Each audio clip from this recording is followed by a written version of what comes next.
Please welcome to the stage our conference moderator, Claudia Brüninghaus.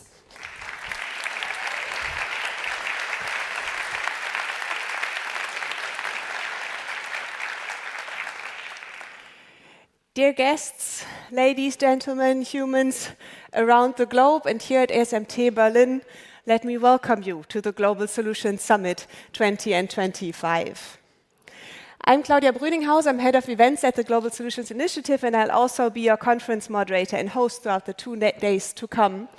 And in both capacities, I can tell you it means the world to us that you came and that you took the time to dial in this morning. There's over 1,000 guests we're expecting over the 2 days, coming from over 100 countries, and we highly appreciate all the efforts you put into being here today. Now, when I prepare welcome speeches like this, I have a habit of talking them through with my father first, and to set the tone to get the messaging right. And I can tell you this time it took us many more walks and many more cups of coffee than usually, because we were thinking about 3 questions. Is this the right time? Will people be willing to come together and convene and stick their heads together if there's so much urgency and so many other conferences and convenings about? Will we gather the right people? Can we get the right people in one room? And is this the right time? These troubled months and years we've been facing, is this the right time to stick with the optimism and the hopefulness that we're so used to and that's so characteristic for the Global Solutions Initiative? And I can tell my father, who's also here today, the answers are yes, yes, and yes. Because who, if not us, and when, if not now, shall we sit together and try to look for solutions and actually also make them work to pave a way forward? So I want to encourage you, wherever you are at this summit, whether on our digital platform, whether on your panels, around the many round tables we set around this venue, take a look around you and walk up to a stranger. You will meet someone interesting and inspiring, I can assure you. And we're very excited for these 2 days to come. If you share your thoughts, not only at this venue, but also online, please use the hashtag GSS2025 so we can also follow your thoughts and be in touch with you, whether it be here in Berlin or around the globe on the digital platform. Now, to send us off into this day, I'm very honored and excited to announce a very special speaker to you. Dr. Alaa Murabit traveled all this way, and it wasn't an easy travel today, and we're happy that you're going to send us off into this day with some guide rails and a framing remark. Alaa Murabit is to us in so many ways a role model, actually, when we're talking about how to actually implement solutions and how to come from research and overviews to actionable solutions. You do that in many capacities at the same time, as a UN commissioner, as a global solutions development goal advocate, as a health director, as a public speaker. And we've seen you act up to a word that I read from you first, which is, you say about yourself, you're an SDG architect, meaning that you translate actually visions and also information you get on the ground into actionable solutions. So I will very happily hand over the stage to you, and to all of you I ask you to welcome with a very warm applause Dr. Alaa Murabit.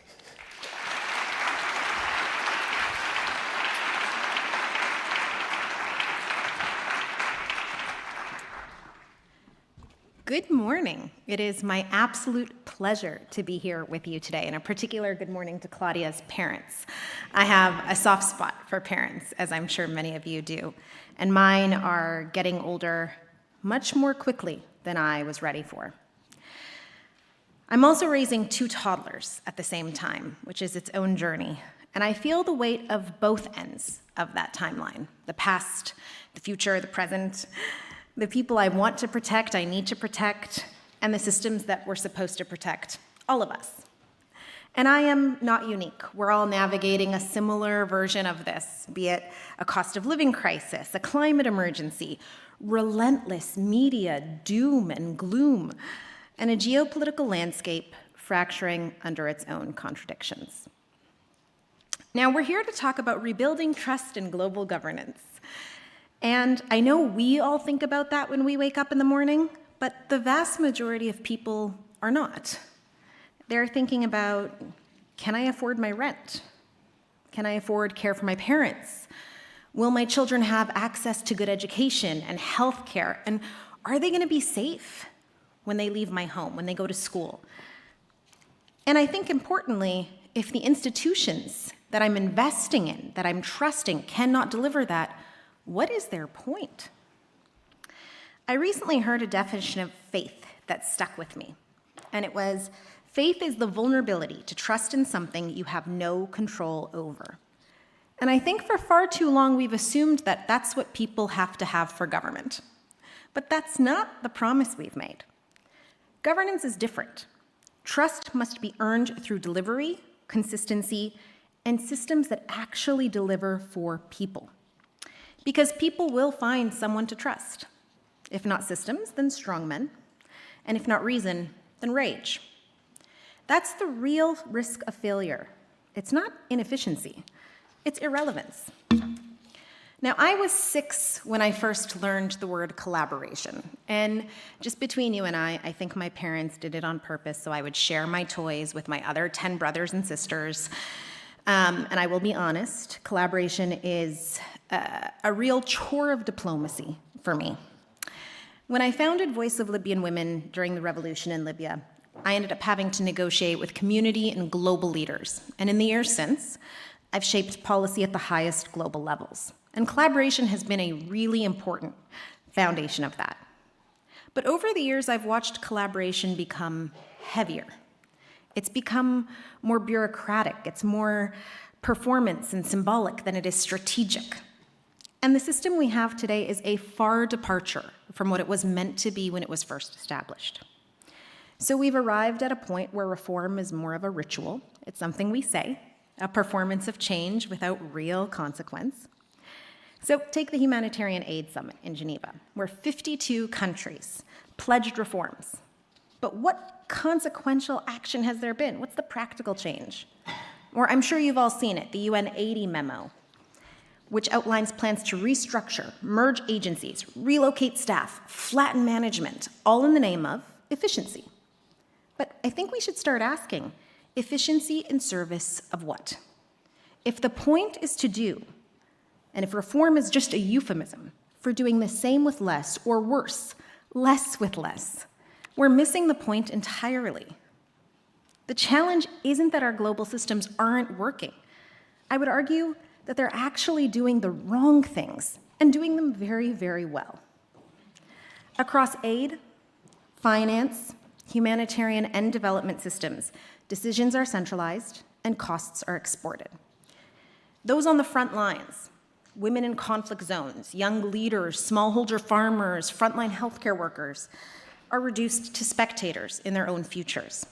And our systems are meticulously designed for fragility, in fact.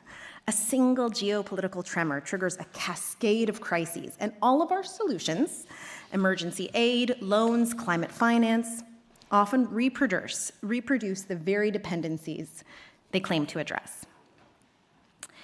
Now, one of the things I will emphasize, particularly with the emergence of AI and how it's reshaping everything from agriculture to labor to governance, I think a question that becomes even more urgent, the real test of the future, will be this: how do we ensure that people feel and have a sense of agency?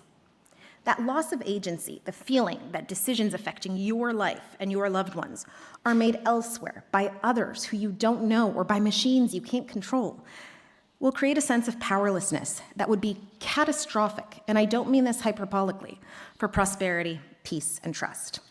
So this can't just be about reforming or slight adjustments to our existing systems, making them leaner or more efficient. It's about making them life-affirming, future-proof, future-ready, rooted in dignity, and regenerative. So today, I want to offer a direction. 3 shifts I think could be really important over the next 2 days as we discuss solutions, and over the future years as we really change the landscape. The first, let's start with delivery, not performance. We need to stop confusing intention with impact. In the middle of the COVID-19 pandemic, local leaders in Nigeria scaled a digital surveillance system, SORMAS, which outperformed international actors by leaps and bounds. It worked because it was embedded, trusted by the community, and designed by the community. We look at Kudumbashree women's collectives in India, which mobilized 4.5 million women during recent flooding to create resilience hubs that reached communities faster than any of our traditional response mechanisms. And still, only 1.2% of direct humanitarian aid reaches local actors. Let me repeat that, 1.2% of direct humanitarian aid reaches local actors. Less than 12% of climate finance gets to frontline communities. And absolutely catastrophically, as a physician, less than 10% of global health financing is actually governed by recipient countries. We have created parallel systems. We need platforms that deliver in real time and deliver where it matters. That is how we rebuild trust. Delivery is the new legitimacy. My second is to redesign with regeneration. We have to stop treating institutions like machines and start treating them like ecosystems. A regenerative approach means designing for local agency and interconnection. It means embedding inner development and admitting when we have been wrong, when we could learn better, and when we can do more. And holding space for emergence, because transformation is never a linear process. It is always a living one. Look at the Baltic Sea region's climate adaptation reform, launched last month after devastating coastal flooding. Instead of creating another siloed agency, they built a living network that connects farmers, urban planners, infrastructure experts, community activists in real-time decision-making. We must ask, are we creating the conditions that are conducive to life for people, ecosystems, and society? And the third, which I think is actually the hardest today, is to lead by moving first, not waiting for consensus. I know it goes exactly opposite of collaboration, but trust me on this one. When I launched the Noor campaign, we confronted religious justifications for gender violence. I was told it wouldn't work. I was actually told to avoid doing it entirely. They said that we were giving power to religious leaders, that consensus was impossible. But we weren't waiting for consensus, and I really didn't want to keep playing by rules of a game that I was not even part of establishing. I wanted to go after the root. I wanted to challenge the very rules the game had been set up with, and the only way to do that was to tackle that underlying understanding. That's what this moment requires, not just innovation, but integrity. A decision that we are actually going to go after the root challenges of why our systems have been designed to fail. Now, leadership isn't about protecting credibility. It's about using it boldly. A system that centers donors over doers, expediency over equity, and optics over outcomes will never be future-proof. And I think this is particularly important to emphasize in Berlin because Europe holds a very unique advantage. That's not just legacy, it's actually leverage. Lead by shifting the rules. You've done it before, time and time again. But lead by shifting the rules in trade and tech and climate around justice and shared outcomes. From coalitions to ambition, not consensus. And open space for others to co-lead, not to compete. You've done it with climate targets and GDPR, so do it again. But this time with dignity and distributed power as your defining export. Now, the rise of BRICS Plus, new regional banks, AI governance coalitions, these are increasingly responses to unmet promises, signals that the G7 and Bretton Woods and even the UN have not delivered on their most basic societal contract, to serve the people. Only 2 countries buck the underlying long-term trend of collapsing trust and disaffection with government. That's Taiwan and Ireland. Both lead the world in participatory approaches and decision-making. And years of countering violent extremism work have shown that counter-narratives alone do not work. We've seen that in our own elections. It's not enough to say, hey, that idea isn't as good as my idea, or vote for me because I'm not him. People need to build and own the solutions. They need to feel like you have something more attractive to offer. And every day, we all meet people who are doing it already. From a young innovator building decentralized solar grids in rural Tunisia, to a coalition of health workers rebuilding systems in Gaza under fire, to indigenous leaders in the Amazon protecting their land and livelihoods. They are not asking for charity. They're demanding partnership. So will we shift the system to meet their ambition, or force them to navigate a very clearly broken one?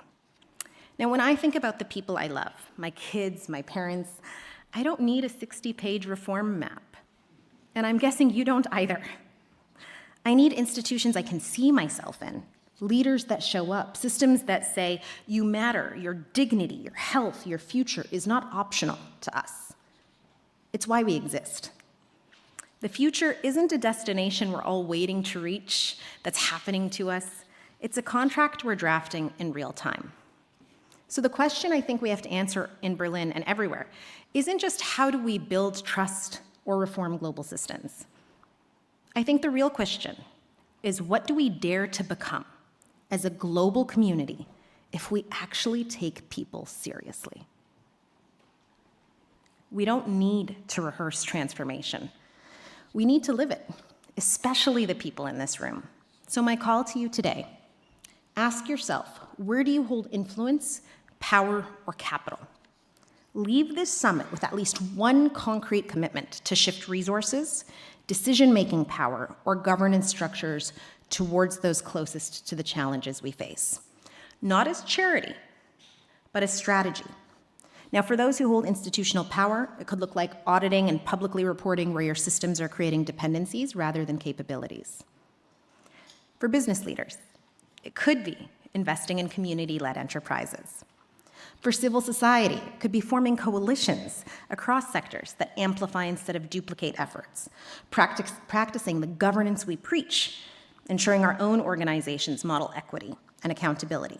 And for all of us, I think it should be evidence of impact, not just intentions, for who we fund, who we support, who we platform.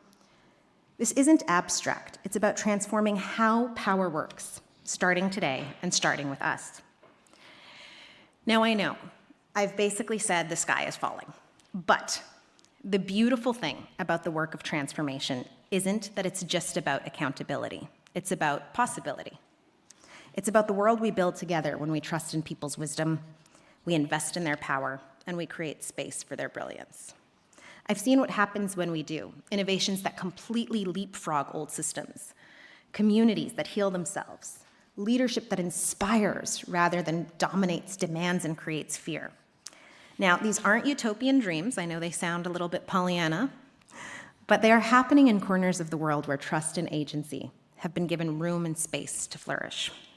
The joy in this work, I've now been doing it for a little over 15 years, and I have done it in conflict and crisis, but there is so much joy in this work because joy and true trust come from seeing what's possible when we move away from managing crisis and trying to manage people to nurturing and investing in potential. That's the world I want for us to build. That's the world I want my kids to inherit, one that not just survives, but thrives. We still have time to change the game. And I would argue that if you're in this room, we are fully accountable to do it. Thank you.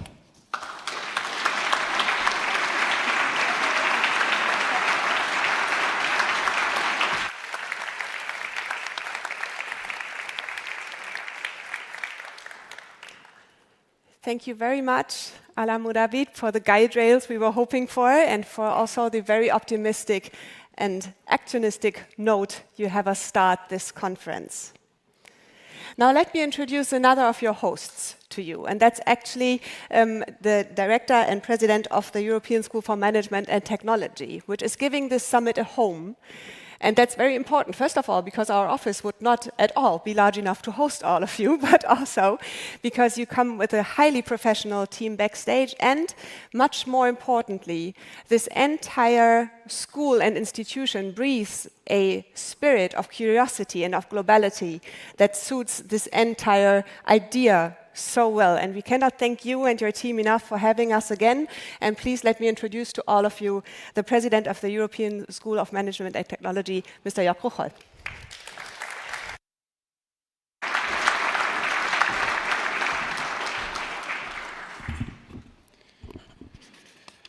Thank you very much, Claudia, for this very warm welcome and warm introduction. It's a great pleasure, it's a great honor to welcome you here again for the Global Solutions Summit. It has become a great tradition, an inspiring tradition, that we have the Global Solutions Summit here at ESMT. And those of you who have been here already know this, but let me repeat it nonetheless. It's also a very historic building, it's a very historic room. This used to be the banquet hall for the former Supreme Governing Council of the GDR. You see here still 40 meters of tiles, Meissen tiles, in which the envisioned life in the GDR is represented. And it's also an irony of history that what used to be the headquarters of socialism on German soil is now home to a private business school with students from 100 different countries, with faculty members from 20 different countries, and a place that really brings together global dialogue. And this is what really is what Global Solution is all about. And Claudia actually asked the questions she asked her father, and I think they are the most relevant, the most important ones at this point of time. But I couldn't agree more that the answers to all these questions must be yes. It's very important to come together, in particular in this, at this point of time, when many disruptions and many questions are on our minds, be it on the question of international institutions and the trust we put into them, into the question of whether we believe, and all of us believe, in multilateralism, the question of what is happening to technological disruption, climate, and the urgency to combat climate change. And then one aspect that also obviously is extremely important to us as a business school is the question of global trade. So the way in which companies across the globe can interact with their customers. Now, I think it's exactly the right choice also in this conference to focus on one of these aspects when it comes to the future of the World Trade Organization, a topic for tomorrow in the afternoon. But many of the other topics that we need to discuss, that we need to think about in order to find a new way forward. And it's even more important than ever before to come together from all parts of the globe, from all parts of society, from all parts of also age groups, to have this discussion. I'm in particular very delighted about the fact that also students, also our students here at ESMT, are part of this. And I would just like to ask you to challenge the students, but also let yourself be challenged by these students, simply to provide a perspective from those who are going to be the future leaders, going to be those who really will make the difference. We at ESMT, we strongly believe in this global interaction. We strongly believe in the fact that this global interaction is necessary, is fruitful, and it's really what is needed at this point of time. We would like to be an open place, a global platform for exactly this type of exchange, to bring together these different perspectives and really to allow for a debate. And as our distinguished keynote speaker said, not just about the intention, but rather the impact. And this is what I would like to also hope for and wish for the Global Solutions Summit, as always, to initiate great new thoughts, but then at the same time for these inspiring thoughts, not just to be here with us for the next 2 days, but rather for these thoughts to transmit into actions across the year, so that they will really inspire us. And what I like about the Global Solutions Summit in particular is that there are lots of events along the way. There are lots of thoughts and ideas on the way that really culminate here and that hopefully will also go further. So in that sense, if you hadn't, and this I mean in particular with respect to the leaders of the Global Solutions Initiative, Christian Castorf, Dennis Noah, many others, as Claudia had pointed out, if you hadn't come up with the idea of creating the Global Solutions Summit, say 8 years ago, now it would even be a better point, or it would even be a more urgent point to make it work. So therefore, let's really use this opportunity to come together, to think together, and really to come out with impact about what is going to come for the next year. In this sense, this is the right place for it. It's, you could say, a disruptive place, and we probably need these types of disruptive ideas to design and to shape the future. Thank you very much.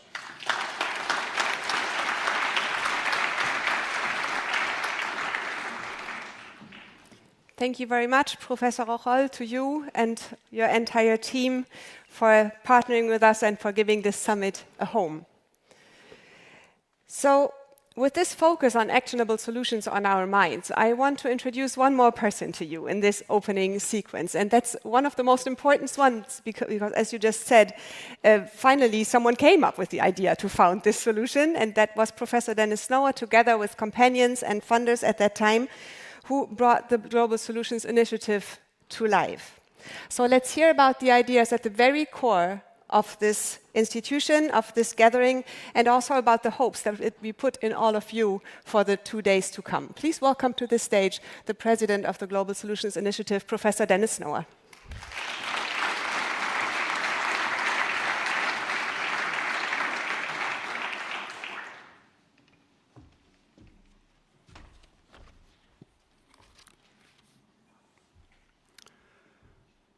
Professor Rocholl, Alaa, Your Excellencies, colleagues, participants, friends, welcome to the Global Solutions Summit, which takes place in troubled times. Though the summit covers a number of standard challenges, this is not a standard year. The tectonic plates of geopolitics are shifting, and the world order, as we know it, is called into question. The problems we deal with here are largely shared global problems, which no country can handle on its own. But we find ourselves trapped in a fractured world, one in which my nation first thinking is proliferating across the globe. So policies that are globally ambitious in nature, such as the complete implementation of the Sustainable Development Goals by 2030, are looking increasingly irrelevant. New approaches are called for that make the best of our troubled circumstances. And I believe a good starting point for thinking about these new approaches is to recognize that our economies and our polities are not autarkies of sovereign units. They are rather relational fields in webs of economic and political interdependence. And these fields are shaped by influence, power, moral values, norms, institutions. And in order to exert true influence within them, we need to think about shaping these relational fields. Now, surprising as this might sound, this actually suggests a number of promising avenues of how to respond to my nation first thinking. What could these responses involve in the short, medium, and long run? Let me go through them. In the short run, when my nation first thinking prevails, presumably under the United States presidency of the G20 next year, the gains from multilateralism need to be translated into national gains. A lot of international cooperation can take place for national reasons. Many global challenges, whether it's climate action or financial stability or cybersecurity, basically involve management of global public goods.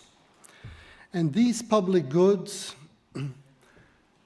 are ones where multilateral collaboration yields a surplus over and above what countries could have achieved on their own. And what smart my nation first thinking really demands is that this surplus actually be shared among countries so as to make all affected parties better off. That is the true art of the deal. Negotiations over global public goods generally involve countries with different priorities. And that generally means that there are win-win opportunities whereby we cooperate on things that matter for you in return for you cooperating on things that matter to us. And in addition, most global problems involve some long-term engagement that requires building trust in order to reap longer-term gains. And a smart My Nation First approach demands that these benefits actually be exploited. And this approach is utterly incompatible with rapacious self-regard, political bullying, or unpredictable shifts in negotiating positions. In practice, it entails a lot of global cooperation. And of course, this is still far removed from the first best world, where advantaged countries help disadvantaged countries without expectation of recompense. But even here, much can be achieved by broadening the global agenda in order to take advantage of countries' different priorities. So, for example, developed nations are characteristically disproportionately concerned with environmental sustainability, digital privacy and security, and so on, while developing nations are concerned about poverty, development, digital access. So there's room for grand bargains, whereby developed and developing nations can make deals that are to the benefit of all. So much for the short run. In the medium run, policymakers in developed and developing countries can work towards bridging the poisonous divide between elites and populists, between multilateralists and nationalists. This conflict tears apart societies and polities. It tears these relational fields that make collective action possible.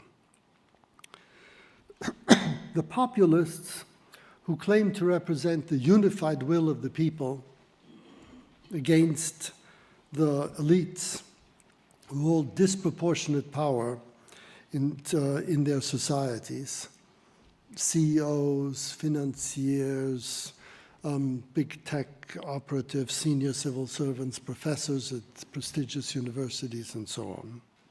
These elites are concerned primarily with economic growth and environmental sustainability, while the populists, on the other hand, decry the loss of solidarity that is associated with weakening cultural and religious ties. And they also decry the loss of agency that ordinary people experience when their livelihood is at the mercy of globalization and technological change. While currently elites and populists focus on each other's weaknesses, why they hate one another, we could actually focus on their strengths. In particular, each side highlights something fundamentally important for human flourishing. Solidarity and agency on the side of the populists, and material gain and environmental health by the elites. All four goals are complementary essentials for living meaningful and fulfilling lives. Solidarity, S, agency, A, gain, G, environment, E, S-A-G-E, are the foundations of a sage approach to life. So there is a lot that could unite that currently divides. And each of these foundations is currently under threat in both developed and developing countries. Social conflict, disempowerment, economic stagnation, environmental destruction, they're all proliferating around the world. And the motto of South Africa's G20 presidency, solidarity, equality, and sustainability, addresses these threats explicitly, providing an appropriate context for a sage approach to policy.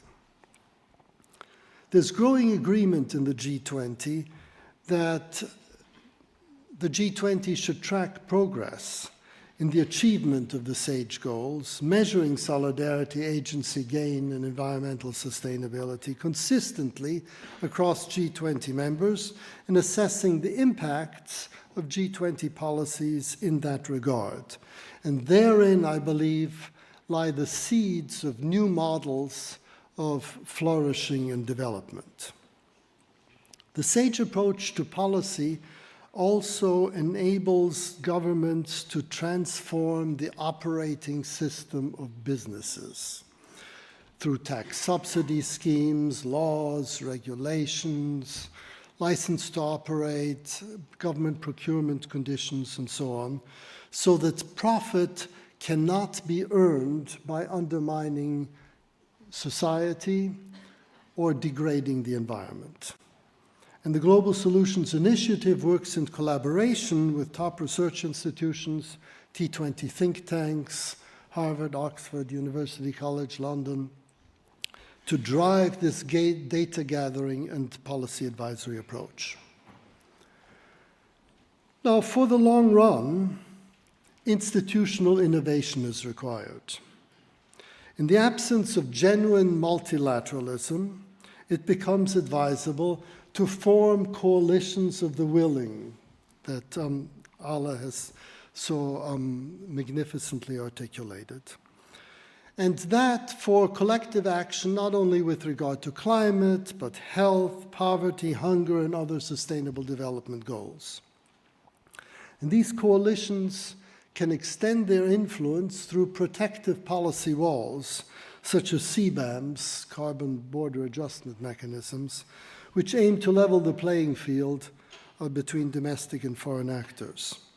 Some of these coalitions of the willing could be pragmatic responses to geopolitical shifts, such as the 19+1 configuration under Germany's G20 presidency in 2017, when 19 countries remained committed to climate action after the US departure from the Paris Climate Accords.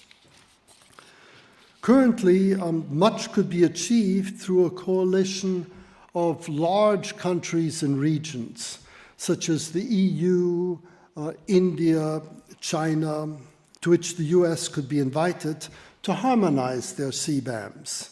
And thereby these countries could have a major impact on incentives to restrict carbon emissions worldwide.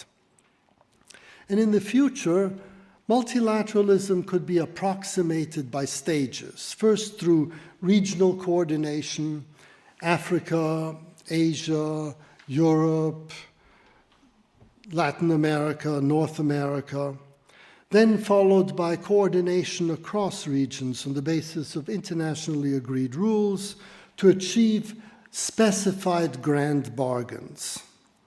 And within this process, the rules themselves could be modernized, such as updating the multilateral trade regime or reforming multilateral development banks to provide much-needed poor country finance and debt relief, all subjects that we will be discussing here. And a more formal collaboration between the G20 and the UN could help guide aspects of this interregional coordination. In general terms, I hope that it will be well understood, and that was also the essence of your address, that polycentric governance should be called for. This involves coordination across multiple levels, local, national, international, each level having its own autonomy and responsibilities in accordance with the principle of subsidiarity. There's mutual monitoring and accountability, as well as learning through experimentation and fulfilling these potentialities you were talking about. And ultimately, one would hope that these institutional arrangements would lead to new narratives, narratives that highlight our shared humanity and reconnect us with enduring universal human values such as honesty, freedom, fairness, care for the vulnerable, in recognition of our intrinsic interconnectedness. And this interconnectedness is powerfully articulated in South Africa's current G20 presidency through the concept of Ubuntu. I am because we are. And the Global Solutions Initiative is prepared to provide intellectual and practical support for coalitions of the willing in this spirit. So in sum, though these are troubled times, there are massive opportunities for productive global problem solving. May the Global Solutions Initiative serve this purpose, and I wish you all the very best of good fortune in this faithful endeavor. Thank you very much.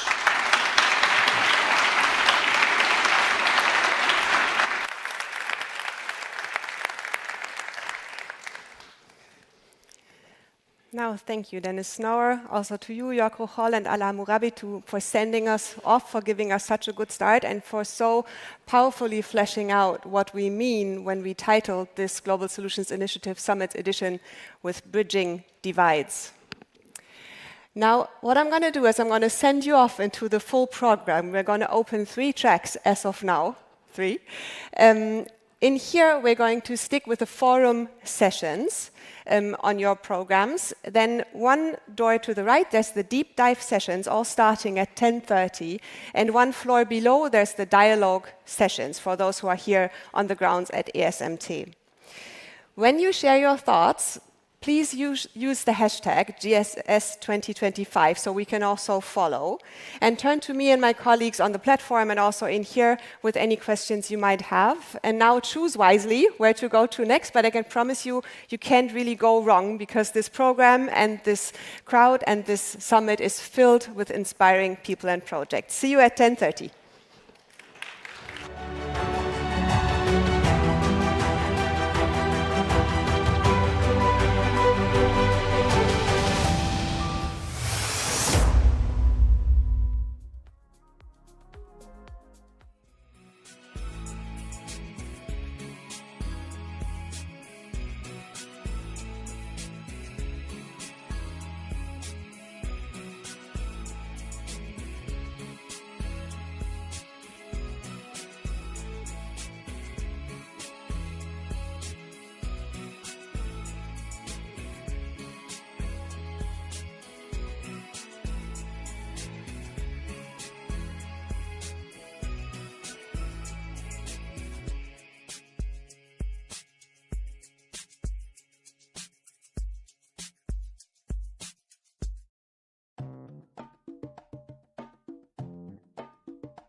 Our next session will be Flourishing Centered Growth and Development Model. Please welcome to the stage your moderator, Declan Curry. Well, good morning, everyone, and welcome to our discussion, Flourishing Centred Growth and Development Models. I'm Declan Curry, journalist and broadcaster. I'm delighted to be your moderator today, and I want to thank you all for being with us for this economic conclave, as you will, only we will be released from here within 45 minutes rather than 8 or 9 days, as it might take in Vatican City this week. Our speakers here are Sachin Chaturvedi, John MacArthur, Richard Salmons, and Elizabeth Sideropoulos. Please make them welcome with a round of applause. So let me give you some very brief introductions as we all settle in. Sachin Chaturvedi is Director General of the Research and Information Systems for Developing Countries. That's a public policy research institute based in New Delhi in India. The professor is a distinguished scholar in development economics, specializing in trade, investment, innovation, and South-South cooperation.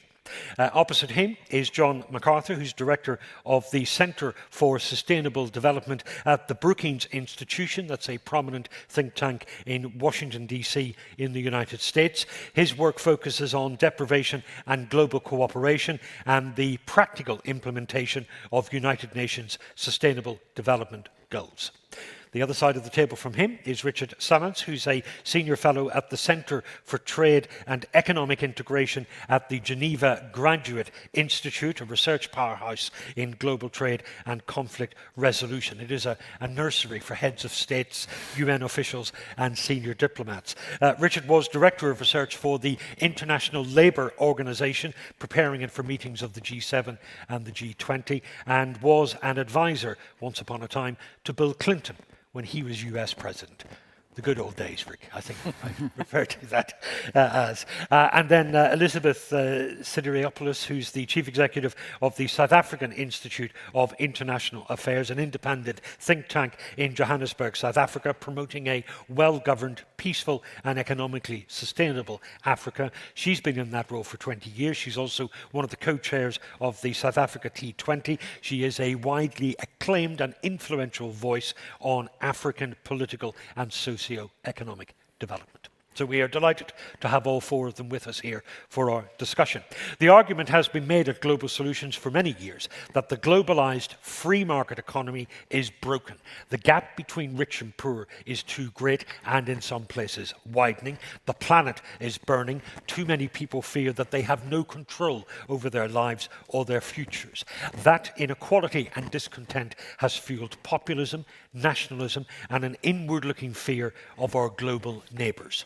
Dennis Snower has argued, and did once again here on this stage this morning, that we need a new social contract. This discussion is about how that new social contract is to be designed and then implemented, and how solutions can be achieved in a world that is increasingly fractured.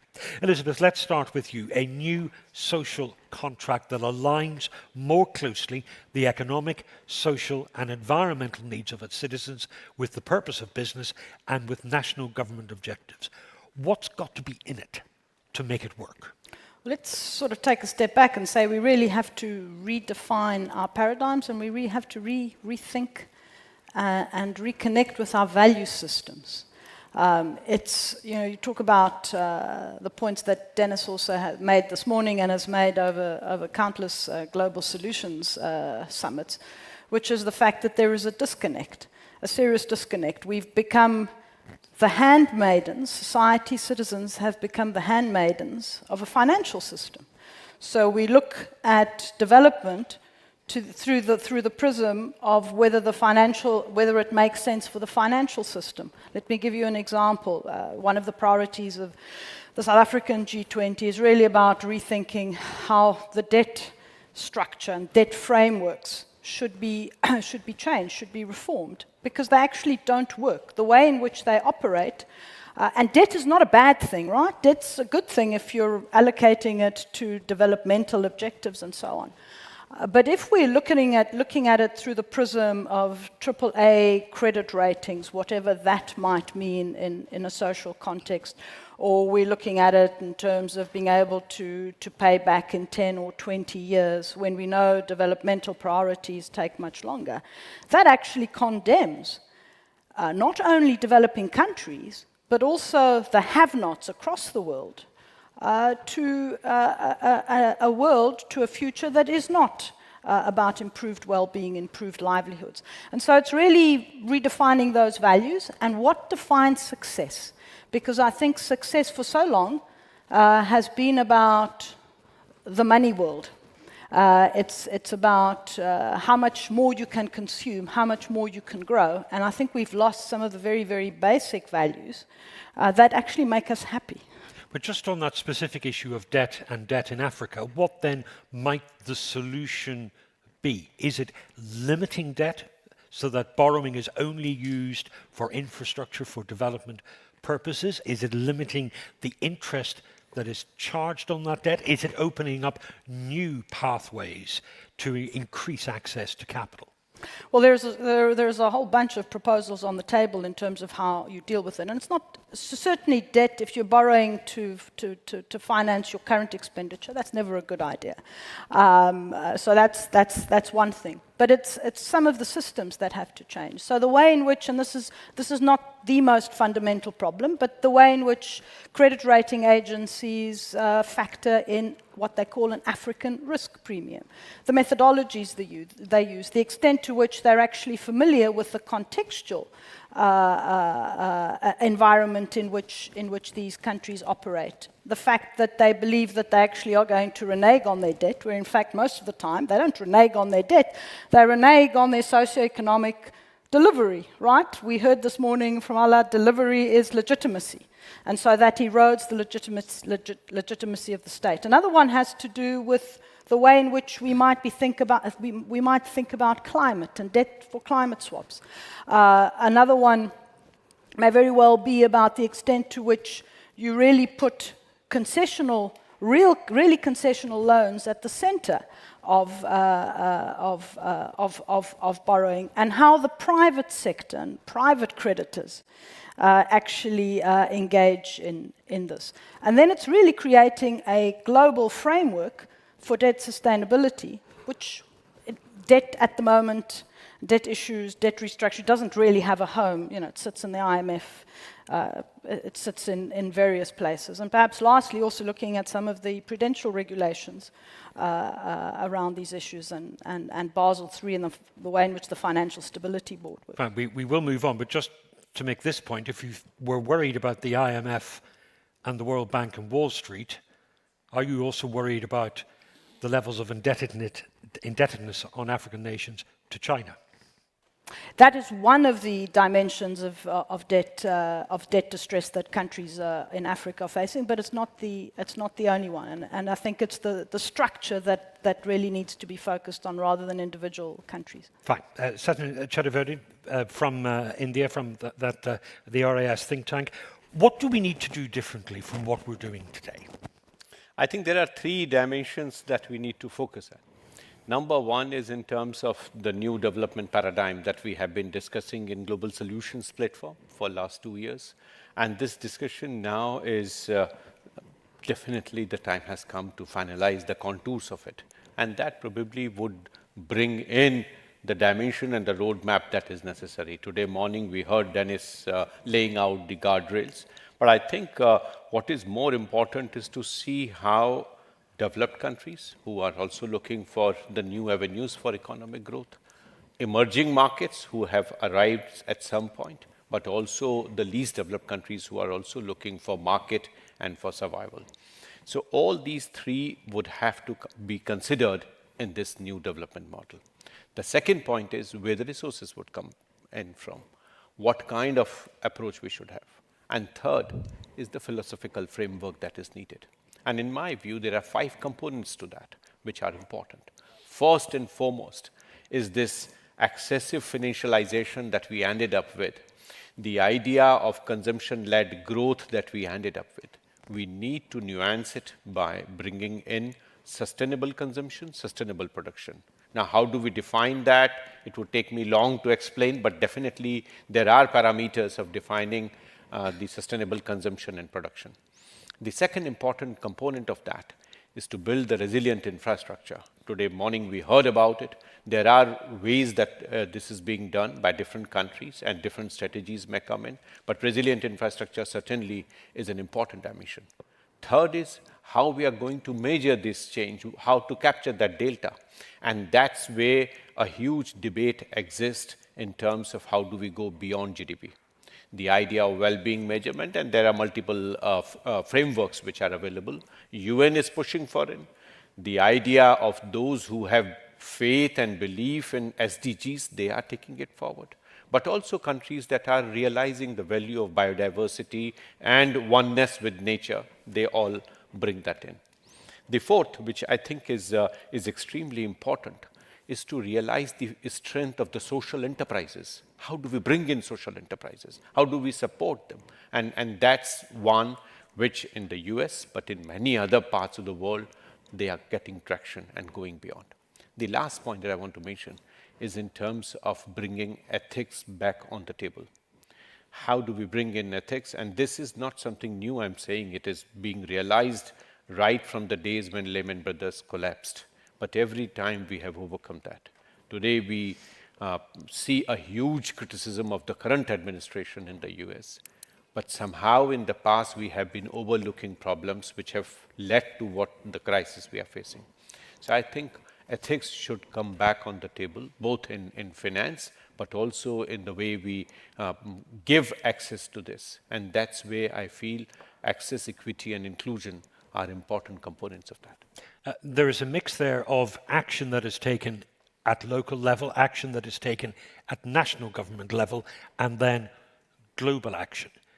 Is the world in a place now where any sort of global cooperation like that is feasible? Definitely. I think this idea that Dennis was referring to this morning in terms of my nation first thinking is something that has its downside when you enter it at the national level. In the global level, you are thinking of your nation as first. But when it comes down to the boundaries within your nation, then somehow you end up by saying you first and others behind. Well, Dennis talked about grand bargains, so deals that were done only if you can convince both sides that it's in their benefit. Exactly, and that's where the idea of access, equity, and inclusion is true for everybody. It is at the global level, it is at the national level, and it is also at the local level, so that you have AEI, access, equity, and inclusion, at all the three levels. Okay, thank you. John MacArthur from the Brookings Institution. Let me bring you in on this. On the features that a flourishing growth and development model might have, what's on the list? Well, thank you. And I would take the liberty that Dennis gave me to go a little bit academic for a moment, because I'm going to start with a very simple statement, but then maybe go back to concepts. So the simplicity, which I think his remarks spoke to this morning, is I would argue that our institutions are generally seen as failing. It's a broad statement, but I think one that is widely held. And there's two reasons why they're failing.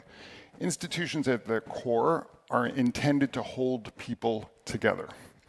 Very, very often in many countries and across many countries, they're seen as either keeping people out or not delivering on anything related to what they're supposed to do. When you say institutions, do you mean political? Do you mean the United Nations? Do you mean economic bodies? How wide is your This is exactly it. I think generally people have in mind public institutions, and that is a very big bucket unto itself, but institutions of public domain, call it. I think the big challenge we're having now then is the concepts is, well, there are a few big things going on underneath this. One is, well, what are the institutions for? In our societies, we have many competing interests around what's most important. And it's not just self-interest, it's actual perspectives on what's most important. I go to rooms around the world, and I have ever since these Sustainable Development Goals were set. And I say, okay, each of you, what do you think is the most important issue in the world? It doesn't take a very big room to get 17. And then I say, well, which one of you is right and which one of you is wrong?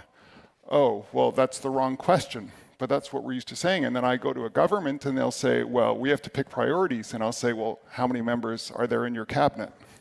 Often there's dozens. Can each of them do half a thing? The reality is each of them has a long list of things that they're trying to do, but they have no way to pull it together. We don't have a way to really bring together these concepts of diverse interests, but also diverse views around what's most important. And that gets into a challenge because, Ken Arrow, the famous economist in 1950, talked about the impossibility theorem of ranking preferences across a society when everyone has a different view of ordering of preferences. We're still stuck in that, but with the Sustainable Development Goals, I would argue there are conceptual success and people recognizing, gosh, there's this whole big set of things we need to be tracking that everyone thinks is important, but we're only wired for a few things. And this gets into the who. So who's in these institutions? A lot of them are still purely public sector. In my view, the biggest technical innovation of the global institutions in the past 25 years is the Global Fund to Fight AIDS, TB, and Malaria. Why? It's got public sector of North and South. It's got civil society of North and South. It's got business sector, philanthropy sector, and importantly, it's got technical review at its heart, independent technical review of, is this working? And for that reason, it's the only major international institution to have a self-driven reform 10 years after it was started. And so we have not applied those basic principles into our how. So what will work is something that is property focused, has maximum buy-in, has a monitoring system within it to check that it's working, and a method of correcting that. Yes, and we need it at multiple levels. And different problems need different types of institutions. Some problems need much more private sector engagement. Some problems need much more purely public sector engagement, and some problems need scientists at the core. And we need to mix our purpose with our structure. And within that, we need to have, and this is where AI could be a boost, and it could be a problem. We need ways to bring people together and gather those insights and distill them, play them back, but then feed them in at the level of governance at which those interests can be served. At the core, it becomes purpose-driven institutions, and that's where I see, the role of technology to bring people back together so that they can both see the interest but also see the results.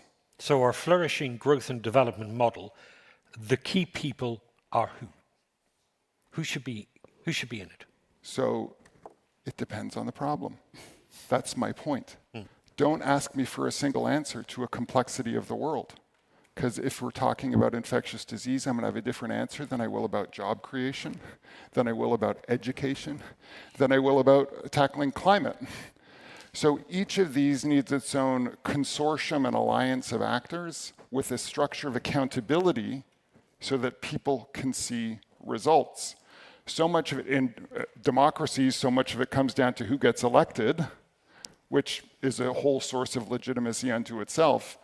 But often people are complaining, even when they're voting, well, who's going to really be involved if I make this vote?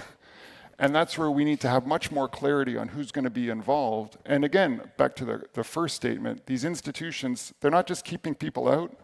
Many of the most talented people in the world look at them and say, they're not bringing expertise in.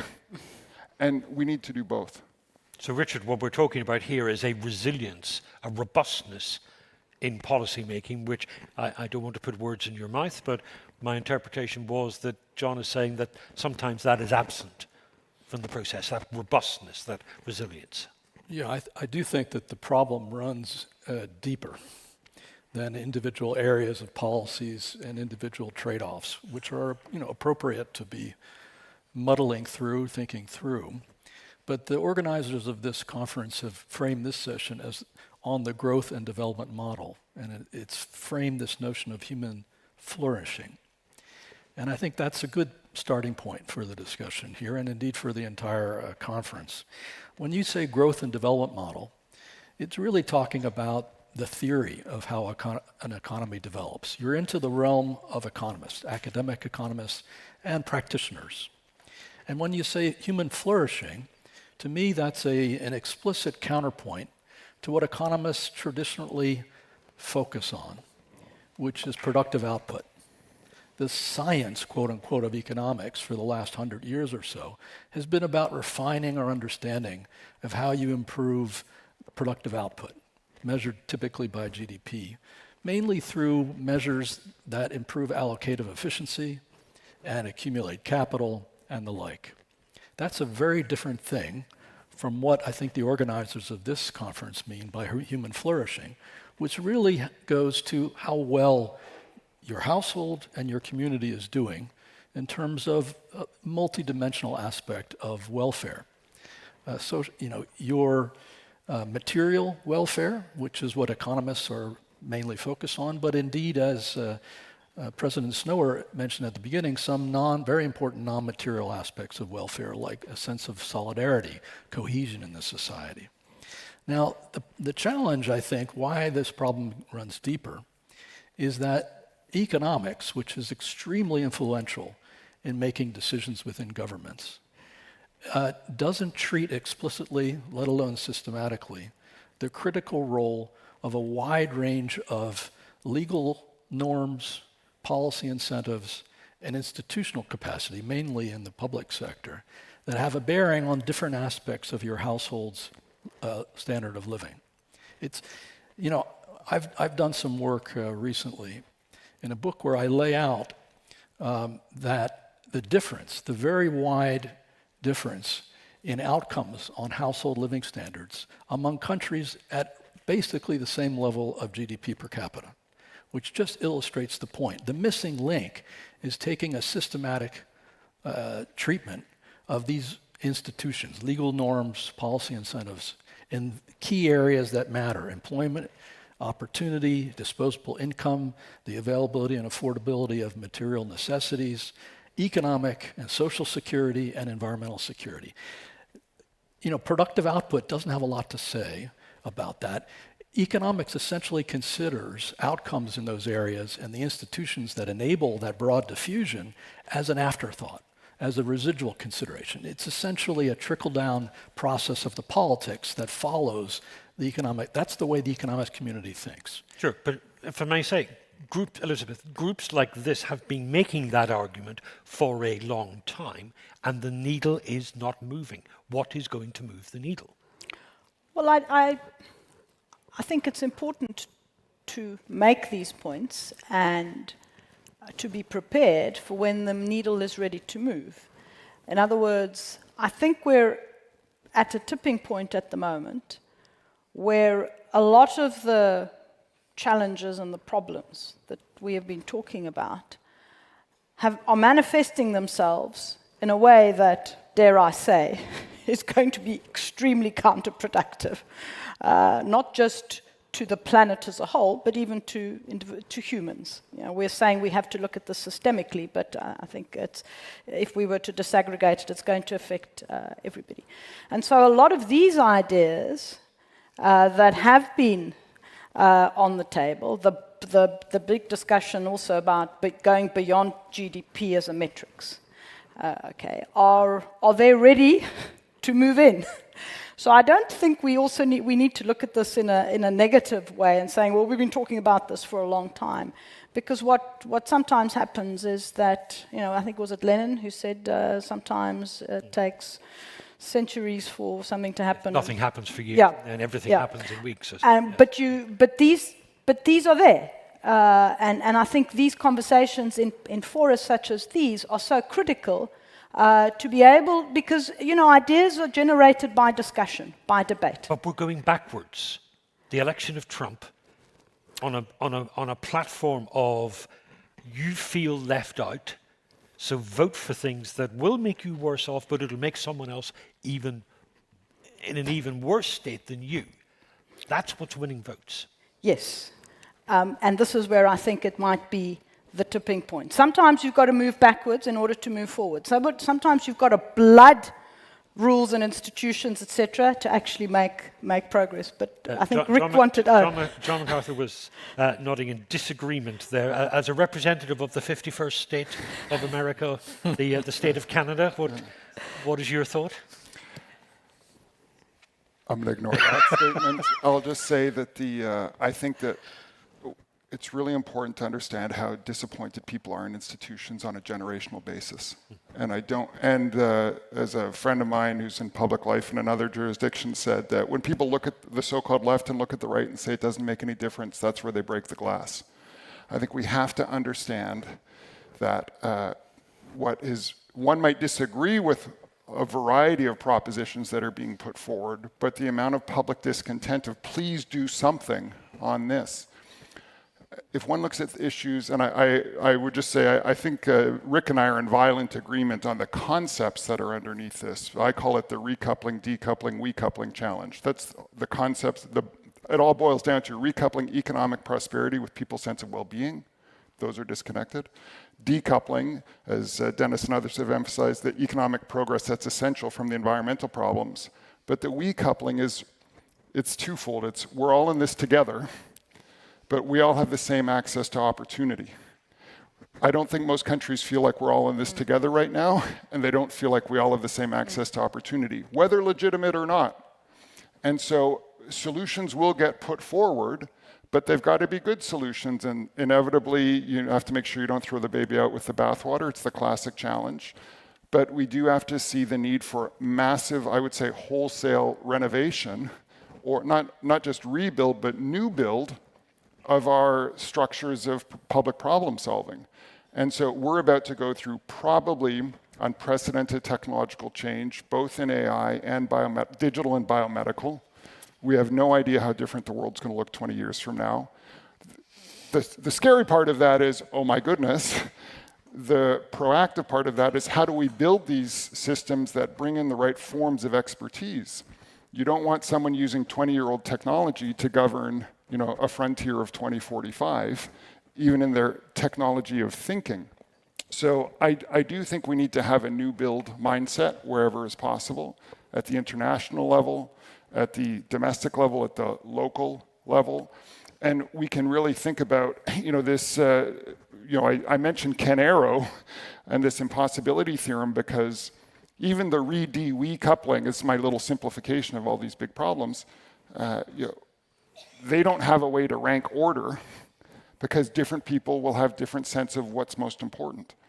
We need to find ways to galvanize communities around that. And I agree, the economists are often the very last ones to catch up on this, I say as an economist.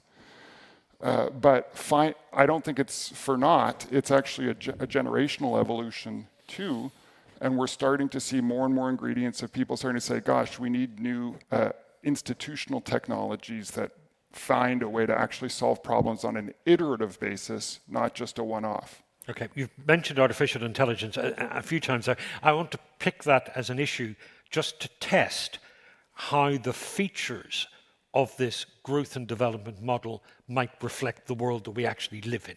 Now, leaning on your experience as a leading policy maker for the International Labour Organization, how do we create a model in a world that is going to be increasingly driven by artificial intelligence that still gives people a sense that they are in control of their own lives? Richard. Yeah, if you think that we collectively have done a poor job of managing the dislocation and the income dispersion in the last 20 years as a result of the first phase of digital transformation and global economic integration, realize that we're facing at least that much disruption coming in the next 20 years from AI, but also from net zero related types of green transition. So what I mentioned earlier, this notion of recoupling or re-embedding economics in societal bottom line requirements, which is flourishing, which is what I call broad-based progress in household living standards, is going to become even more critical going forward. And so I want to come back to this growth and development model. You've got to change the source code, what I call the source code of capitalism. Economists and the mental model of the growth and development is so influential in the way governments operate. And if it doesn't include this whole apparatus of legal norms and policy incentives and public institutional capacity, that is the underlying or implicit income distribution system, or what I prefer to call the living standards diffusion mechanism, underlying market-based economies, we're again going to miss the boat. When we talk about a social contract, there is a complete disconnect between the notion of a social contract, I must say, and the practical world of economics, both theory and policy. And what it means, the missing link, is that taking seriously and explicitly that wide panoply of the institutional enabling aspect of economies and mainstreaming that, hardwiring that into the growth and development model. That's how we arrive at a human flourishing, or what I call a human-centered approach to economics, and much better outcomes. Final thought in this regard. Yes, there are many reasons why our societies are polarizing politically right now. Some of it has to do with identity, immigration, no doubt about it. But I would argue that at least as important has been this disconnect between the way we think about running our economies, which is to try to produce more stuff more efficiently, which I call the top line of economic performance at a national level, and the bottom line, which is basically explicitly understanding that you need to translate that through these various types of policies, norms, and capacities into what matters for people in their lived experience in households. I think, to end on the AI point, if we've already learned a hard lesson the last 20 years. We need basically to go back to the basics, to first principles of economics, and rewire it in this fashion. That's what my recent work has done. And lastly, I think we need to engender, kind of what this conference is doing, much wider engagement and ferment intellectually, policy-wise, among those who are working fundamentally to reform the growth and development model. They tend not to be the most famous and the oldest people in the profession, by the way. And so I'm happy that the United Nations Economist Network, about 500 economists across the UN system, is playing a role in trying to facilitate, stimulate a wider degree of connectivity among those networks around the world, mainly academic networks, but not only, in an initiative that is forming right now. Okay, how do we take that thinking and then use it to change everyday lives in nations around the world? I think if you hear what John had to say in terms of evolving purpose-based institutions and trying to solve the larger challenges that we have, I picked the point that Richard made in terms of the growth and development models, trying to bring in the philosophical frameworks, because purpose is specific vehicles. If they are bereft of philosophical moorings, then we end up with the crisis that we are going to end up with. And this, I think, requires us to see how, as economists or as academics, and that's what Global Solutions is trying to do, we bring in sound theory and we bring in evidence that are going to place there. And if you see the work that Japanese economist Yanihara has done, trying to bring forward the idea of the distinction between endowment-based approach and the ingredient-based approach. The endowment-based approach talks in terms of how you need to see the macroeconomic variables, what framework, what parameters that are required. But the ingredient-based approach is in terms of how we create capacity in the system. How do we bring in and how we achieve growth even when macroeconomic variables are in disequilibrium. And that is what the least developed countries and many others would require.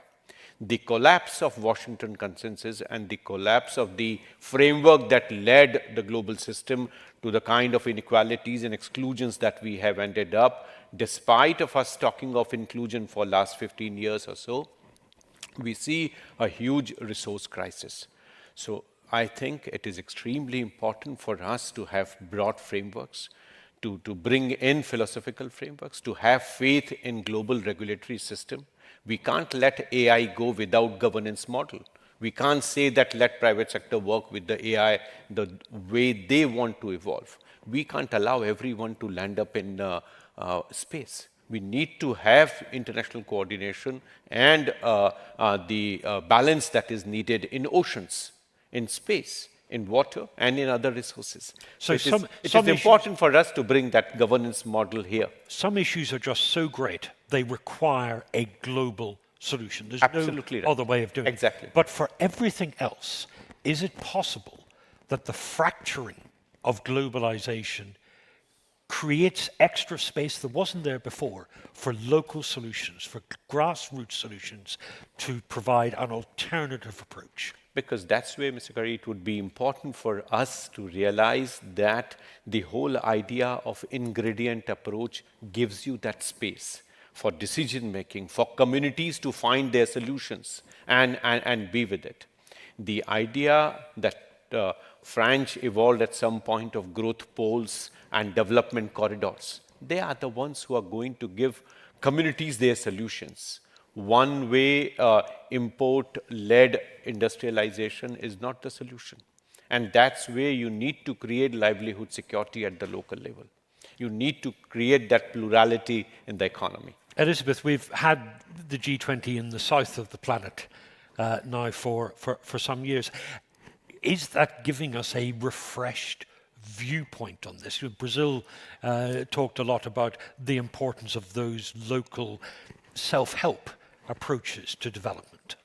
Yeah, absolutely. I think the G20 may go through some choppy times over the next period, but I think it's incumbent. Brackets become largely irrelevant.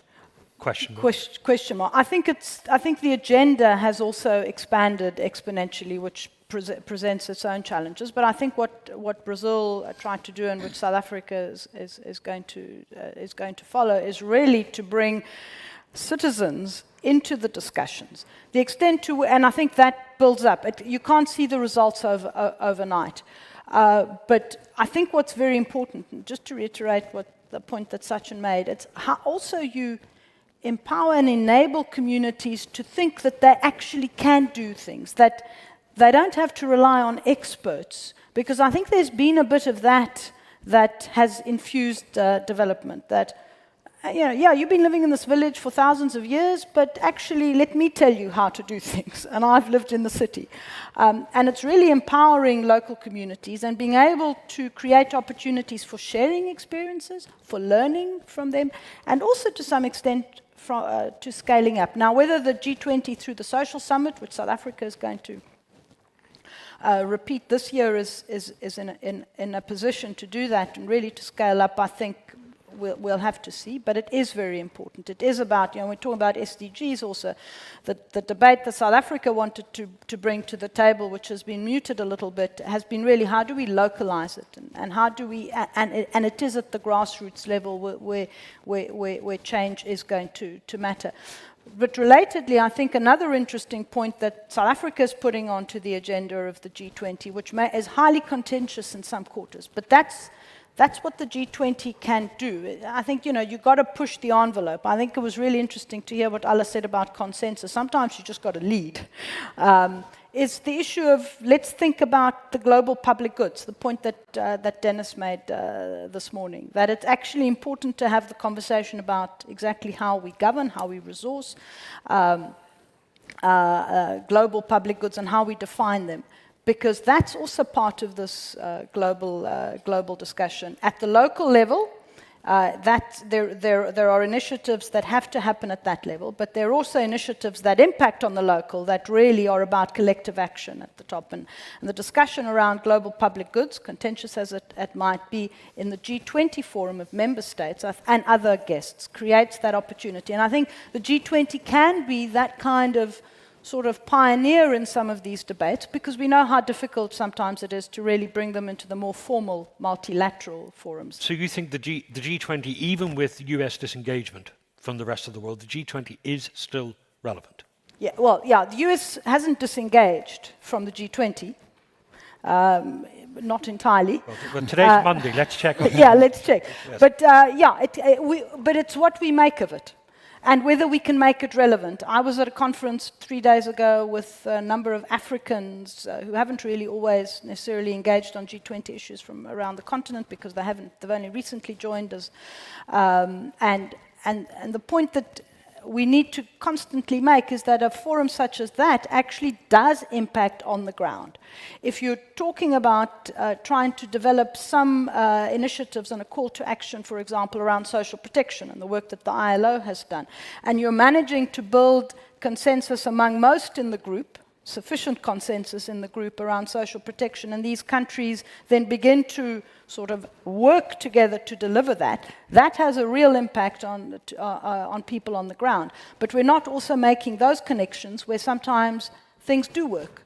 And we must make the case. Otherwise, it simply goes back into that the tropes of these big meetings that are completely disconnected from reality. Rick, is it possible that Trump is right? That he has one of the solutions that we've been looking for at events like this all these years, and the solution is to have more protection for workers within your nation, even at the expense of global cooperation? I would say that the premise of the current administration's actions is right in the following sense. The world economy is exhibiting a state of disequilibrium. There are large, and very persistent global economic imbalances. That part, I think, is right, and I think it's fair to say the G20 over the years has ducked that challenge. That's the part that I would say yes.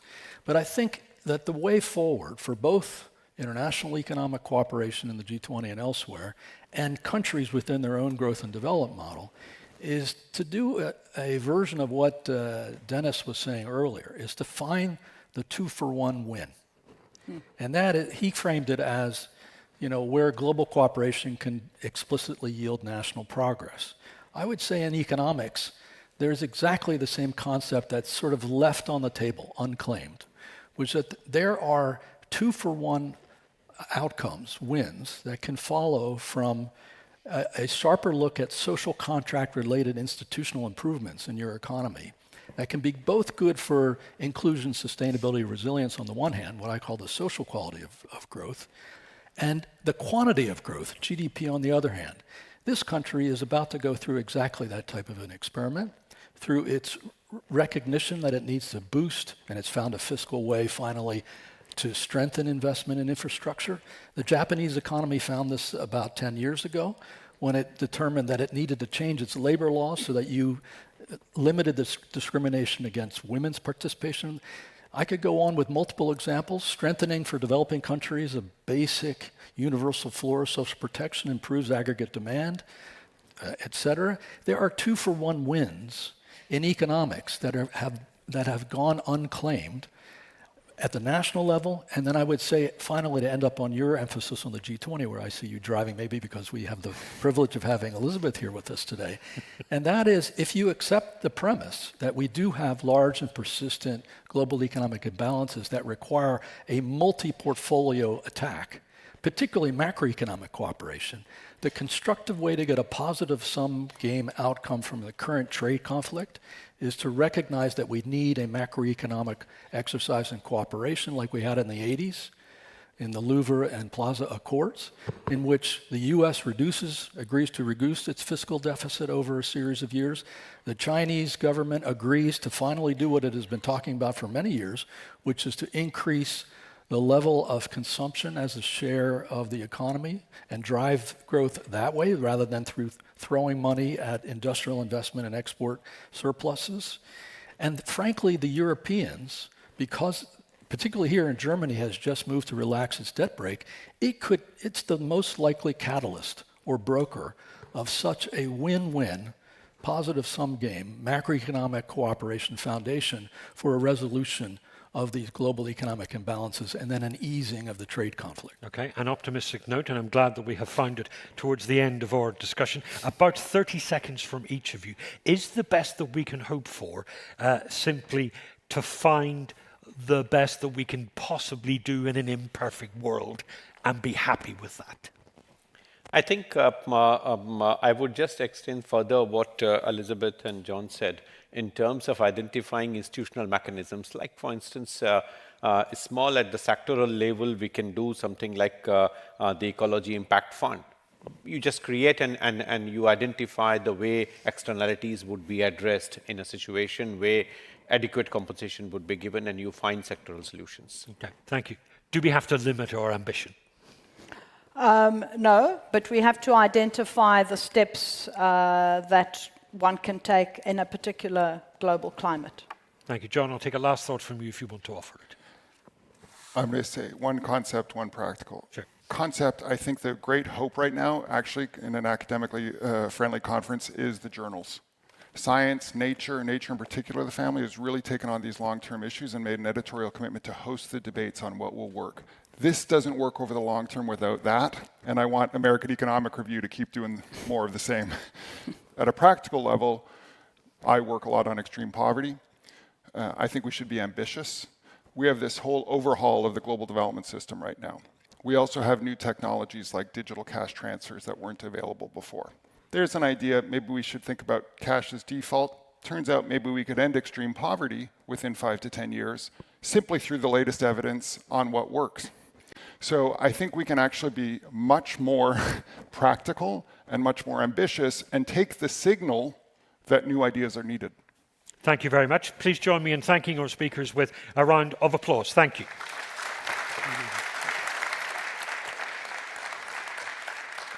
And we will now have a short pause in our deliberations. Our sessions will resume in 15 minutes. Thank you very much.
Our next session will be Geopolitical Challenges to Industrial Decarbonization. Please welcome to the stage your moderator, Kati Galos. And with that, welcome to the Global Solution Summit 2025. Can we show our online audience how fully packed the room is here, please? With a round of applause. Is that a deal? Good morning, everybody. And great to see you online. I say good morning from Berlin into the world, wherever you're joining us. Good afternoon, good evening, or maybe a very early good morning breakfast. Thanks for joining us for our session here, but of course, welcome again to the Global Solution Summit 2025, live broadcasted from Berlin. What an honor to be with you here back in Berlin. My name is Katie Gallas, I'm a natural scientist, and I'm pleased to be the host of the session. So let's dive in, right? It is a whirlwind of a year, but we already have only May 2025 already. In 2025, we are facing a paradox, as it says, the global push for decarbonization. It's more urgent than ever, yet the geopolitical landscape is increasingly fragmented. These tectonic plates, politically speaking, are really moving. Trade tensions, resource nationalism, energy security anxieties, the race for critical minerals are reshaping how and, of course, with whom we decarbonize. So the list is really long. Energy-intensive industries like manufacturing, mining, and transport, they find themselves at the front line of these tectonic plates, of these disruptions. And then it comes up to the topic of reshoring and friendshoring, and both of these aspects, they may promise resilience, but they also, of course, challenge, ladies and gentlemen, the foundational principles of globalization, of free trade, and equitable development. And this is exactly what we are debating now in the next good hour. In today's discussion, we'd like to explore how geopolitical dynamics are reshaping industrial decarbonization efforts. We'd like to ask what's needed, what practical actions can different stakeholders, can we as a community, right? Can we as it says earlier, the coalition of the willing can do to stabilize supply chains and advance global corporations. And then we need to know what keeps us busy, what are the obstacles of today when it comes to decarbonization in critical sectors.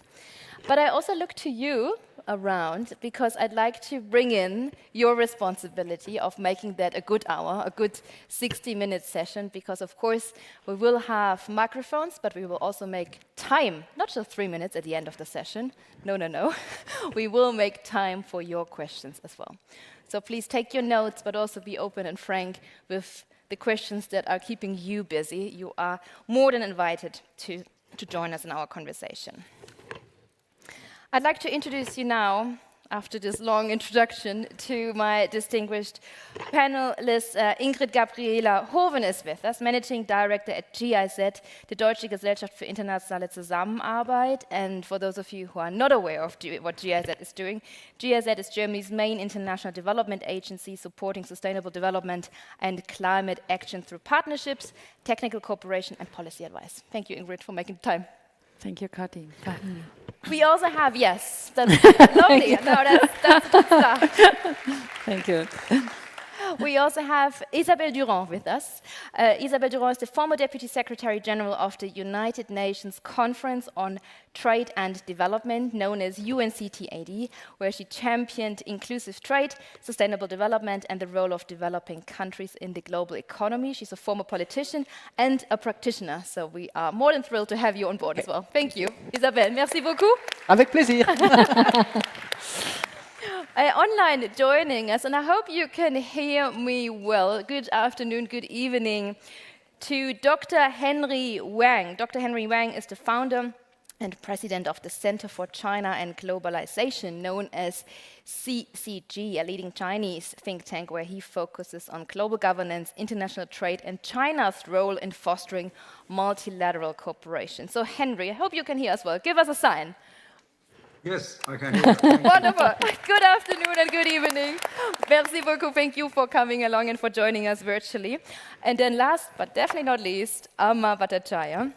a senior fellow at the Brookings Institute, where you are focusing on global climate finance, sustainable development, and the intersection of everything, especially when it comes to economic policy and climate action. Not an easy job, but wonderful to have you here. Thank you. Alaa. Alaa, I'd like to start right with you because I mean, we mentioned the main topic today, and the title of our section is about geopolitical challenges to industrial decarbonization in these times that we are living in. And when geopolitical blocks solidify, when developing and emerging economies must now navigate in these new waters with these complex alliances where the moving sands are unknown and different. From your perspective, how are these new tensions and these unknown geopolitical tensions now reshaping the global supply chain for decarbonization? What is your main take? So, you know, one way to think about challenges is opportunity. And there has never been a greater opportunity to actually decarbonize.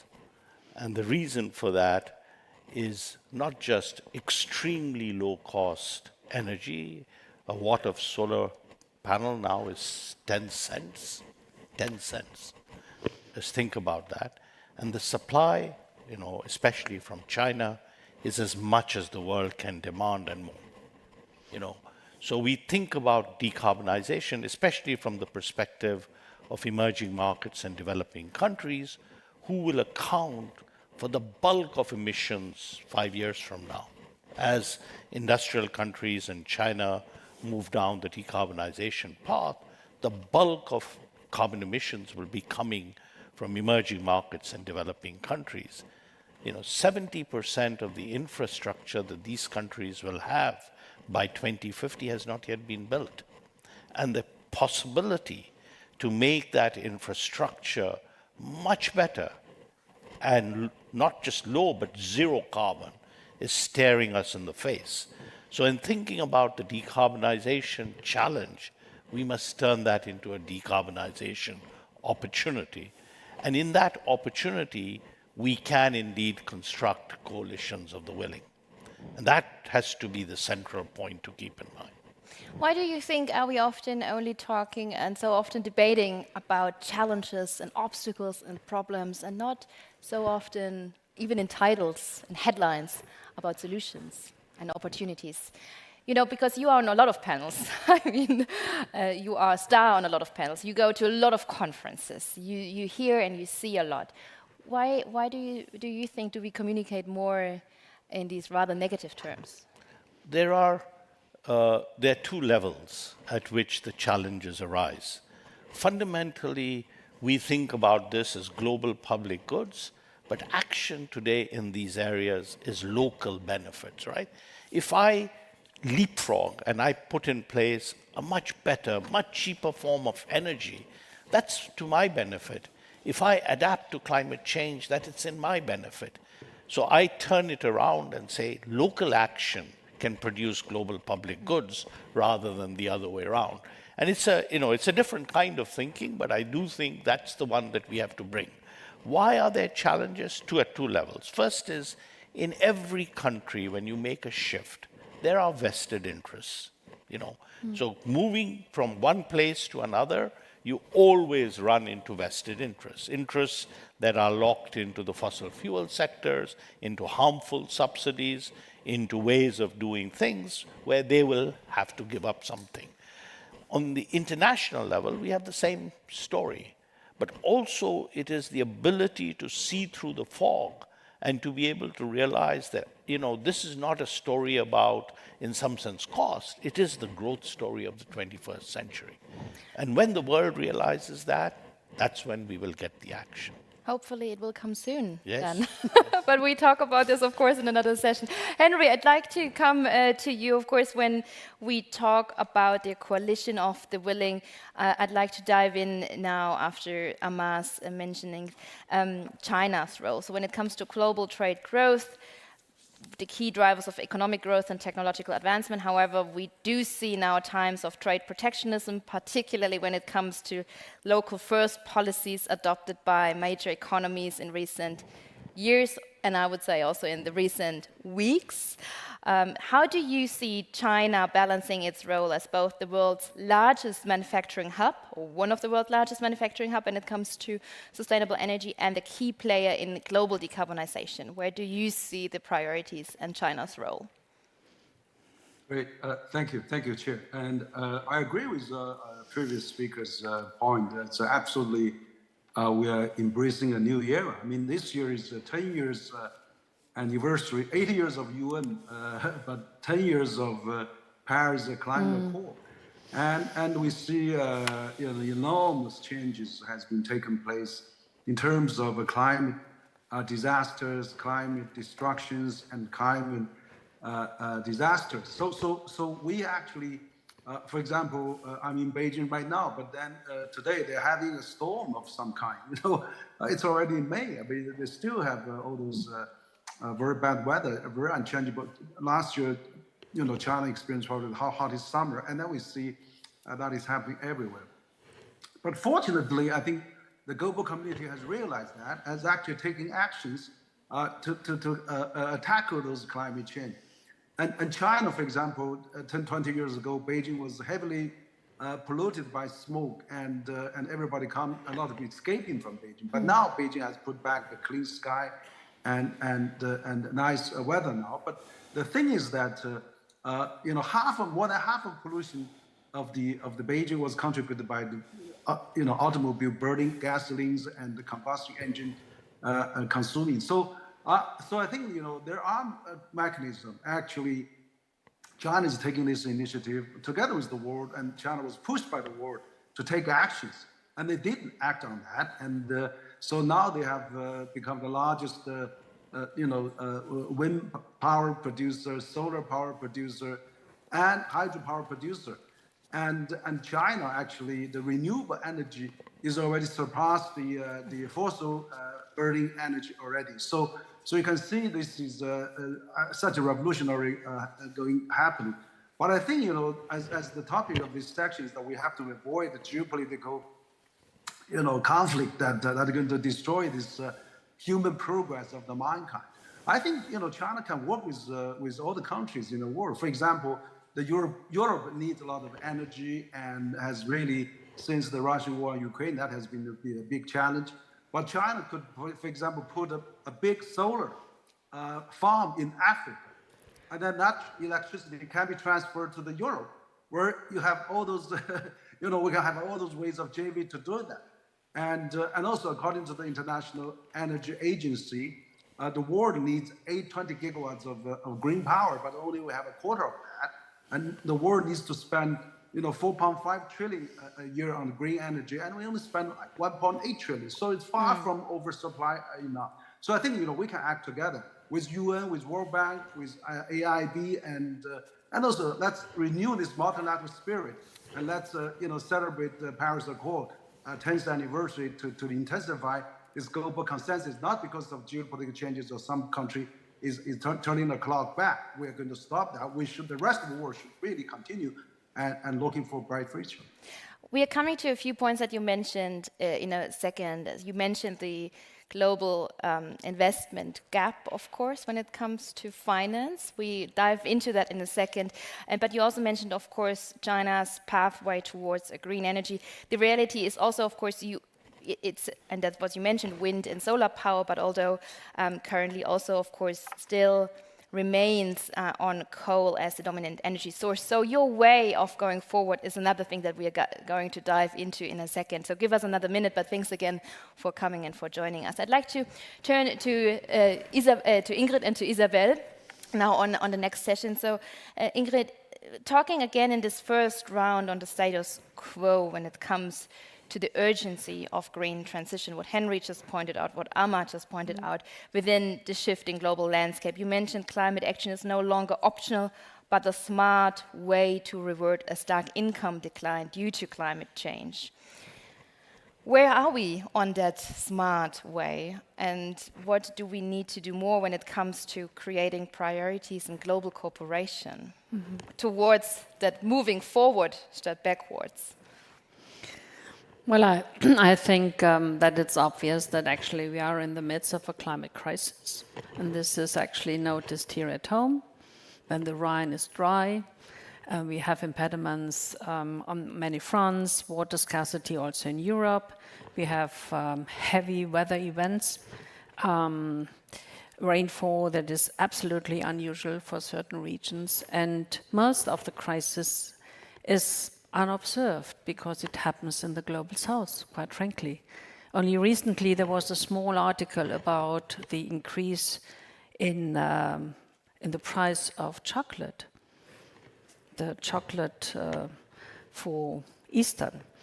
But of course, the drama is that on the bottom, on the ground, in Cote d'Ivoire, in Ghana, those small-scale cocoa producers, they are suffering from the already changing rain patterns, and they have no device, they have no support to deal with it. So I would like to underline that we are entering tipping points, and additionally we are entering unsecurity in a way that insurance companies tell us we might reach a level of actually damages where they would tell us this is no longer insurable.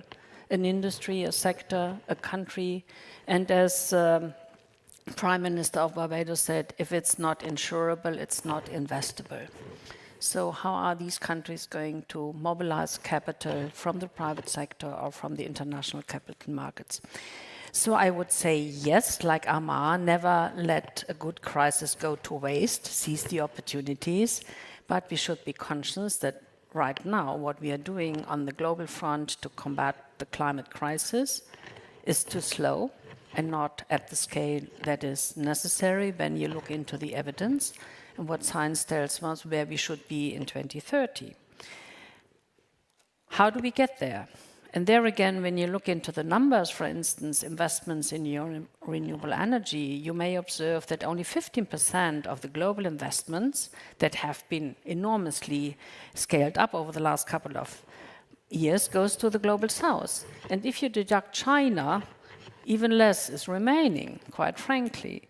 So how do we create the right incentives and framework conditions that through cooperation and through the private sector, we can really fill these investments gap in a reasonable way with a fair price, but also in a way that we actually reach the green transformation.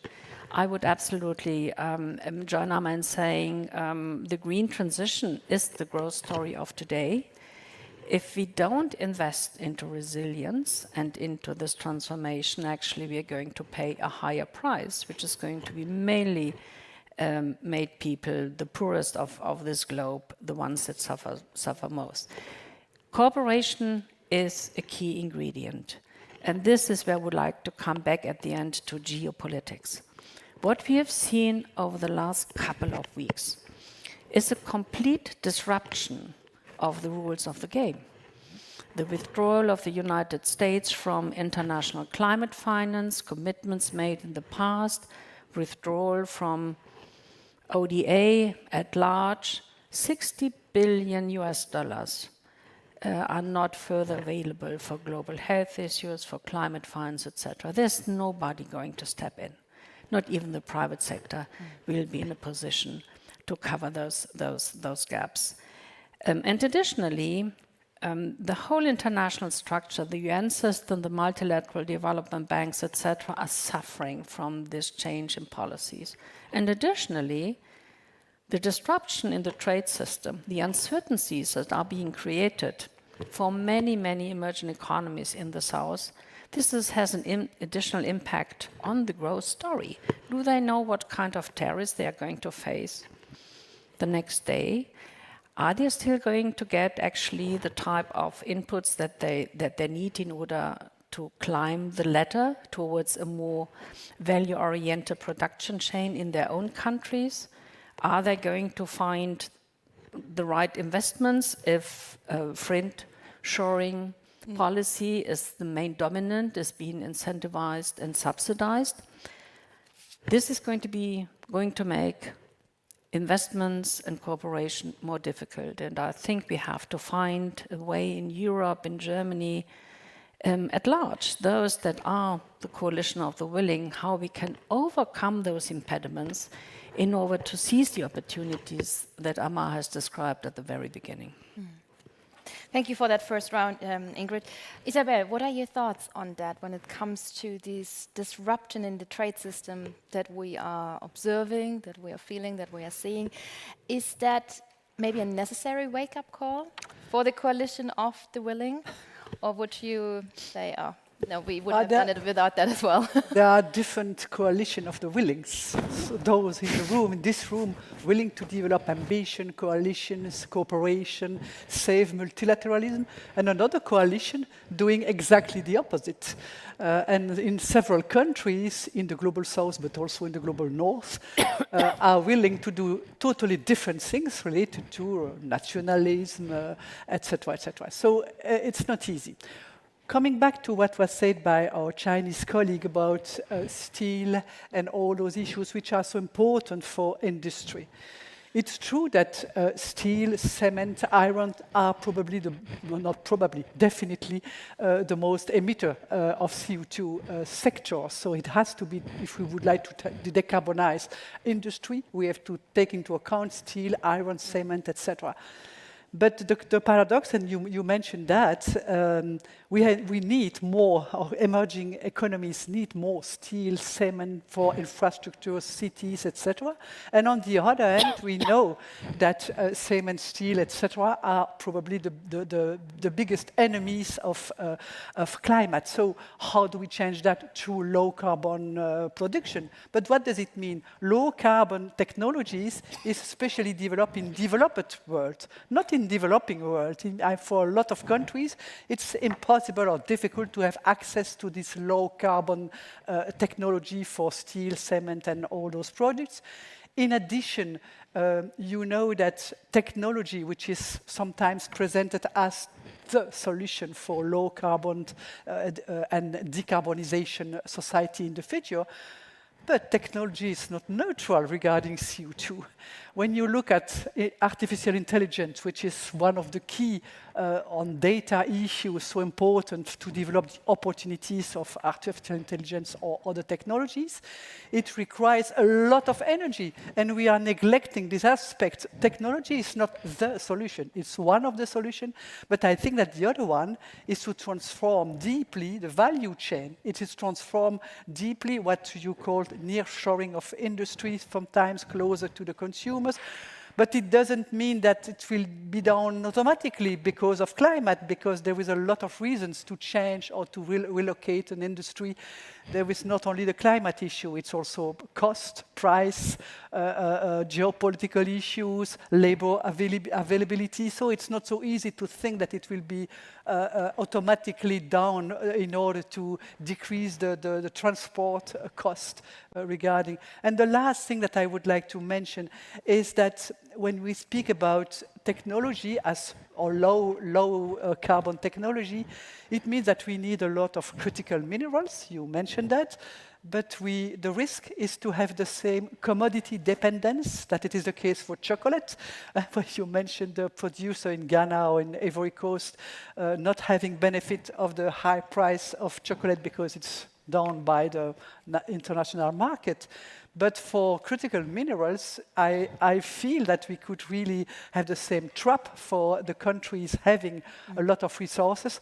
And I think that the rush to critical minerals has to be accompanied, and frankly, it's not the case until today, through a process of really transformation, because those countries, the problem of those countries is lack of diversification of economy. Diversifications mean value added, transformation, but chocolate, critical minerals, cotton, coffee, cacao, all those products are not transformed locally, and the value added it's for the industrialized countries. So it means that the transformation is really deep, important, and we know what has to be done. But it's not possible because of access to finance, because for many reasons. So often it comes back to power and money. right? And we come back to money and finance in a second, but I'd like to stay with you, Isabel, for another minute. In this paradox, maybe you have a recipe when it comes to the technology and the decarbonization paradox, because you mentioned, of course, this high production of CO2 when it comes to the technology as the only solution. We are facing a rising energy demand and, of course, a high production of CO2 when we think of data centers, battery gigafactories, digital infrastructure. How can we align this exponential growth of these technologies, because we need more and more, we produce more and more of these infrastructures, with our goal of a net zero industry? Does it even work together? Or what's missing in our recipe that we need to bake? That's really a big question, because in the next decennia, and even the former boss of Google said that the scale and the speed of development for data center and all those issues, which is really CO2 emitter a lot, it's so fulgurant speed and scale that we have to integrate that now and not expecting that a crisis of CO2 emission from the technology, which is supposed to solve the problem of low carbon economy. So I think that this issue has to be really addressed in a way related, and there are different ways to really trying to have a low carbon technology for low carbon production of new technology. And it has to be done now and not expecting the crisis that we will face after, even if the fossil fuels are disappearing of the world, which is of course not the case, or coal and all those fossil fuels. I think that we have to avoid a second crisis with CO2 emission from technology.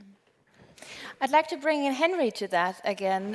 Henry, when we talk about green transition in China, you mentioned already a few of the roads ahead and that China is currently on. When it comes to the low carbon technology topic, that's quite interesting as well to hear your perspective on that, because you mentioned it is also part of the Global Solutions Journal, where you say China's green transition is becoming more market-driven than government-led. Do you think we also need that for the goal of a low carbon technology? Well, absolutely. I think that China has really turned around. It's a great shift around because, for example, in the street of Beijing, it used to be 60% of pollution was contributed by the automobiles, of combustion engine automobiles. Now it's over 60% EV cars now. And then, and also for the whole power generation, over half of that in China is already green power. So I think those technologies are readily available. If we can make solar panels so cheap, so affordable for the world, that's a Chinese subsidy for the world. I mean, let's use it. Let's take advantage of it. So that's point number one. Number two, I think there's a lot of technology that China is developing. For example, China builds half of the world's skyscrapers. And then now you need a really modern construction technology to have those green, affordable, environment-friendly housing. That is also transform China. 700 million actually to 800 million people live in the city, urban center. There's a huge transformation from those, very burning and consuming and energy wasting kind of housing to a more clean and efficient saving housing. I mean, that technology can be applied to the rest of the world as well. China has the biggest infrastructure capability in the world also. And also you can see that all the 70% of a speed highway, the railway in China, largely was run by electricity. There's no combustion locomotive anymore. So I think those experience China has with such big applications, big experiment, fierce competition, that the humankind have this a country generated so much advanced technology should be applied and utilized by the world with developing countries. China has lifted, 43 African countries, least developing countries, zero tariff coming to China. So I think there's many things China can share, can contribute. Thank you, China Henry. probably is the only largest economy now, still sticks on this climate, Paris Accord. Yes. Amar, I'd like to hear your thoughts on that, because when we are reframing it, not fearing competition, but rather enforcing cooperation, when it comes to green industrial policies worldwide, what can we learn from each other? And how can green industrial policy in high-income countries support LMICs equitably, that it is an equitable exchange and cooperation. What are your thoughts on that? So my thoughts are actually very aligned with what Isabel said. We should be ambitious but realistic about transformation in emerging markets and developing countries. So the way I look at it is if you have a sophisticated multinational producing steel in India, steel in the US, steel in Germany, they should be treated the same. They should apply certain international rules. But if, and in the case of India, for example, so much is produced by small and very small, medium-scale industry, they cannot adapt to the CBAM. They just cannot. Compliance, all the certification. It's impossible for small companies to address all the certification that we, and it's a good example, the CO2 CBAM, the carbon board adjustment that the European Union would like to really install or impose. And probably it would have been important to discuss that before, because now it's a difficult question, not only with India, China, but also with the rest of the world, because it's perceived as green protectionism. So, and especially for the small industry, sorry, because I interrupt you, but we agree. So I was going to say that, therefore, we have to be smart. Yeah. Smart on which level? On the local level as well? Or also? Yes, at every level. So, what you want to do is you want to incentivize change, you want to incentivize investment, you want to incentivize technology, right? You want to do all of that. But at the same time, you have to remember that this is about equitable growth, and you want to make sure that you do not have unintended consequences of the policies. And in the case of CBAM, it's very clear that it will have unintended consequences. So those of us who are working on development are saying, look, let's take a careful look, and then, you can adjust. But what we want to do is maximize change while taking into account these impacts. And I do think that, there are these unintended impacts, even of well-intentioned policies. But then there are many policies that are not well-intentioned right now, because there's so much of a national interest point of view, as we are seeing. So those policies can be disruptive in the supply chain. We have to be able to find a way where we can tap the tremendous comparative strengths of China in a world of international cooperation, not by saying it's one versus the other. I mean, it's okay for the US to put, whatever % of tariff it wants on Chinese solar panels. It's okay even in Europe, but it would be a disaster for the developing world. Indeed, the developing world must benefit from the lowest price. There are, of course, other issues, as Ingrid pointed out, about investment, about finance that have to be tackled. But the international cooperation is the only way by which we are going to accelerate this. I want to just stress something again that Ingrid said. Look, in the last 4 years, less than 15% of the increment in clean energy went to emerging markets and developing countries other than China.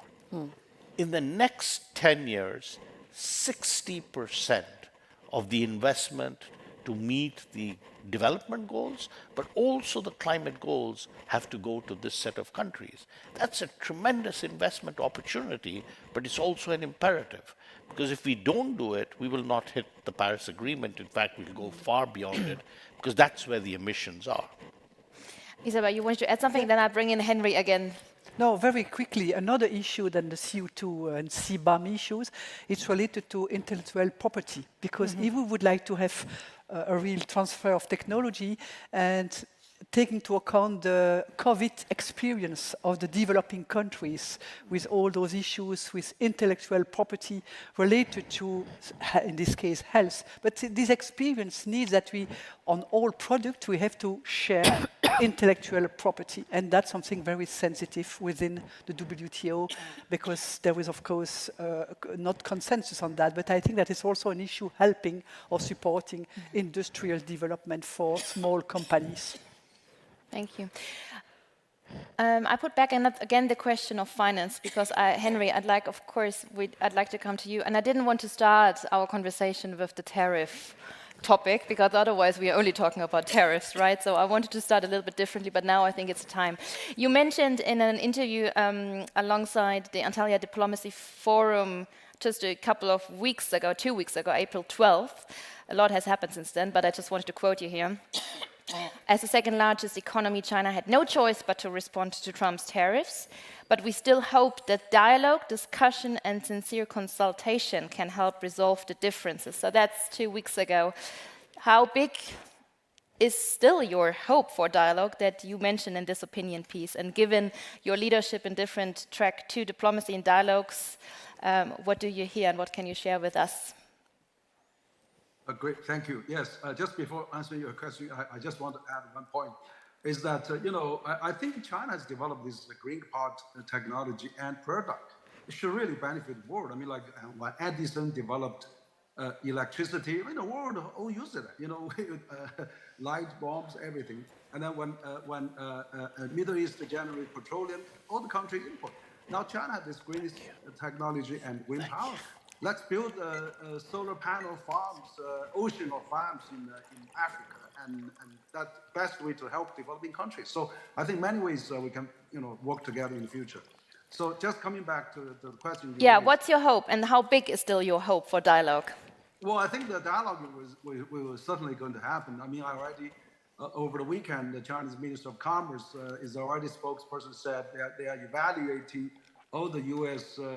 responses, and that they're assessing the possibility for talking. So that's already a sign of engagement. I think, the problem is about U.S. actually started this trade war, started this escalation. It's also natural and obvious if U.S. can take a bit more initiative, China would certainly respond like China always said.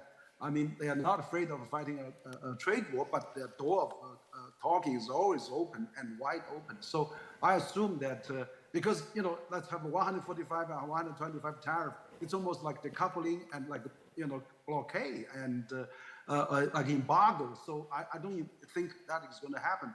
For example, 80% of Apple phone was made in China. If this, tariff applied, Apple would go bankrupt. And half of Tesla was made in China. And then that would be also stop Tesla operating around the world.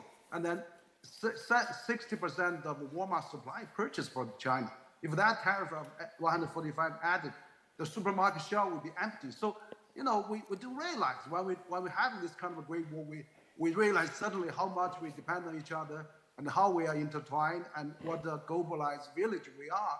And we still go back to the 19th century mentality. That is not going to work. But you're still open for dialogue. That's a big exclamation mark that I hear. Is that correct? Yeah, no, absolutely. We're open for dialogue. Okay, China, so maybe we can send that around the world. Okay, let's talk about money. Right? Yes. Finance. And Ingrid, I mean, this fragmentation of global finance, you also mentioned it, financial support from the global north has fallen short, of course, of expectations. The OECD mentioned that the commitments have not been fully honored for a long time when it comes to climate finance pledges.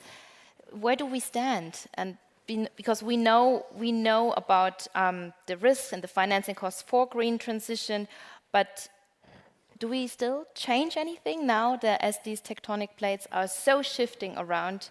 Do we bridge the investment gap now in these times of whirlwinds and storms? Well, I think we are talking about the famous trillions that we need to mobilize. But first, I'm still optimistic because I see a lot of endeavor, first by the Brazilian COP presidency on the road to Belém, with friends of groups in the background and some countries that really want to come to a good result when it comes to climate finance mobilization for a good result for Belém. This means, of course, that those that are still being part of the coalition are willing that they should actually fulfill their commitments, the commitments made in the past. I'm not talking about the new ones that still have to be agreed upon. Secondly, we should bear in mind the trillions we won't reach without the private sector. We have to mobilize private sector capital, and this means we have to change the policy environment. We have to find the right instruments to reduce risks. guarantees, for instance, other instruments. We have to be more serious, really, not to do this in a piecemeal approach, but really in platform approaches that can really bring the scale that we need. And finally, in accordance to studies from the extern, 50% of the climate finance that's going to be needed in order to realize the transformation have to be mobilized in the domestic markets. It's not about ODA. It's about the capital that is available in country. It's about shifting the policies of commercial banks. It's about designing the right green fiscal policies to incentivize investments on the ground into the transformation. So the issues that we have to address are much bigger.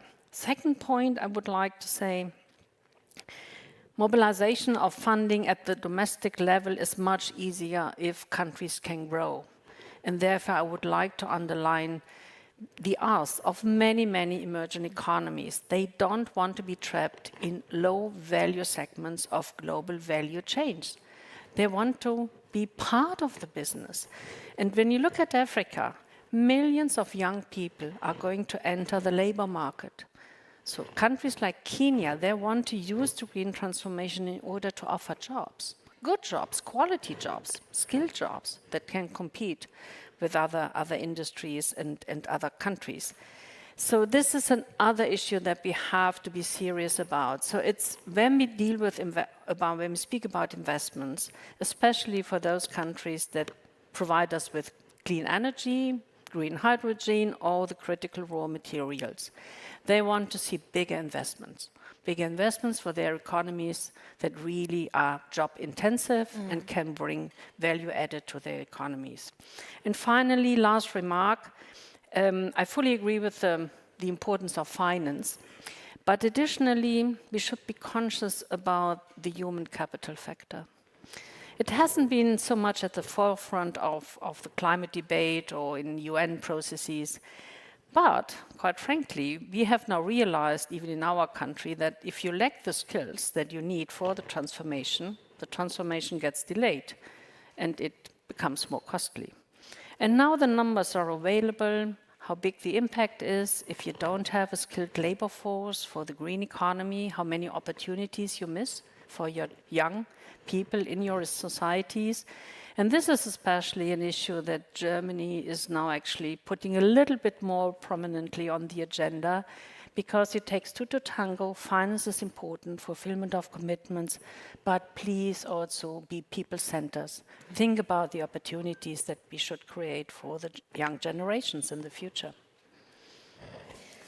Alaa, when it comes to institutional changes, you just came back from the World Bank annual meeting. Can you tell us a little bit an update of where do we stand when it comes to changing big institutions? It's a long way. Are we at the end of the process of changing? So let me build on what Ingrid said, because I very strongly agree with her. And we are actually working very closely with the COP30 presidency on this roadmap from Baku to Belém, which is the way for us to actually take that larger ambition and the way to actually see all pools of finance coming together as effectively as they can. We talked about the private sector, we talked about concessional finance, but just to answer your question, the role of development finance institutions is absolutely critical. Why? Because they help with that enabling environment. They help with crowding in the private finance, including through the guarantees and credit enhancements that Ingrid mentioned, blended finance. And their own finance is extremely important at a time when we do not have official development assistance at scale. For example, IBRD, which is the main line of the World Bank, could lend for energy transformation in Africa. There is no reason why they can't step up. So, as the World Bank has now had announced before, even they have the Mission 300, which is to provide 300 million people in Africa access to energy. My own view is you can do even better than that if you look at the possibilities. Why? because this is the growth story. You know, if you go to Africa, they'll say, we aren't able to process all these things here because we don't have the energy. If you go and say, why aren't you investing in the energy? They'll say, we don't have enough demand. A very easy answer is to connect the two. Remember that Africa has 60% of the world's solar potential. Potential. Yes. Yes. But how do we leverage that? But less than 1.5% of the investment. So if you connect these two, as Ingrid was saying, that's the possibility. So what's the kind of, so on the finance, the role of multilateral institutions, absolutely critical, okay? That's also a question that we will discuss in Sevilla in July, the Forum for Development Conference, because the climate finance is, of course, part of the finance for development, definitely. And it's true that what you said about the importance to match the investment and the potential for example, solar or renewable energy, I would like to highlight something which is important related to the communities. If we could invest in Africa for clean cooking, I mean, you know that for women in Africa, it's in 80% of the cases, it's with wood, with all the problems, CO2 emission, health problems, etc. If we change that through a real strategy for clean cooking through electricity or other means, I think that we will link or we match really energy issues, climate issues, health issues, and communities. And I think that started with that could also give some impulse or some incentive for the local people to believe that something is possible. Otherwise, it stays something that we discuss in the big conference, but what does it change on the ground for a lot of people, and particularly the young people in Africa and everywhere, but particularly in Africa, they are really sometimes desperate, not having access to finance for their project. They have a lot of project initiative, willing to do the things for the development of their country, but no access to value chain, no access to finance, and particularly for women. That's another category of people totally discriminated. So I think that we have to also to discuss institutionally, and the multilateral development banks are really key for that. But in addition and in parallel, we have urgently to show to the communities that there is something which is possible on the ground to really keep level of motivation of those people. Talking about level of motivation, how do you motivate the private sector to be a little bit bolder and more courageous when it comes to investments in emerging markets? What would you tell and what would you like to say, or would you like to hear more often? But that's where we go back to what we discussed about CO2 price and all those issues. It has to be, the rules have to be the same or similar, maybe with a path which should be different for several countries or several category of companies, but we have to identify rules which are a little bit more fair. Today, the international rules are not fair regarding access to finance for climate finance. So it's not just donate for climate change, it's really to incentivize companies to change and to transform. And we need for that new rules, intellectual property, CO2 pricing. We have also to keep into consideration what is maybe the CO2 market, the voluntary market for CO2, biodiversity, which is also a kind of resource for a lot of countries. Wonderful. I think we are ready for some questions of the audience, right? Yes, let's fire it up. We have one question. Come on, guys. 2 questions. And your 3 questions. Beautiful. See, it works. Okay, we have a microphone. Yes. 1, 2, and 3. And tell us who you are, and then we love your concrete, precise question, not monologue, question. Okay, this is Dr. Kashif Mangi from Berlin School of Business and Innovation. I am teaching energy management particularly. This is like an incredible session for me and my students back there. So I have a mixed of question, like we are still in the world of energy mix challenges. So when we see some regional collaborations like EU, like MENA, like SAARC, or some others like Asians. So what is the particular role, or it can be a particular role for them to integrate this challenge in a very positive manner, that how we can get rid of this carbon excessness in the world?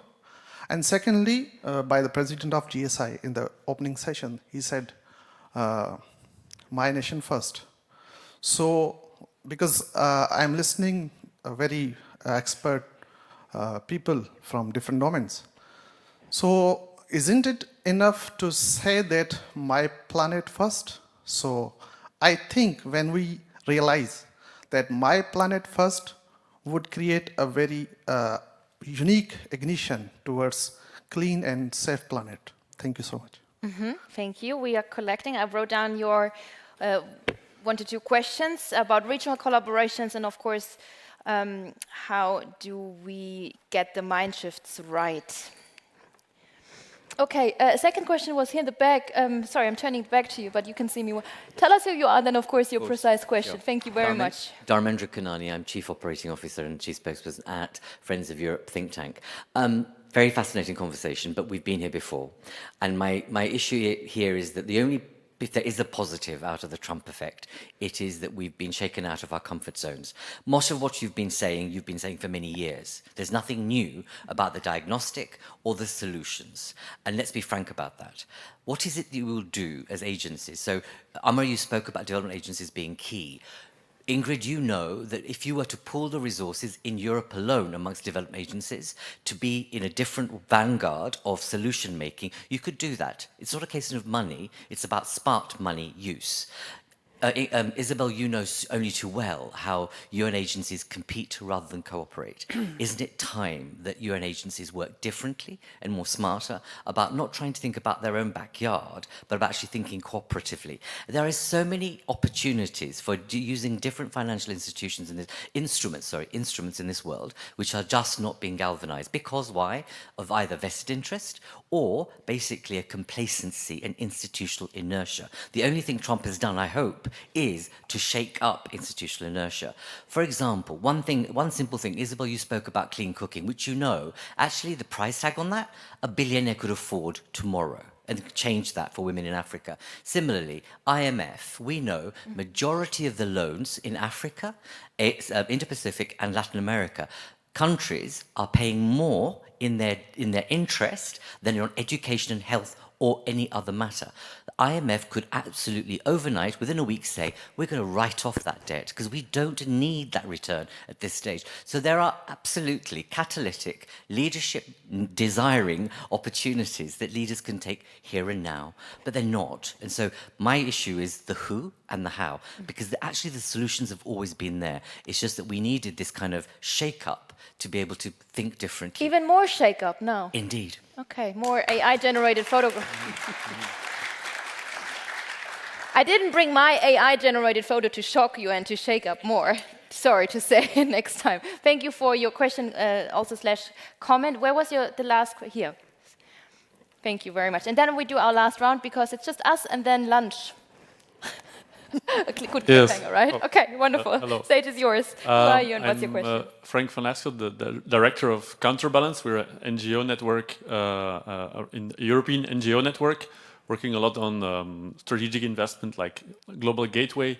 And I was really interesting to see that we talk about the potential of Africa for renewable energy and that the money doesn't get there. And I think that one of the things that we really have to look at is that it's not being perceived as profitable enough. And I think it's not just about incentivizing the private sector to go there, it's also to see about some of the profit expectations are maybe not reasonable for where we need to go. And I think that we really need to look at financing policies and mechanisms where we find ways to mobilize different kinds of finance that are available to make sure that the money can get there and to get over the structural thresholds which make sure that capital doesn't make it there. And that we have to also, we're always talking about going from billions to trillions to raise private capital, but we have to work together also a lot as different public institutions and value the role of the public sector, which can go where private investors often don't want to go. And of course, we want to work with private investors, but in a way, we need to find a way that their profit expectations are reasonable. We cannot give them the profits of a financialized economy or of the fossil fuel economy. They need to be able to accept moderate returns that are compatible with what the renewable economy can deliver. And I'm really wondering, what are the ideas to get in that direction? Because we know that there is enough money. That's not the issue. It's how to get it there in the right place with reasonable expectations of what can come out of it. Thank you, Frank. Alaa, I start with you with the last question. When it comes to, of course, expectation management as well, and what was mentioned, and how mobilizing different kinds of finance, what Frank mentioned and elaborated on. So what the last question, I think, brings out very powerfully, and I actually agree very much with the premise of that question, which is, how do you ensure that we have reasonable cost of capital from the borrower's perspective and a reasonable rate of return from the investor's perspective? And if you look at Africa today, I just keep focusing on it. On the whole continent or on several regions? When you talk about Africa, pretty much on the whole continent. Yeah. The cost of capital is 3 times that of Asia. Okay. And it is because of exactly that was said. Yet, the rate of default on African renewables is better than EU corporates or US corporates. So one of the things you can do is improve data. Second, I very much agree, if the private sector is not there at a reasonable, with a reasonable cost of capital, let development finance institutions step in. We can't wait. The situation is just too urgent for us to wait. So yes, bring in private capital to the maximum, okay?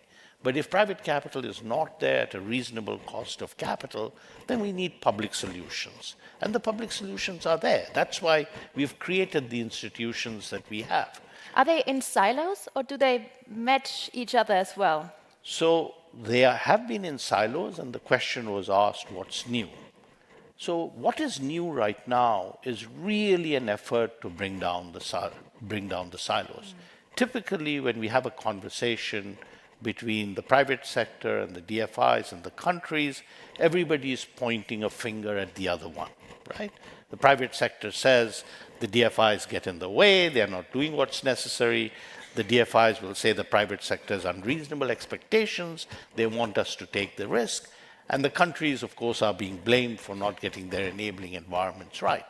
So a new solution that is being pursued is what Ingrid was mentioning. Basically, we are calling them country platforms, country-led platforms. Why are they important? So a country can set out its vision, its strategy, its commitments. And behind that, stakeholders can come in. It's an instrument of accountability for the countries, the institutions, and the private sector. We've tried it through what have been called the JETPs, South Africa, Indonesia. They have given us lessons about what we are doing well and what we are not. So what is new right now is we have to get everybody into the same room and throw away the key, and we'll have the solution.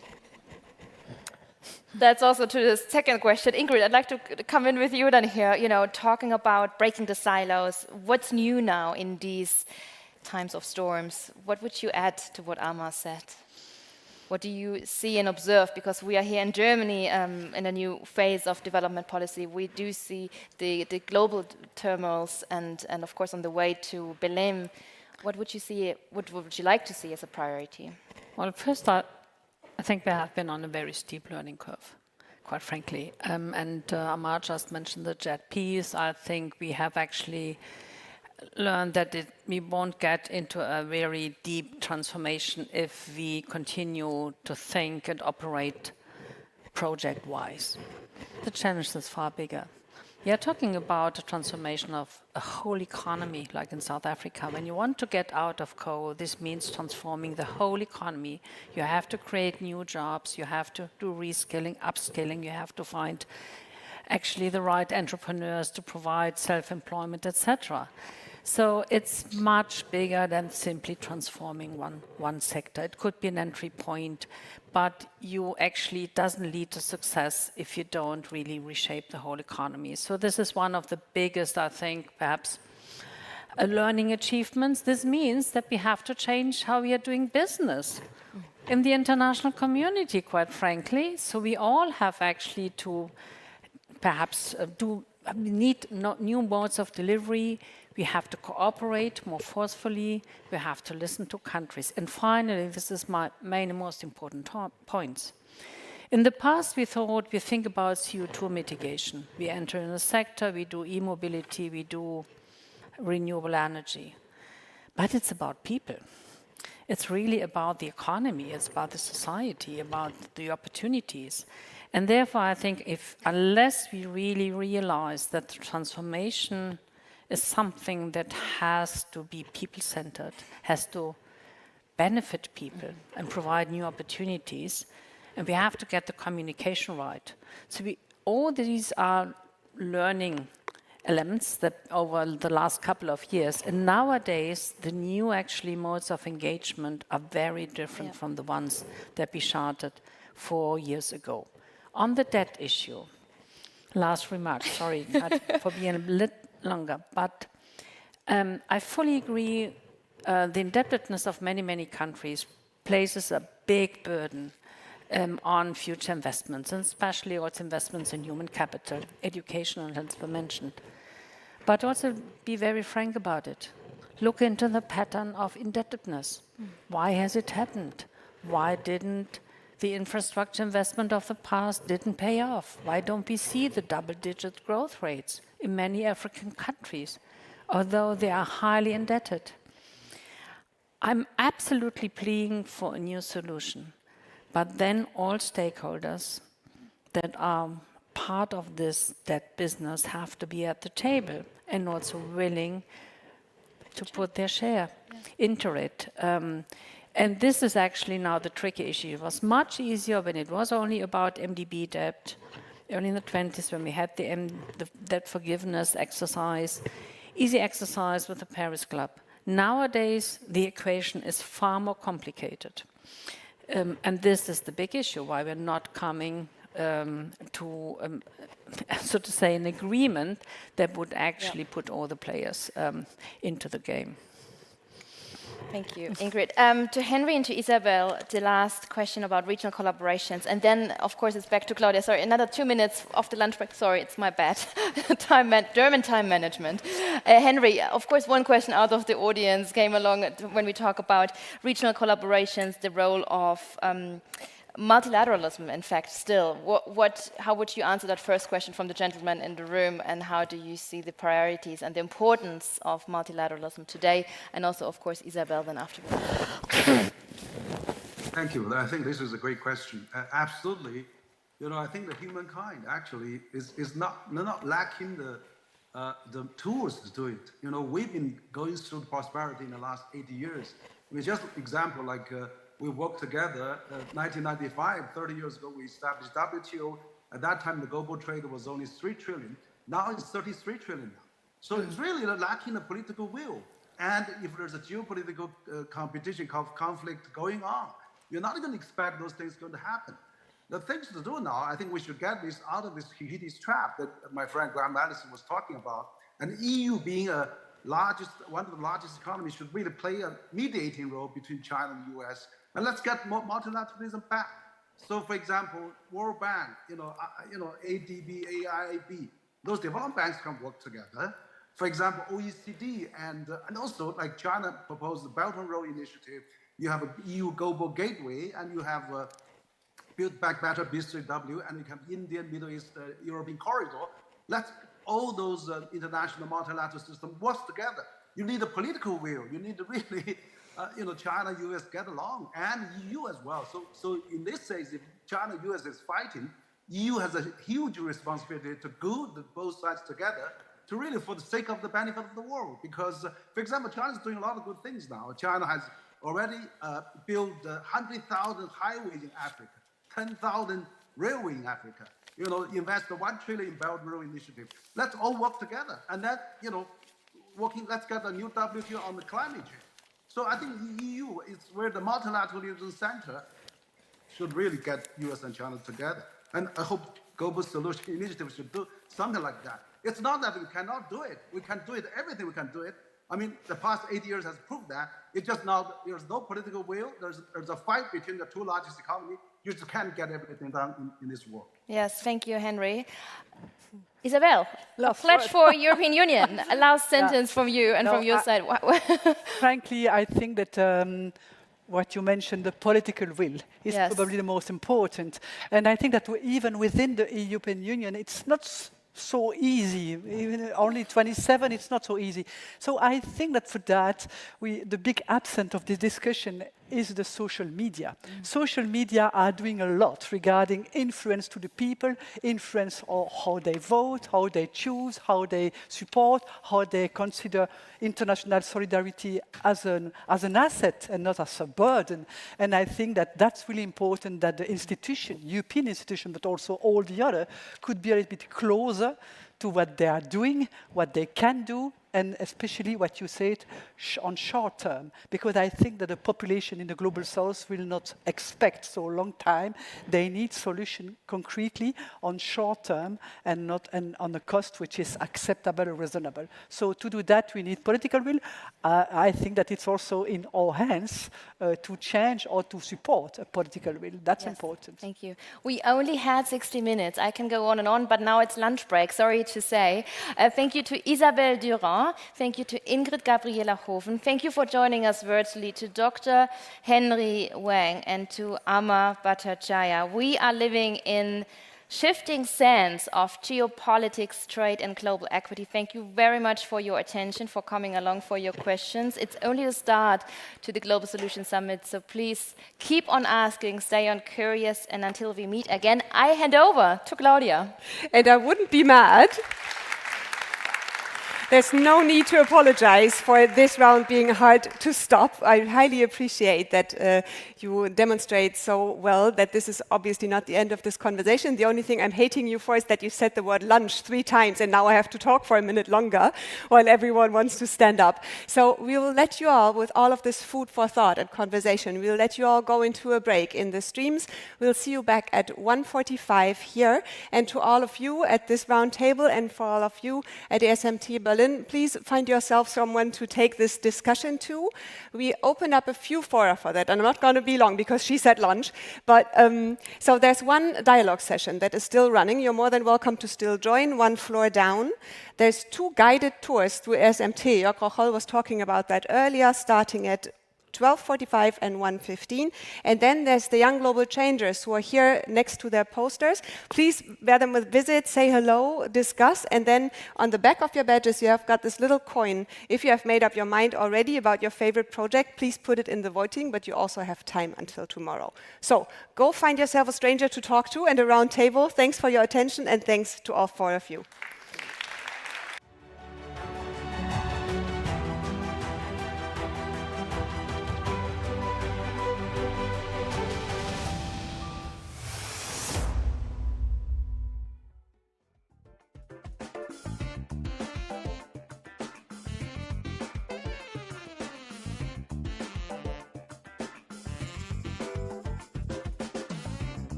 Excellencies, distinguished guests, ladies and gentlemen, it is my great honor to welcome Honorable FCPA Dr. Wycliffe Oparanya, Kenya's Cabinet Secretary for Cooperatives and Micro, Small and Medium Enterprises Development, to the Global Solutions Summit. With his experience in both the public and the private sector, and his deep commitment to inclusive economic growth, he is a driving force in Kenya's economic and governance landscape, with a large impact and insight in African and international policymaking. We are delighted to have you join us today for a fireside chat for an interview on enhancing financial inclusion and promoting the growth of MSMEs to drive economic transformation. Please join me in warmly welcoming His Excellency Oparanya, as well as our colleague Declan Curry, to the stage, who will facilitate the conversation.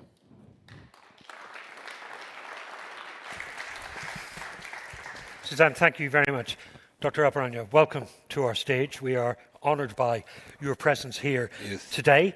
Dr. Oparanya is a distinguished and long-serving politician and public servant in Kenya. He's been a member of Parliament, a county governor, a senior party figure, and we're going to talk to him about the importance of micro, small and medium-sized enterprises as essential pillars of economic transformation, enhancing financial inclusion and strengthening sustainable trade in globally competitive markets.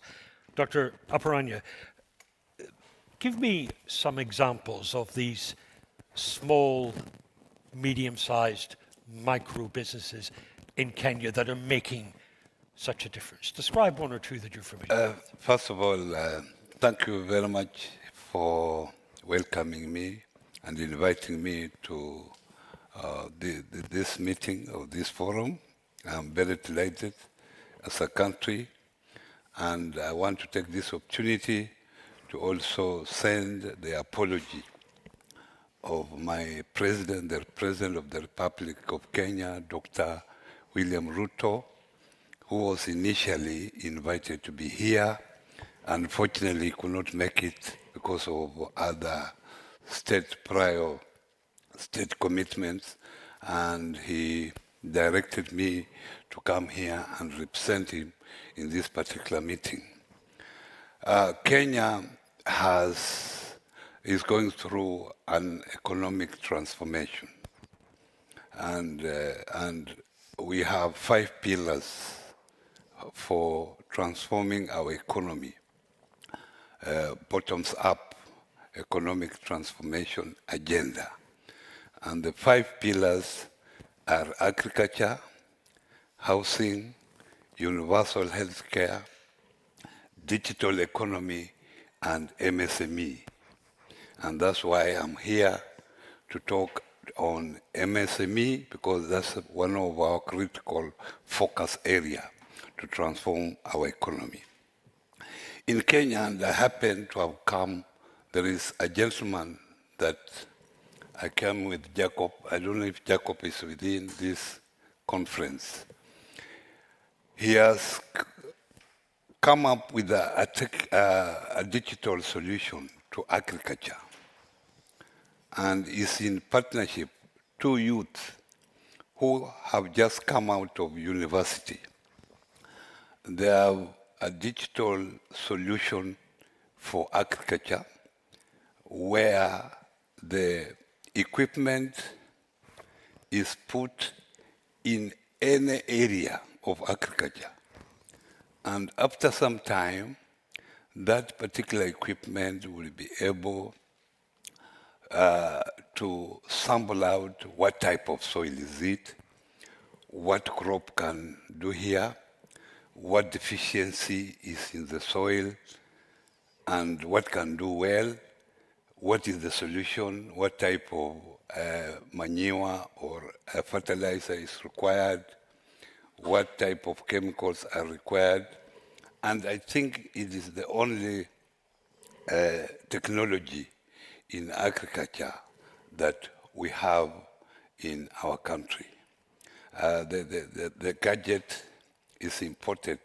The gadget itself is imported from Japan, but the casings and so on are done locally in Kenya. I think that's a very good innovative by two university students who have just come out of university, an idea that came to them when they were still at the university. And that is such a good example. It's a very good example. It's a great example because it's a great example that we have, and the gentleman was invited here. I've just been with him the last 30 minutes. I don't know why he's not here. And I think it's important that if he reappears here, you give him a chance to just tell you what he's doing is a great job, and we are committed as government to support him to scale up through the cooperative movement.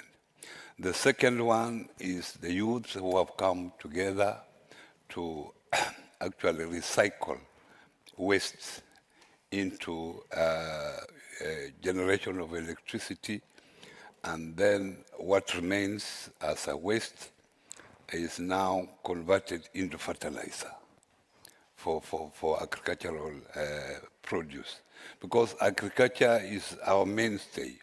So most of the MSMEs are within the agriculture sector, or the ones that are doing well, because that is the mainstay of our economy. The two are good examples that I can give before here. Thank you, sir. And they are excellent examples because they are dealing with an important issue right now. Yeah. And it is a solution that has come from your people directly. How is, if I could just point out that your microphone is slipping ever so slightly. That's fine. Okay. How is the government of Kenya supporting micro, small, and medium-sized businesses like this, in particular, their access to finance? Let me admit here that before these micro, small enterprises were scattered all over the government ministries. Some were under the Ministry of Agriculture, some were under the Ministry of Youth and Sports, some were in the Ministry of Trade, and some were in the Ministry of Labor.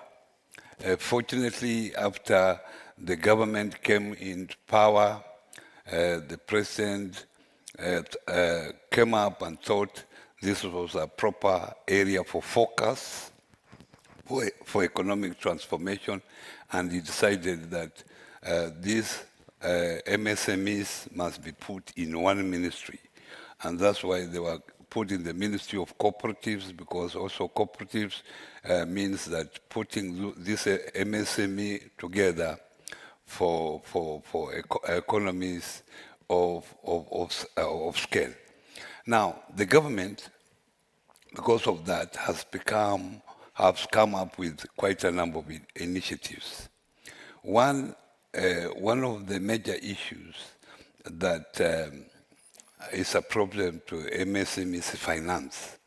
So government has come up with clear financial intervention, and one of it is the Youth Enterprise Fund that targets specifically to youth enterprises. The second one is the Women Entrepreneurship Fund that also targets women specifically. And even if you are a youth, but you are within the women bracket, you have access to the fund. And there is one that now lately we have started as a government in last year in November, what is called Hustler Fund for the hustlers, people at the lowest economic pyramid. The Hustler Fund is a digital fund where the youth can access the fund through star 2544 hash on your mobile phone. You are able to access that, and it is able to give you as low as 100 Kenya shillings, which is $1, up to 150,000 Kenya shillings. You can borrow that on a daily basis, even for your lunch. You can borrow for your lunch when you are working, when you have a day's work. You borrow for your lunch, you have your lunch, and in the evening, when you are paid, you are able to pay back. But you have up to 150,000 to borrow for small intervention, especially small businesses, paying salaries, paying utilities, and within 30 days you are able to pay back with a low interest rate of 8% per annum.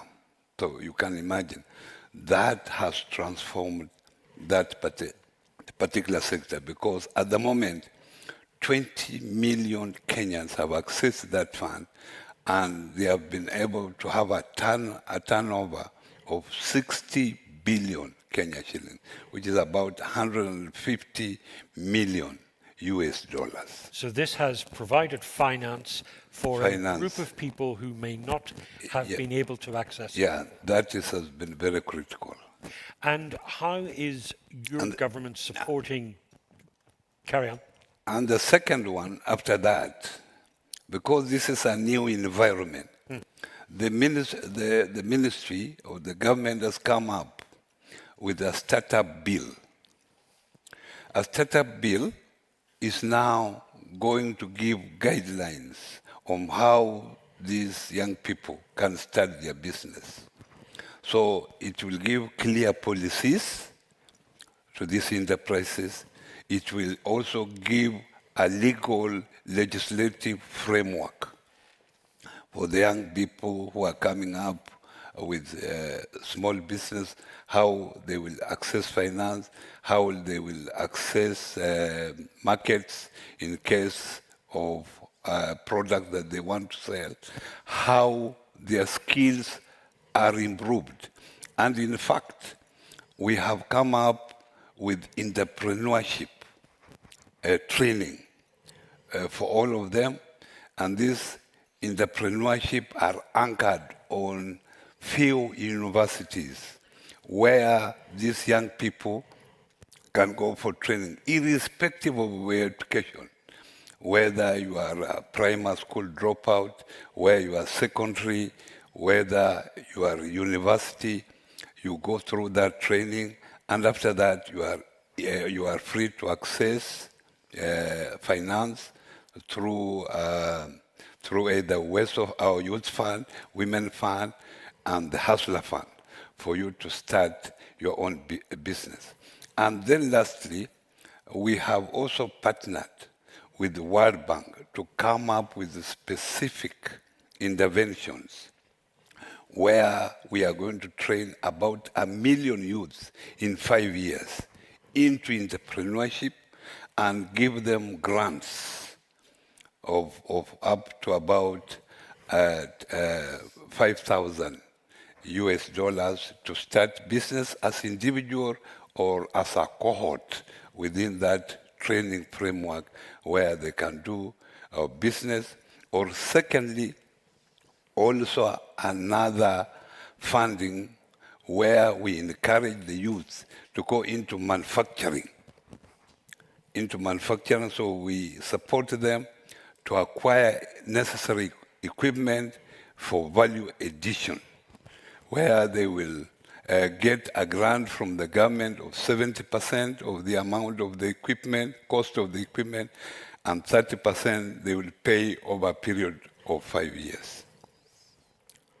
My apologies for cutting in earlier. You answered the question that I was going to ask. So Yes. Excellent foresight. Yeah. What we are hearing from you sir, are examples of local initiatives creating opportunity that are supported by national government.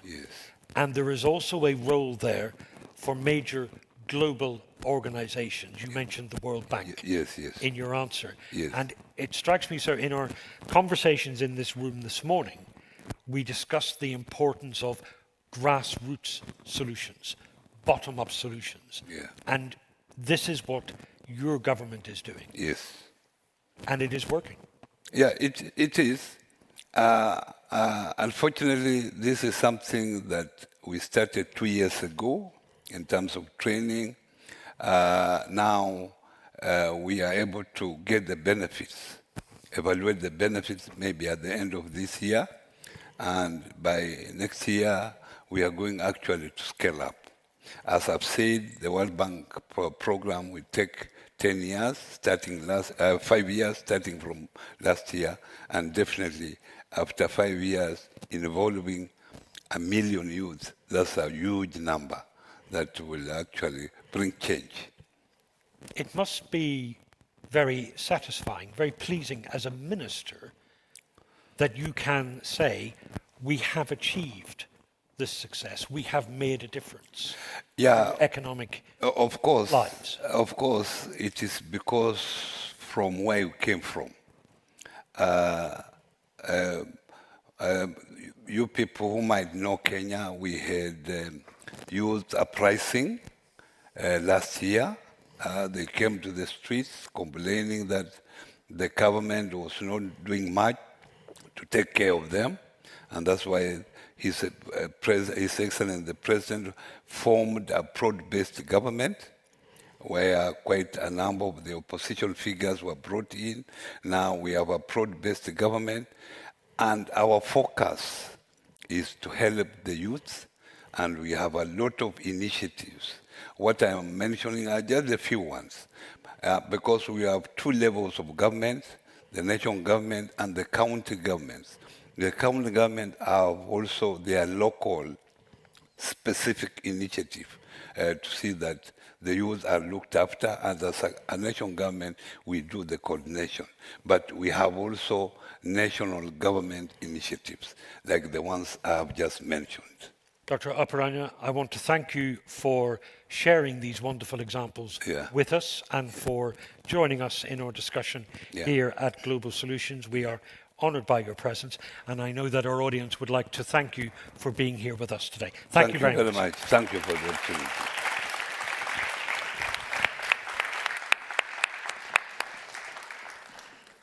Asante sana, Your Excellency, and thanks also to Declan Curry and to all of you for your attention.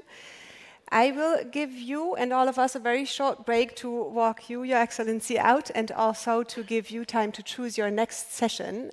Up here on this stage, when we've got the table back in, there will be a very interesting and relevant panel on just energy transition, really responding to a lot of what we heard this morning about SDG architecture from Alaa Murabit. And also there's 2 more sessions starting in a bit in the Global Solutions Dialogues and the forum and the deep dives next door. So choose wisely, find yourself a round table or a cup of coffee, and thanks again for this very insightful conversation. See you soon.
Our next session will be Just Energy Transition and Decarbonization.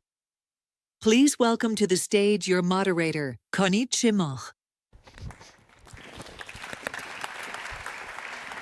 Hi, hello and welcome, ladies and gentlemen. Absolutely fantastic that so many of you are there. My panelists are there. As you can see, there is a free space, which we're going to fill very soon. I'm here. Wow, she magically appeared. Wonderful. So we have a full house, and it's exactly what we're going to be talking about. We're going to be talking about energy, renewable energy. Isabella, I take it that you have had your energy renewed. I hope the lunch was fantastic.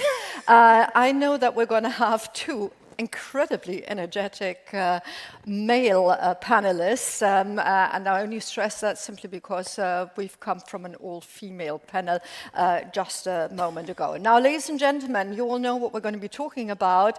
If we can manage, we will get a little bit of the audience into the discussion, depending on how we get along with time. And this time, Isabella, no, I'm free now.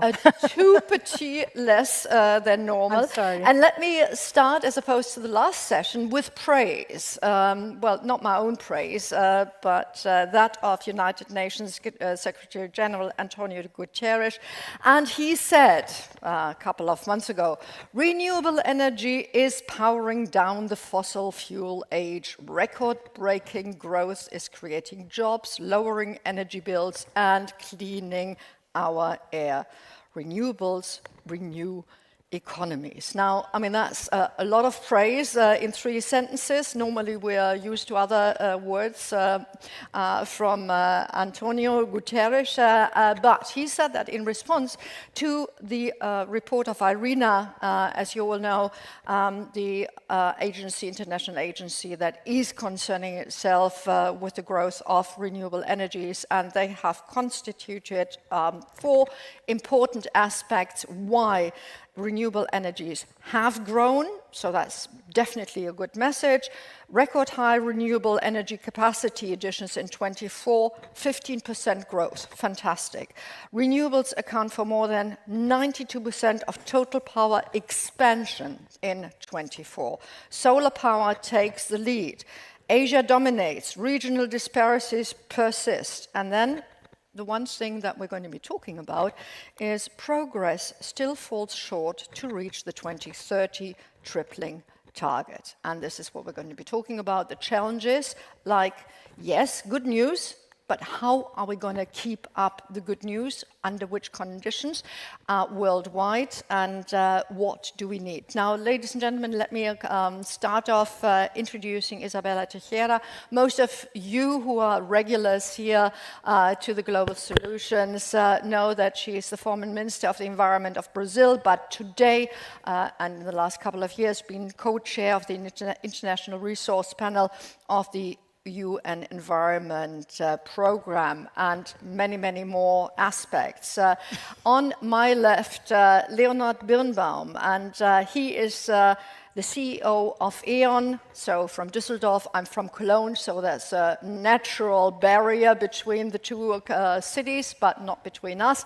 So, the European card is being played because you're a vice president of the executive committee of BWED and a member of the executive committee of the German Association of Industry and president of Eurelectric. The reason that I'm stressing that is because it's going to be part of the conversation. Stefan Kaffere has been CEO of 50 Hertz. I hope that's also the English version of it. Member of the steering committee of the German-Belgian Alaa Group Management Board since 2019. And I think the reason why all of these lights are working is because of your company. So thank you very much on that aspect. And again, you are also involved as a deputy in diverse European organizations. Now, first of all, Isabella, we've heard the big praise. Can we now lean back and say, it's going to work like that for the next 10 years? We don't actually need to do it anything, or what do we need to do in order to keep up the good news? Okay, hello, I'm sorry for being and you don't have half an hour. Okay. I used to be, as you know, absolutely pragmatic, but also optimist. Okay, and what we have today in the world is exactly you have energy addition agenda, not energy transition or only energy transition agenda. And this is very important to be observed because we're now discussing not about production but demand, supply. So we're going to supply and how the world is demanding energy. And it's not only because of, I'm not discussing only electrical energy, okay? I'm discussing energy mix. And also which countries are able to replace the traditional energy source to renewable ones. It's one thing. Another thing is also about technologies and how geopolitical perspectives come inside this agenda. Who has the domain? Each country has the domain of technological and competitive solutions and come to make sure that they can influence geopolitically. And this means the new narrative that will emerge from the climate crisis or the global crisis or the new world that's changing and the power of the control of narrative. This power. Okay. Third, the challenge that climate change and now climate change brings to us is to replace the global energy systems. This. Which countries can do this, considering and provide climate energy security, because it's not only to replace things, it comes with energy security, and this means that we have other trade-offs to manage. So I understand that when you go in the decision of climate change, you have 3 decisions today on the table. The first one is electrification. Okay, it's funny for me, I'm sorry to be so informal, when you go to e-cars, for example, and this comes from developed countries based on the gray energy, okay? And you go to discuss renewable energy or renewable fuels, for example, have barriers to discuss this. Second, you have electrification, so you have decarbonization. You go to supply chains and check decarbonization, how electricity and energy are critical. And third, the technological dependence, a new technological dependence when you go, for example, in China, or other countries that the domain of solar, etc. And you go into price. So my point here is, okay, we need to go in transitional way. This is something very important. But to discuss transitional way, I understand that to have other players, including the oil producers, into the room and check our vulnerabilities of the global energy system if we're able to replace things in the speed that we need because we have climate change happening. It's not something that will happen in the future. This is happening today. And the demand also because of this is so high. So I believe that we should discuss better energy addition together with energy transition if we want to figure out solutions and consider our challenges in this century. Thank you very much for the Eagles view. And now we're going to have sort of 2 people that are commenting from a position of practitioners. And when I look at the website of your company, there's actually this tiny little bit of ambition saying, oh, by 2030, we're going to be completely banking on renewable energy. How? Under which conditions? Yeah, our target is to cover 100% of the electricity demand in our control area, which is Eastern Germany and Hamburg. So 18 million people living in this control area by renewable energy in the average of the year in 2032. Last year, we reached a target of a little bit more than 73%. So the share of renewables is extremely high. And that's another proof of the progress you mentioned at the beginning with the quotes of the Secretary General of the United Nations and also the facts and figures of IRENA. But of course, it's obvious that most of these quotes and facts and figures were only focused on the share of renewables, the increase of renewables, and the investments we have seen in renewables. It's all true, but it's not the whole picture of the needed transition. Like you mentioned it, it is also about sector coupling.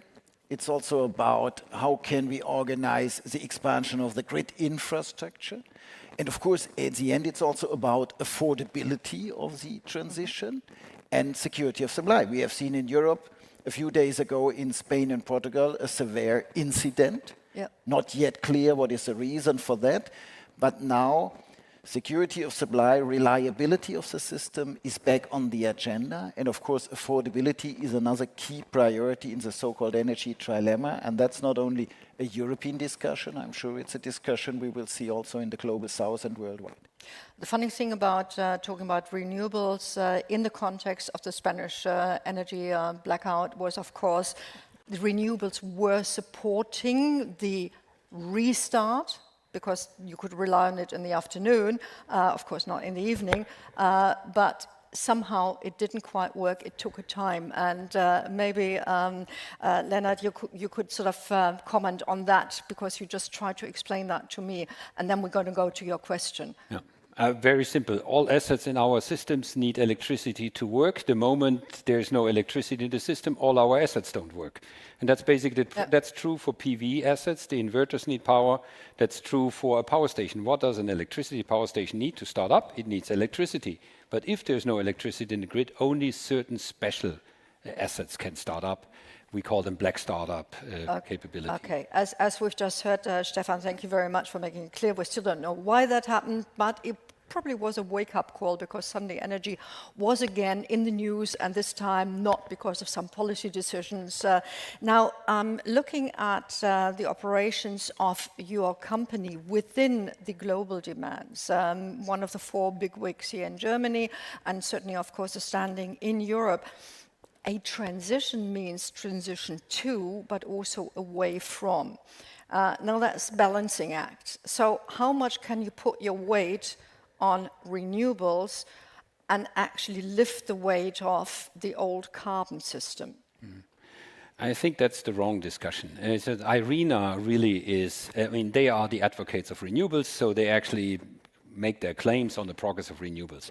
But we are actually, I would call it, we're a systems provider. Renewables are part of the system, but what the real interesting point is when you look at Europe or when you look at Eastern Germany is not that we need more windmills or more solar PV stations. Actually, we have already nearly more than enough. In certain areas, I'm the DSO, he's my TSO.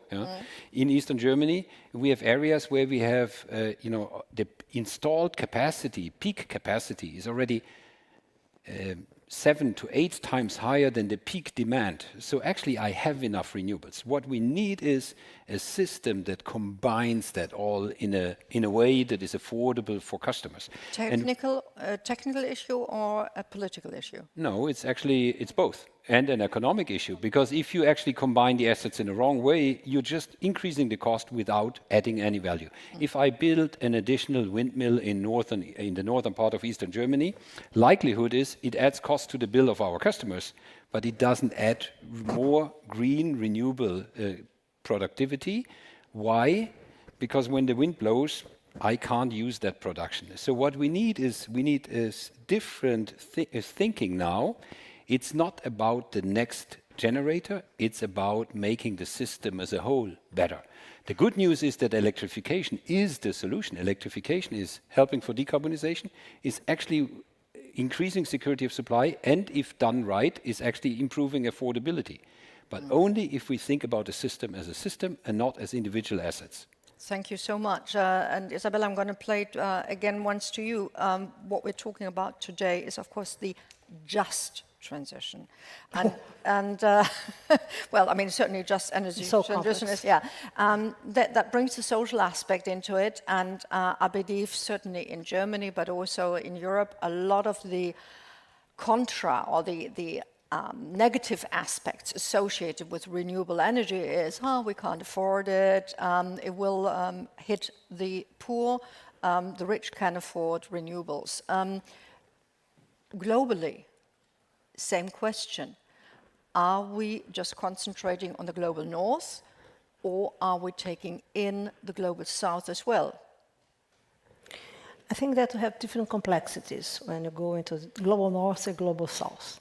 When you go to discuss just transition, okay, and you go to discuss this together, this transition away, because on climate change is this, okay, the decision that you need to manage, it's just means equitable, order, and also fair okay? If you go in the global south, we don't have homogeneity among the countries. We have really social inequalities, asymmetries.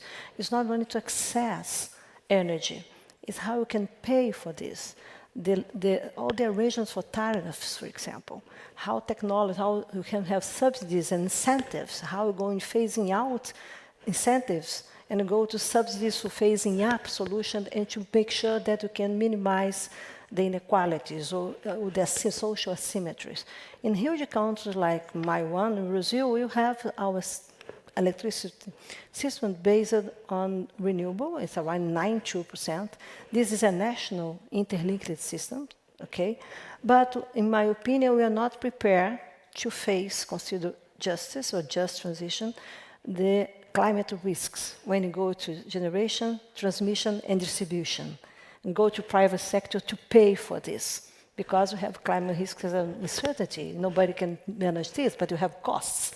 So, in my opinion, is that we need to go nationally to discuss very clear what just transition means, consider energy access, energy distribution, efficiency use. Efficiency is very critical to manage the pieces in short-term perspective. To be efficient what you have is a critical strategy, in my opinion, a critical pace to make sure that you can go manage trade-offs in short-term perspective. And this is really something critical because when you're exposed to energy crisis, you were in my country in 2001, yes, it was that stopped, okay? We need to mobilize society, and society understood very well. So I think that we need to be open to make sure nationally and regionally how we can come together and understand our just demands, just transition demands, and try to combine outcomes that will impact globally. But it's very critical when you go to India, for example, Modi, the president, the prime minister said it's critical. Energy transition in India means energy source addition. Okay, and this is true. So we need to understand the realities and make sure that, in my opinion, step-by-step process and make sure how we can use energy efficiency first. First, because this will probably allow private sector to manage the costs and the uncertainty in short-term perspectives. And this is very critical because of investments and the costs of energy, considering industrial development, blah, blah, blah, everything that means for us. I'd like to hear your views on that, but hold that thought for a minute, because originally we would have had a voice from the South in this panel, or on this panel. As you know, with conferences, sometimes it doesn't happen, flight doesn't come, and the panelists can't arrive. However, since yesterday, we've had somebody who stepped in, and we do need a microphone to the first row, and Lauren Hermanus is from South Africa. She is running an organization called southerntransitions.org, and we yesterday had a quick chat about the view from the South, and especially I'm in South Africa, you know, you can't get more South. So share with us your view on the North-South divide. Yeah, so I mean, it's quite a task to speak on behalf of the global majority.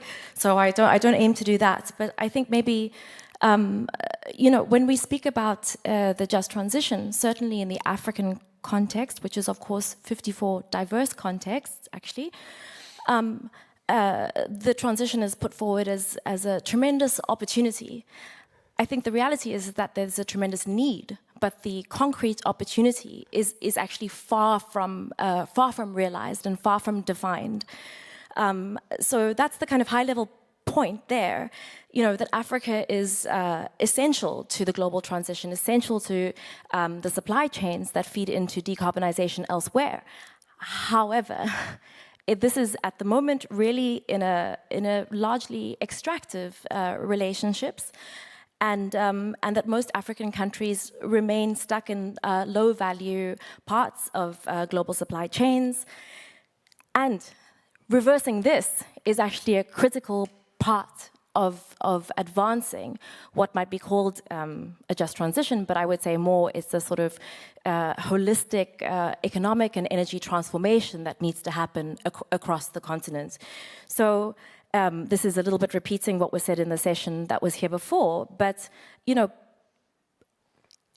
Africa's transition is not going to unfold through relationships of aid and dependency. What you need is to establish a sustainable demand, and the only way to do that is to have a level of industrialization and sustainable development that is integrated with, with this energy transformation that's required. So, yeah, just...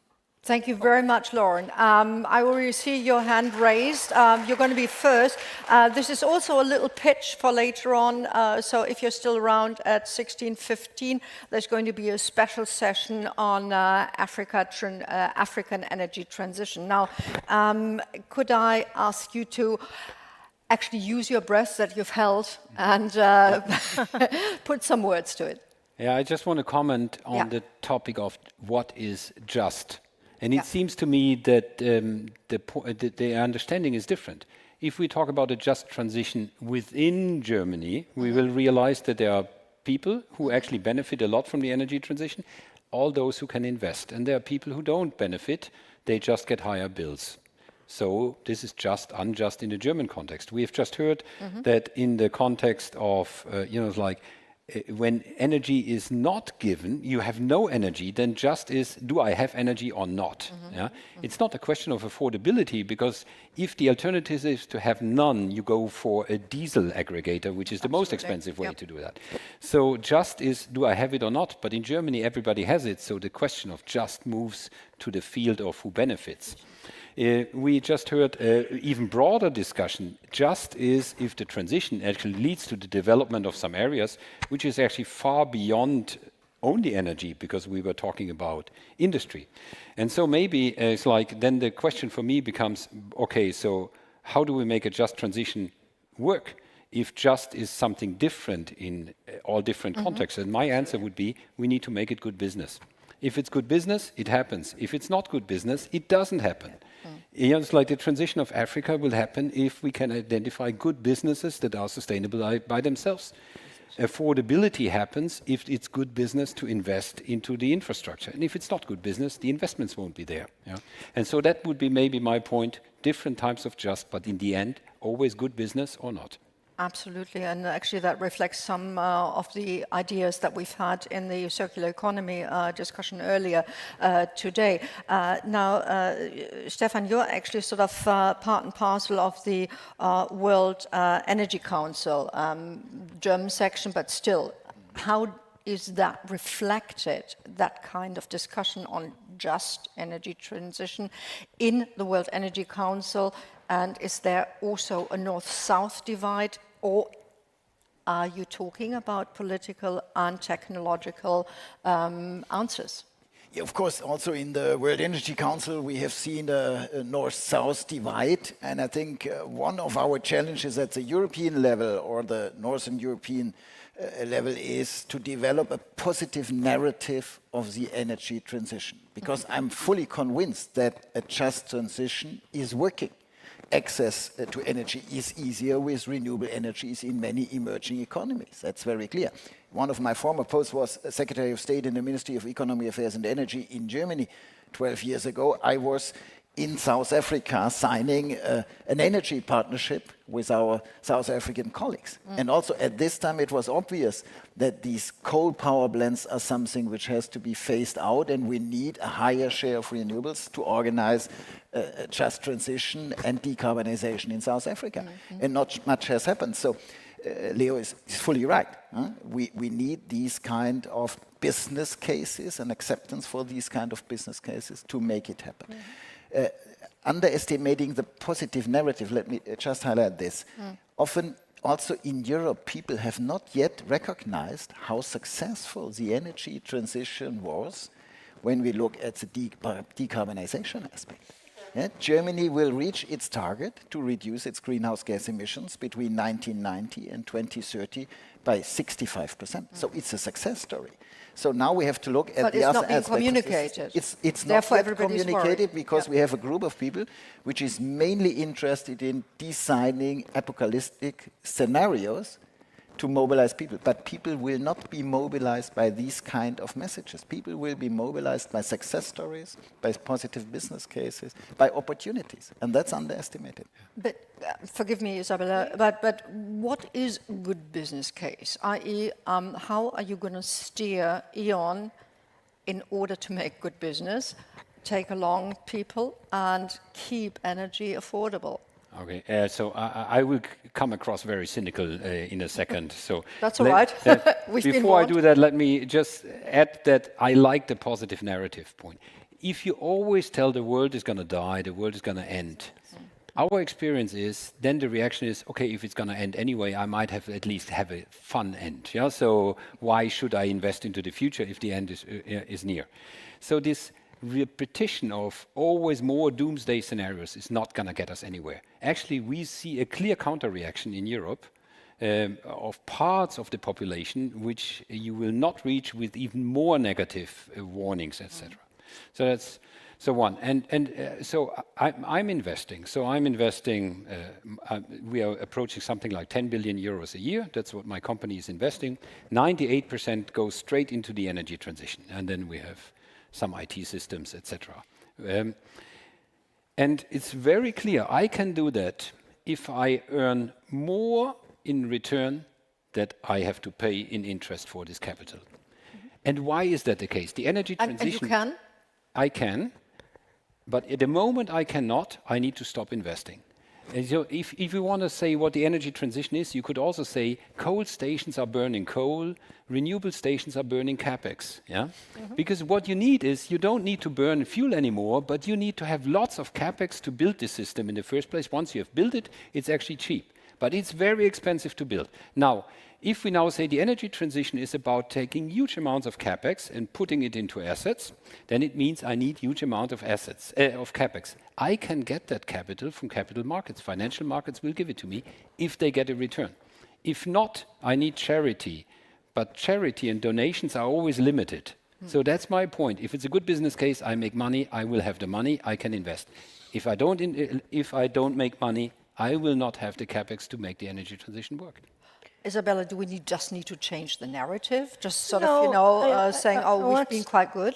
No, I don't need to change the narrative because you know that I'm so pragmatic. But when you go in just transition and you go into climate change and the decision to transition away, people really don't understand very well, think that we need to stop producing oil gas because the producers need to stop and forget the consumers. But when you go in just transition, it's just order and act with equitative ones. These are different means when you go into energy. I can tell two examples very quickly, very fast. First one in Brazil, this is a huge country with an integrated national electric system, and you had a program 20 years ago, 25 years ago, to provide energy for this one, isolate people that didn't have access to energy. The Luis Pratodo is power for everyone. What are the consequences? Let's discuss just. Well, I remember when I have a child that accessed energy in the rural areas and could study. Today, this child became a doctor and changed because we have different public policies and we have also economic model that allow private sector to invest after the investment of the government. This is one thing. Another thing is when you go to disruptive process. That's why just transition must be ordered. We cannot stop the world to replace things without all the conditions to provide energy for the global economy, consider social aspects and socio-economic aspects. So we should be very careful because we have countries without any alternative, without fossil fuels. It is true. So the debate everyone must understand, if we want to tackle climate change, we need to replace the global energy system. How we can do this after 200 years that put investment and consolidate things based on fossil fuels? We can do this? Yes. But we need to understand to take time, and we need to understand the diverse situations around the world. And that's why in Africa, sub-Saharan Africa, we have one condition, non-sub-Saharan Africa, we have another condition. And you go to Latin America, we have one condition, you go to Brazil, we have a different condition. You need to understand the demands when you go to just, and to make sure that private sector could be engaged. And as he mentioned, I need to keep investing. If not, we have the backlash. This is the bad idea that we can have. So it's complex, but I believe that you can do it, but it will take time, okay? and it will take time. On the way to Stefan, I offer you, ladies and gentlemen, the chance that two can put in a quick question. Two of you could put in a quick question, but Stefan first. You mentioned that energy security is an important aspect, and our security is only felt when it doesn't exist, as we saw last week. Unfortunately, you know, it was far away in Spain and in Portugal. How much do we have to pay for this energy security in order to feel happy and know that everybody is safe? It's not so far away, because we all know that Europe has a single market of energy. So something which is happening in Spain and Portugal has an impact to the rest of the TSO grid infrastructure in Europe. But I mean, just because we got a couple of windmills in the North Sea doesn't help necessarily get Madrid back on the grid. No, we were successful in splitting up the control area in the European market, because the interconnectors between France and Spain at the moment are extremely limited. So imagine this would have happened in Poland or in the Czech Republic, which is in the heart of Europe. It's a totally different situation. Then so we more support situation, of course, if something happens, but also a higher risk if there's an incident in Croatia or in Romania, that this has an impact to the neighboring countries and the whole European system as well. Also now we pay a high price for energy security, but there is no alternative to it, because we have in Europe and in Germany especially one of the most safe system of the world. Last year we have seen that every household in the average had no electricity for 12 minutes per year. So annually it is an extremely safe system, and it is worth to invest in this kind of security, and this will be needed also in the future. I think Isabella disagrees. Yes, no, I agree, but I think that we have other side of the coin, okay? If we go into energy security, we also need to discuss political economy and also geopolitical game, because countries not necessarily have self-sufficiency in energy production, energy source, sorry. So the dependence on, in the case of Europe, we have some arrangements in the Western Europe. What's happened with Russia is very illustrative, and also Ukraine. So that's why we are coming back to discuss energy security in the old, consider the new geopolitical arrangement on the new international order. And this will be in the room some years, okay, unfortunately, but this is part of this new debate of the new international order that the states are designing. It's not private sector that is designing this, it's the states. So pay attention, because energy security and climate security and mining security will come together to figure out a new way to provide business and to provide energy security and energy efficiency and energy source, energy, electric, everything that everyone would like to have. I wasn't inattentive, I was just looking around. Oh yes, there is a gentleman in the first row, so we'll take him, but I know that you're bursting with an additional remark. It's just because this is so much our job to provide security of supply in the first place. We have seen in Spain how expensive it is the moment we don't supply it. It was 8 hours, or was it in the end 4 billion, yeah, plus a few fatalities, whatever. So it means the cost for not being safe is just humongous. So we should be pretty relaxed about that. But it's, as Stefan said, we need to really understand what has happened, but still we should acknowledge that the European system is one of the best in the world. Wonderful. Sir, could you still introduce yourself? I only saw the name Ulrich, sort of at a glance. Of course. I'm Ulrich Griegolat, lawyer from Germany, and I have a question to all of you. I have the impression you prepared your statements before drill, baby, drill. And how does the change of American politics will impact your forecast, not only concerning that the US politic changes, but keep in mind we will be forced to buy more liquid hydrogen from the US that doesn't improve the carbon balance? Thank you very much for that very concise question. I'm just looking around, don't see. Second question from you, sir, and then we'll be answering it. So again, thank you very much. As concise as Ulrich's question. This is Dr. Kashif Mangi from Berlin School of Business and Innovation. I am teaching energy management to different continental students, and I'm having I would say, millions of questions, particularly from students who are coming from developing world. We are talking most about Europe and I would say comprehensively West.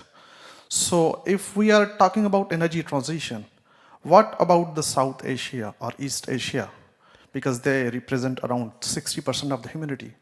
If we are controlling decarbonization or we are paving towards renewable energy in Europe or even America, so what would be the consequences if we don't develop South Asia or particularly Asia and Africa regarding this fossil fuel stoppage? Thank you very much for that question. So let's start off with Mr. Trump's influence, potentially. Who's going to go first? I know that you know each other quite well, so... It's overrated. I think drill, baby, drill doesn't impact economics. So we will not, I mean, gas-fired power stations are out of the money most of the time in Europe. This will not change because Mr. Trump is drilling more, if somebody's drilling more. Actually, I don't anticipate that somebody in the US will build new gas-fired power stations just because they're drilling more. The tendency will be clearly more renewables and then more backup capacity only if it's actually needed for capacity reasons, security of supply. So Trump can actually say it, but whatever he says doesn't change economics. I think there's a German saying, your words in God's ear, even though we know that... we might be forced to do stupid stuff, but the economic stuff is clear. Fantastic. Okay, an addition, Stefan? Or I'm also extremely convinced that it is a big mistake, because we have seen that projects now in the US are postponed when we look at offshore projects, when we look at transmission system operation projects, but it will be needed. At the end, direct electrification is the most cheapest way to let the economy running, and I think it's a mistake. And we will see it in Asia. That's the second part of the question. And I would imagine we see just now a lot of investments in renewable energies. You mentioned China, you mentioned, I think, India at the beginning as well. So we see it. Of course, it's not the same size which is needed as in Europe compared to the electricity demand situation, but there is a catching up situation we see in Asia, so I'm quite optimistic for the Asian situation in the future. My question would be in enlarging your question, what we've seen up to now and the good figures that we've heard were driven a lot by the expansion of renewables in China. I remember sort of similar development a long time ago as far as poverty was concerned. China's drive at the beginning of the 2000s brought down the numbers of poverty around the world, and everybody could be really happy and saying, well, with the global development goals, we've made progress. What is going to happen when China gets to the point of saturation as far as renewables is concerned? Who are we looking to? Are we looking to Indonesia? Are we looking to India? Are we looking to South Africa? And I can try to answer, consider climate perspectives, okay? When you go to net zero ambition, in the world you have an agreement that is from 2050 to 2070, okay? We discussed 2050, but India is 2070, and China is 2060. So considering climate change, and go to discuss net zero, even when we achieve net zero emissions, net zero, doesn't mean that we remove fossil fuels out of the global energy mix. Check the numbers. Please check the numbers. Okay, and we still will keep dependent on fossil fuels. Okay, so this is one thing. Another thing means how we're going to play energy security. Check the United States. And the energy security of the United States with President Obama that joined us with the Paris Agreement, it was based on shale gas and shale oil. This is fossil fuels. Okay. Third, when we go to China, China has a really big challenge to remove coal and to replace this for renewable energy. But at the same time, it's so intensive in energy when you go to electrification and also strategic minerals. All the solutions on climate change are really intensive in energy and also in materials.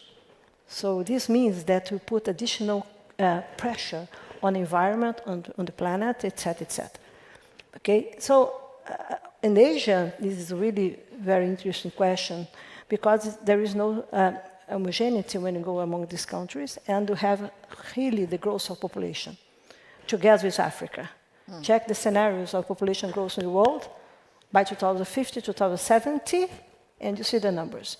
So my feeling is that not that China will not be able to provide things. I think that this will also depend on the new arrangement of international order that is happening.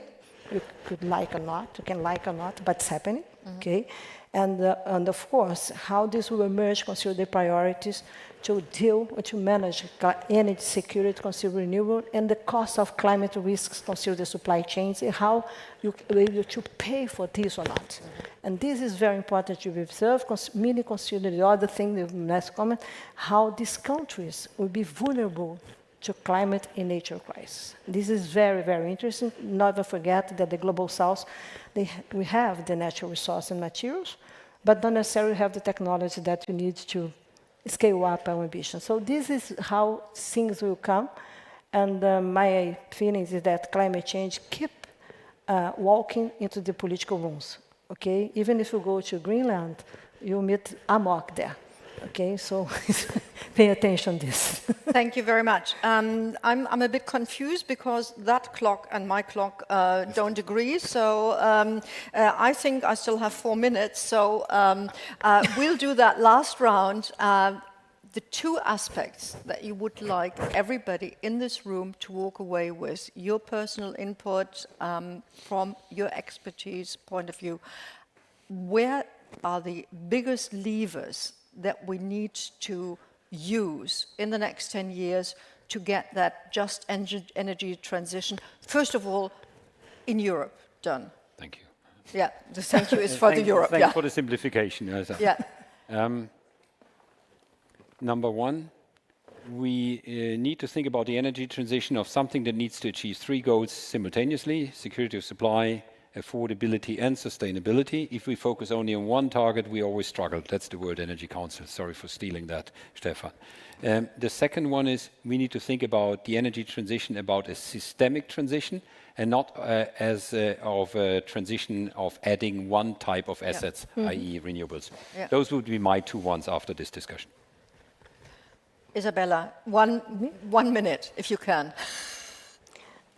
My opinion is that we need to keep walking, okay, understanding the new context of the world, the reality, understand that the role of private sector is not only to add funds or financial, okay, they are political players, and also to understand the new limits that nature will impose. For example, you cannot manage electrification in Europe with the consumption of 10 times bigger than the materials or natural resource than other development or poor country, low-income country. This is unacceptable. So nature will ask to pay the cost. So it's very important to understand the limits of our supply chain when you go to natural resource, the use of natural resource to provide electrification, decarbonization, and also renewable energy. I'm sorry, but this is the real world.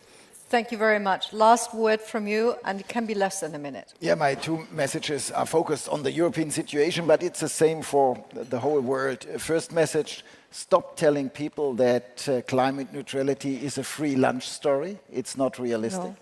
And the second message is, let's stop micromanagement in the energy transition. We often have seen political micromanagement, but we need a situation where the different areas of the transition are working together, and that's not working if you have annual political ambitions, and that's micromanagement we have to stop.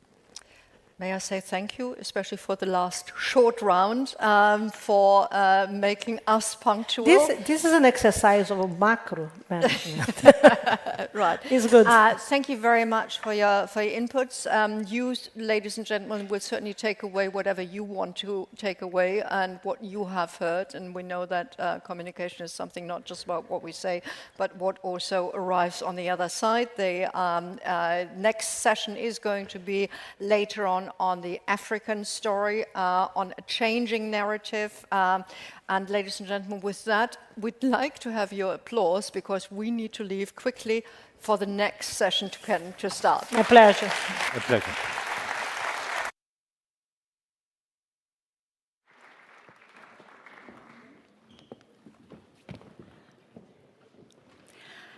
Ladies and gentlemen, distinguished guests of the Global Solutions Summit, it is now my great honor to welcome Jessica Roswell, European Commissioner for Environment, Water Resilience and a Competitive Circular Economy to the Global Solutions Summit.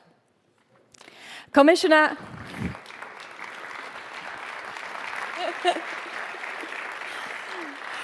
Roswell plays a key role in Europe's efforts to protect nature and build a more sustainable, more resilient economy, so we keep course with the goals set in the European Green Deal. She's a very strong advocate that nature must be treated as something truly valuable, something that actually belongs on the balance sheet, such as factories, such as financial assets or infrastructure. At the Global Solutions Initiative, we share this belief wholeheartedly, and we have a whole program working in the exact same direction with our Human Flourishing program. I'm not very much looking forward to Commissioner Roswell's perspectives and ideas, how we can achieve a nature-positive economy, and how European and global initiatives drive this crucial endeavor. Please join me in warmly welcoming EU Commissioner Jessica Roswell.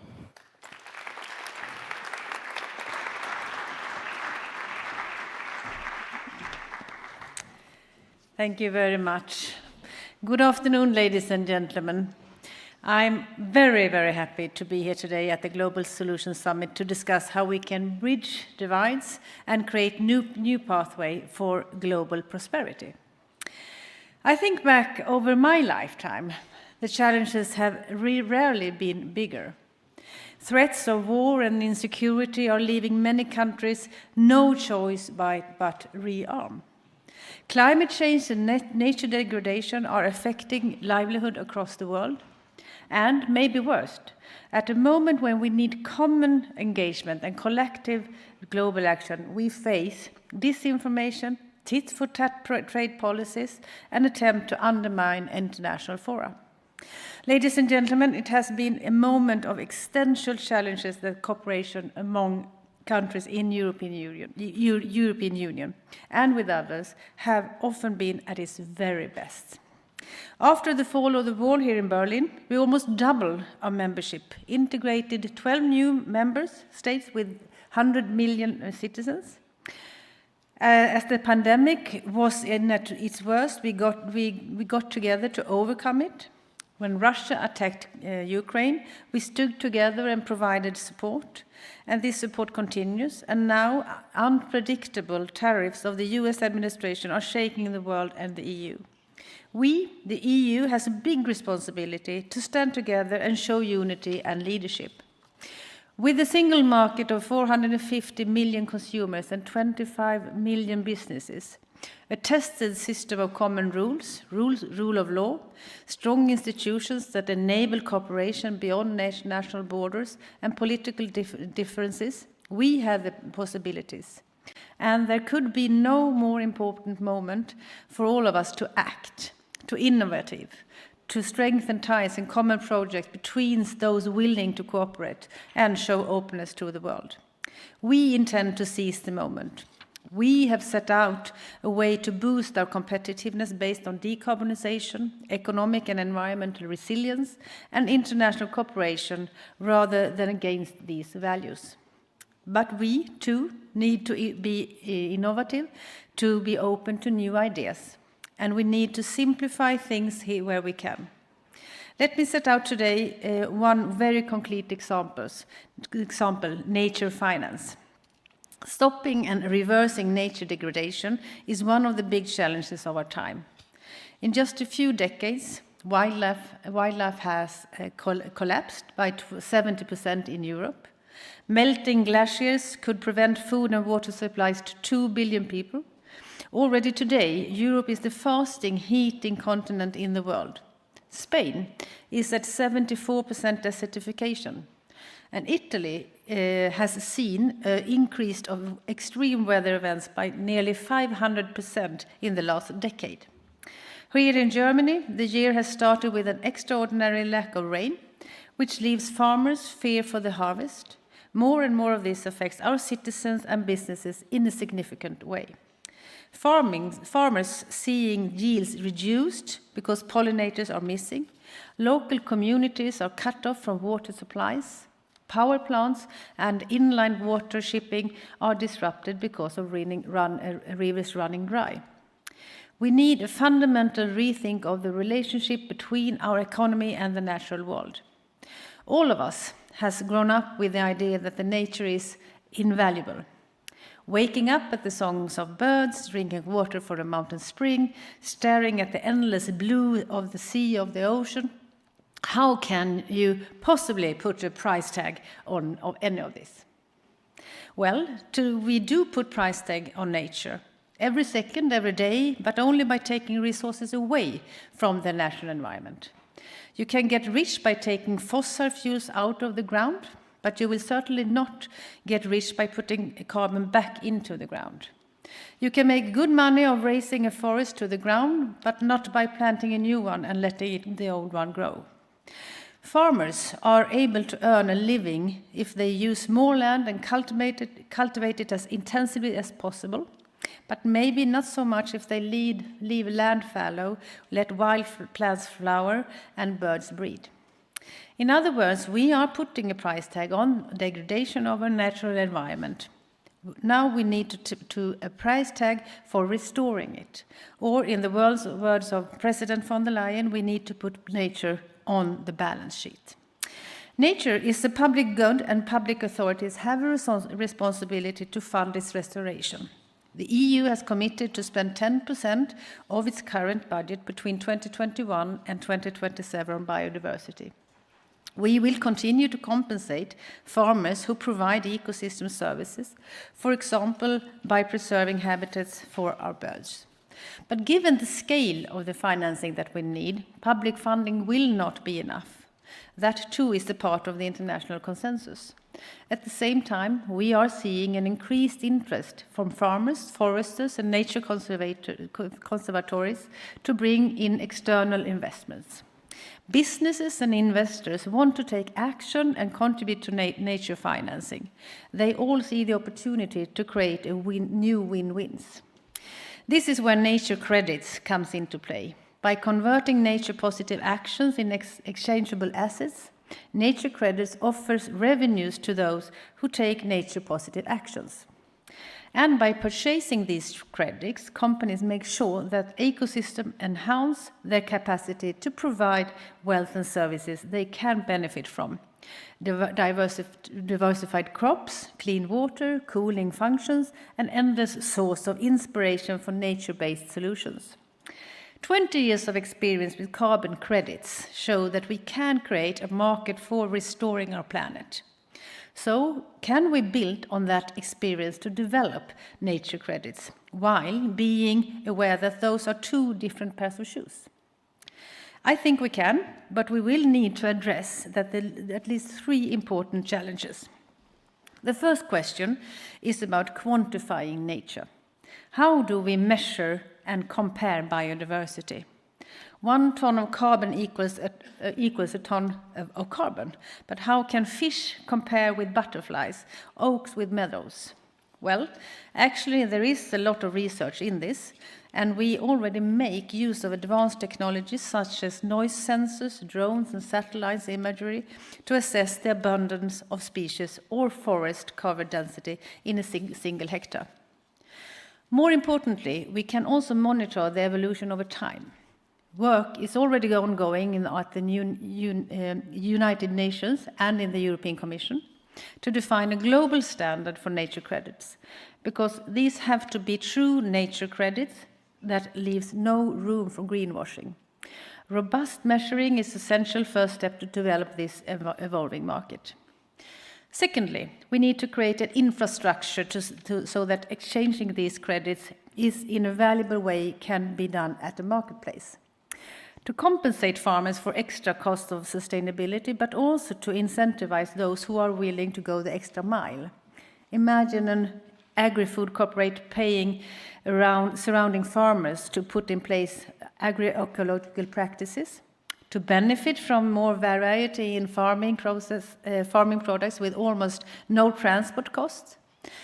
I mean, imagine IT companies paying for the restoration of peatlands to benefit from increased and reliable sources of fresh water to cool down their data centers. But this, ladies and gentlemen, is not a vision. It's already happening. There are many schemes and projects around Europe and the globe. We are working intensely with our member states on some of these pilot projects.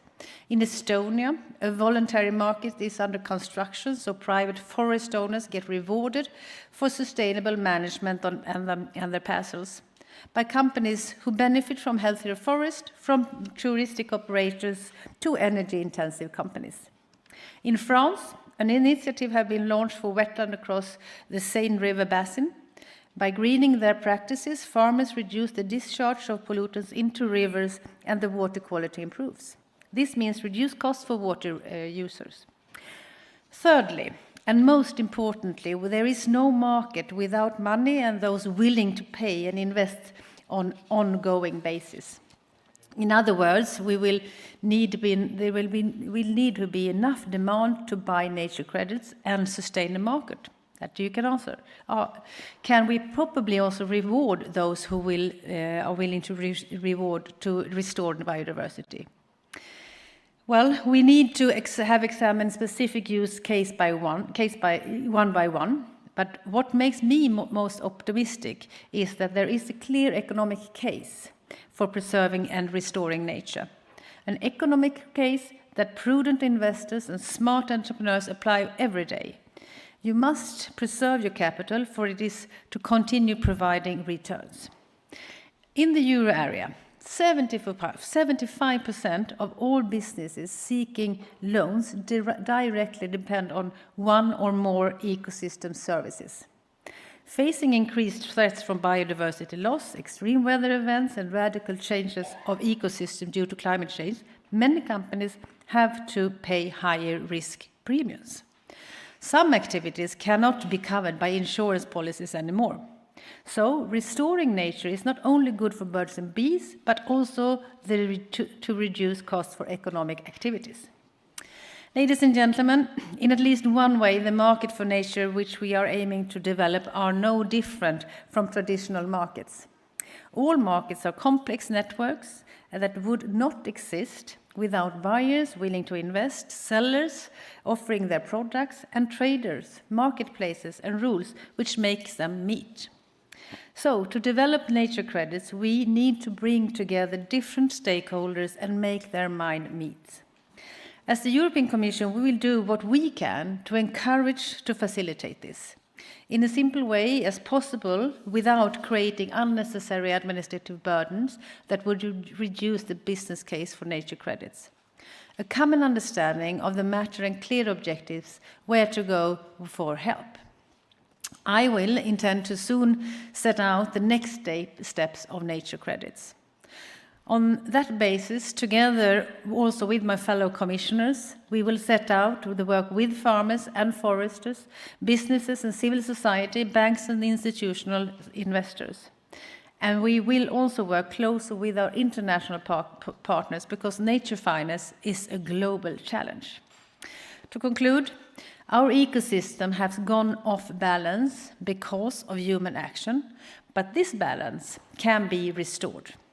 Recovery is possible, but we need the spirit of innovators and problem solvers and a strong support of sense of cooperation.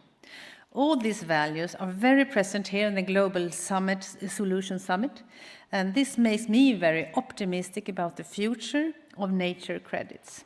Thank you very much for your attention.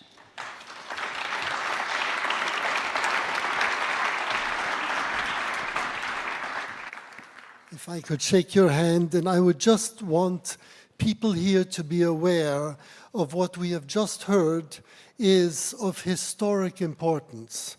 The future of capitalism depends on what you have said, because as long as capitalism is based on the destruction of our environment, there is no future of it.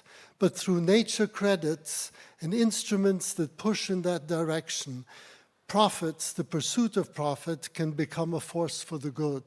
And we're very grateful to you for your words of wisdom. Thank you, and we will take them to heart. Thank you. Thank you.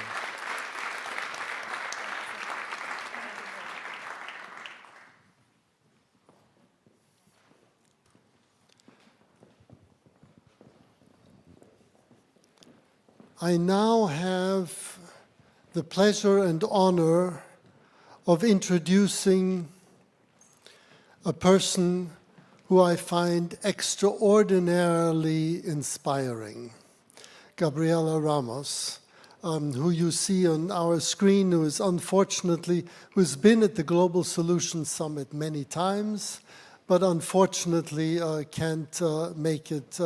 You are calling from Mexico City. If I could just say a few words of introduction. Gabriela Ramos is an extraordinary person for many reasons. She is a visionary who is an economist, a politician, a civil servant, who has made fundamental contributions in a wide variety of areas. She has been the Assistant Director General of UNESCO and is now a candidate to be Director General of UNESCO. Before joining UNESCO, she was a Sherpa and the #2 at the OECD, and has made fundamental contributions in a wide variety of areas, including ethical principles for AI at UNESCO with 194 countries, something that's never been achieved in any other organization. Gender equality, major contributions to the Paris Climate Agreement, and I could go on. You're not here to listen to me going on.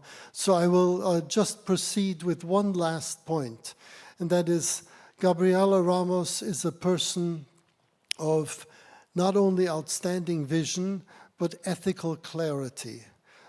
Clarity with regard to what is required to make societies truly inclusive, bringing culture on board as a mechanism to promote education, to protect and support science and the nexus between science and policy as an ethical dimension is important.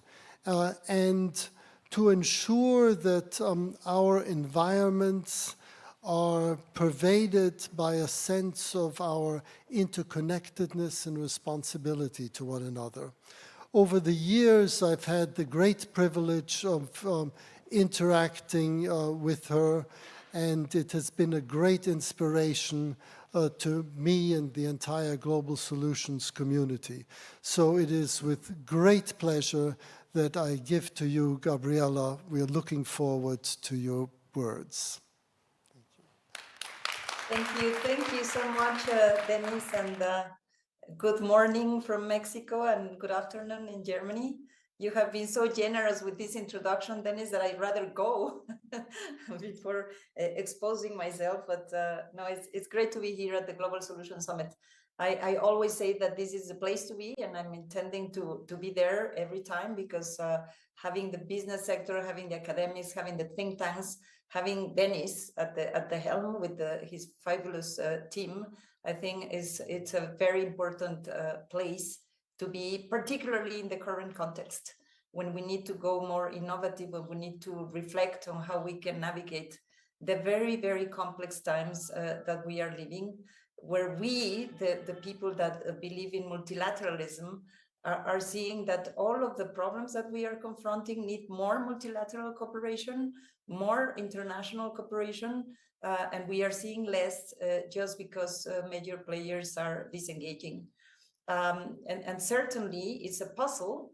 It's a puzzle because even with the globalizing trend that we faced during the last years, we are so interlinked in every single way. on the trade, on investment, on climate, on migration, on even in just addressing the challenges together. And therefore, this is where we are, but we need to be realistic, and we need to be thinking, how do we move forward? How do we navigate these waters, and how we deliver on the goals that the Global Solution Summit have been discussing now for so many years with so many good outcomes. But we need to be true to ourselves. The reality is that in the people's perception in general, in many countries, and we see it that in the ballot box, people are not happy with the results that we have provided. Trust in institutions, national, international, are declining. So it's not only about leaders not engaging, but it's also about how do we make sure that people can attest to the importance of going global and engaging with other countries to address the challenges we face. And this is the point that we need to be very focusing on. How do we convey better the impact of the outcomes from the multilateral processes? Dennis has mentioned our work at the G20. I cannot imagine what would have happened in the financial crisis in 2008 without the G20, without the international institutions supporting countries to avoid protectionist measures, because we were so worried about turning the financial crisis into a recession of the one we saw in the 30s. What would have happened if we at the OECD with the G20 had not delivered on the international tax reform that has really closed loopholes? And I know it takes time and it takes a lot of effort, but at the end, it's the solutions that we are providing that matter the most. And what Dennis has mentioned in the last 5 years in my work at UNESCO, getting 194 countries to agree on the fact that the AI revolution, the very fast pace and disruptive nature of technologies such as artificial intelligence, need to be managed ethically. And then turning the conversation that usually is more into a technological issue and chasing the algorithms and looking at data and looking at audits and all of those things that are fine because these are the technological solutions, but moving it into a more societal debate of the impact, of the outcomes, of how do we preserve the human rights and human dignity? How do we ensure that they are sustainable regarding the environment? How do we go for gender equality? That is one of the issues that are not being well addressed in the technological advancements. But I have to say that going back to the question of how do we deliver for people, we turn this instrument into something that countries could implement with a diagnostic tool that we are now doing in 70 countries, that will tell us where countries are regarding the benchmark, and then helping them to look at the institutions, to look at the policies, to look at the investments, at the incentives. And I think this is a very important point for the international debate and for our own reflection. It's not enough to have very great agreements. It's as important to have implementation plans. And this is what we try to do with the climate agreement, with the national determined contributions. But let's go deep into the national efforts that need to be done to follow the international agreements.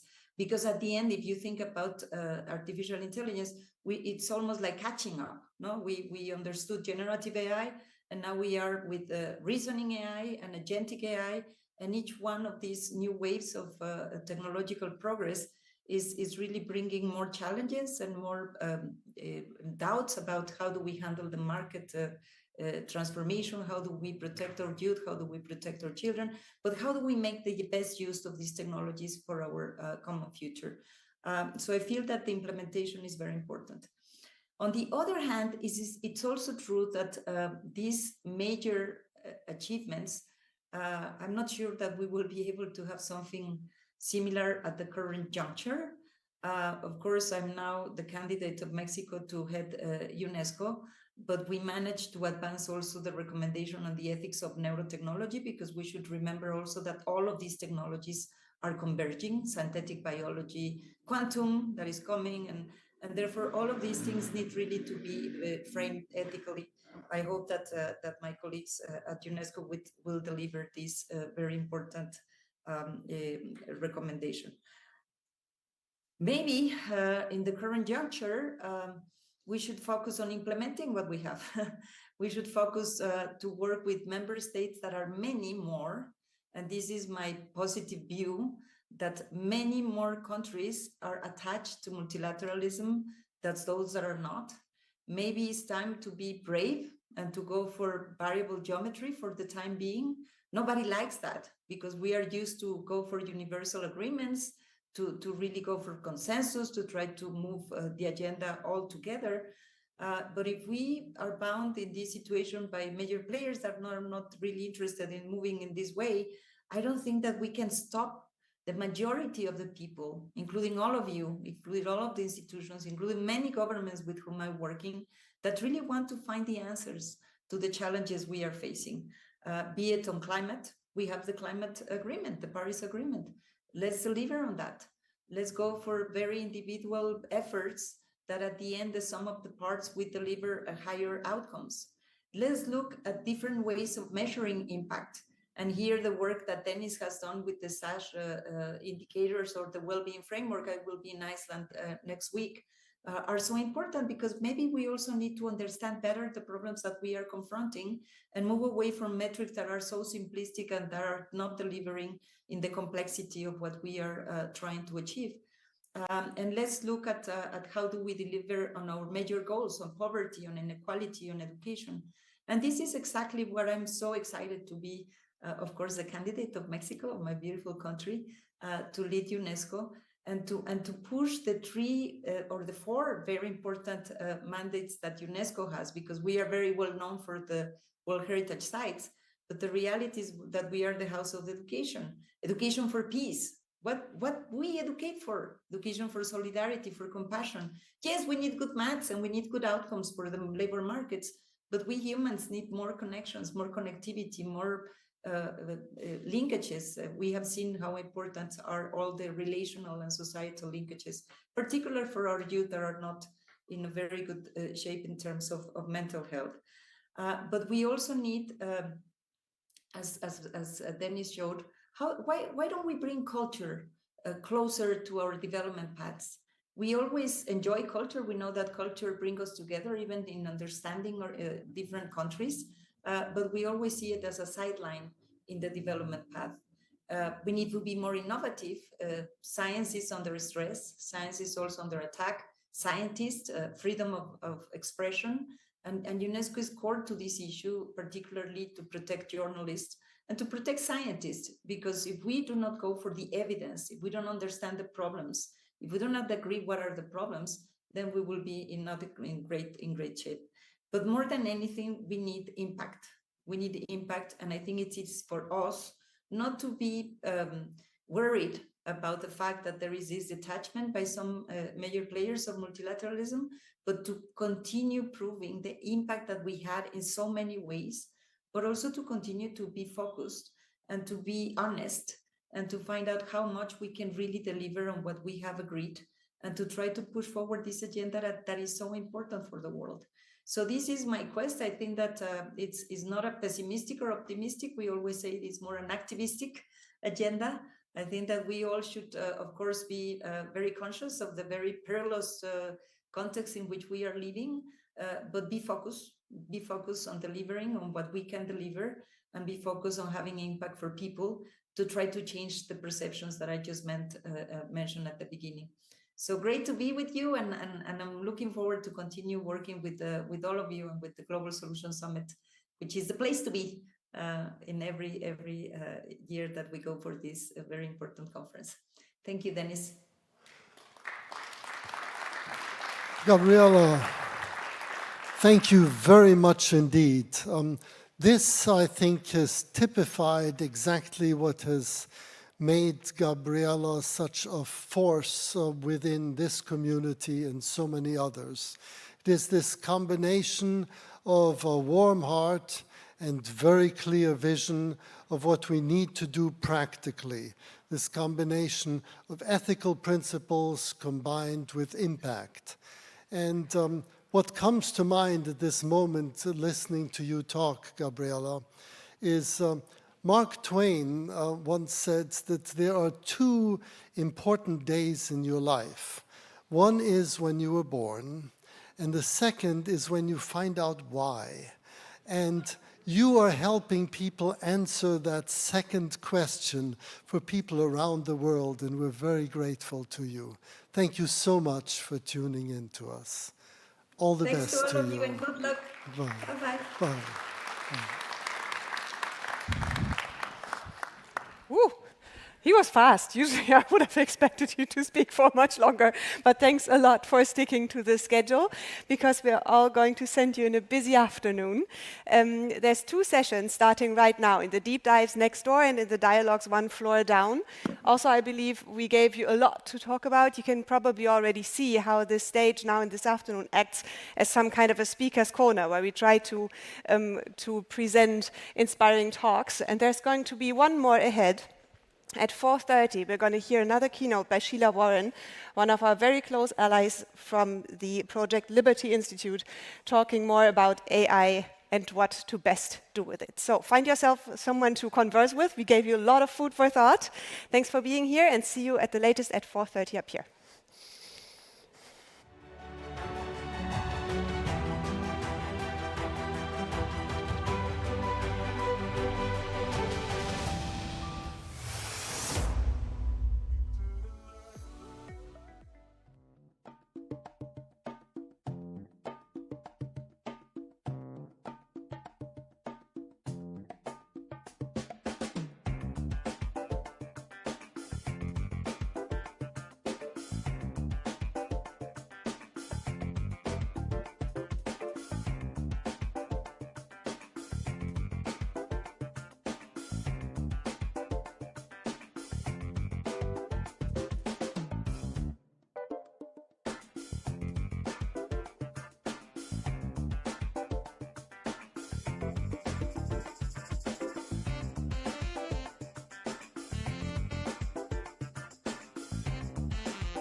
I'm sorry, I still jump at this very loud noise towards the end of the jingle, but I could know it by now. Thanks a lot for being back here. Welcome back to the live stream viewers also, to people around the globe, and to all of you who are now coming back from the deep dive and dialogue sessions. There's a few more people shuffling in because the other 2 sessions just ended, so don't be astonished if these doors may be opening and closing, but we are very excited, and I can't wait any longer to announce a very special speaker to you, and I'll turn a little bit to say hello personally, because we're very excited to have you here. Sheila Warren, she is CEO at the Project Liberty Institute, and with this represents one of the closest allies we've had, and one of the institutions of whom we've learned the most over the last few months, because the Global Solutions Initiative has jumped to that topic some years ago only. It's not in our DNA. So we are learning from yours, and especially adopt a lot of the viewpoints when you talk about the just internet for all the people's internet is also a vocabulary that we are picking up. So it is with great pleasure that I'm handing over this spot to you, or the smaller spot with the very high microphones. Please welcome with a very warm applause, Mrs. Sheila Warren.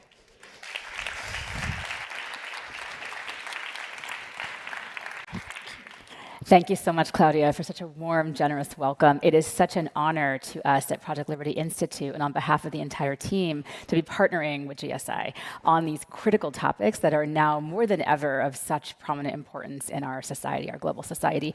So it's no secret that we are at a bit of a crossroads in human history, in political history. 2024 saw a record number of elections around the globe, democratic elections, shall we say, and we're seeing the results of those changes and transitions. Here in Germany, of course, you're in an acute period of transition in your own government, but we're seeing that transition and what it's looking like as we go forward. And nowhere is that getting more pronounced and critical than in the area of digital technologies and the digital age. We're seeing new rules and approaches around data, digital citizenship, AI, all of these new technologies that are fastly becoming just part of the very way we interact with each other, whether online or even have offline implications.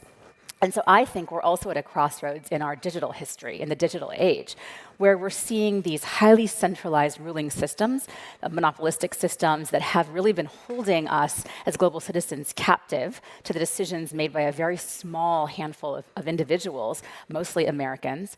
And we're seeing new systems emerging that are really about empowering people within these systems and reminding us that humanity needs to remain at the forefront, at the very middle and center of everything we do and the ways that we engage.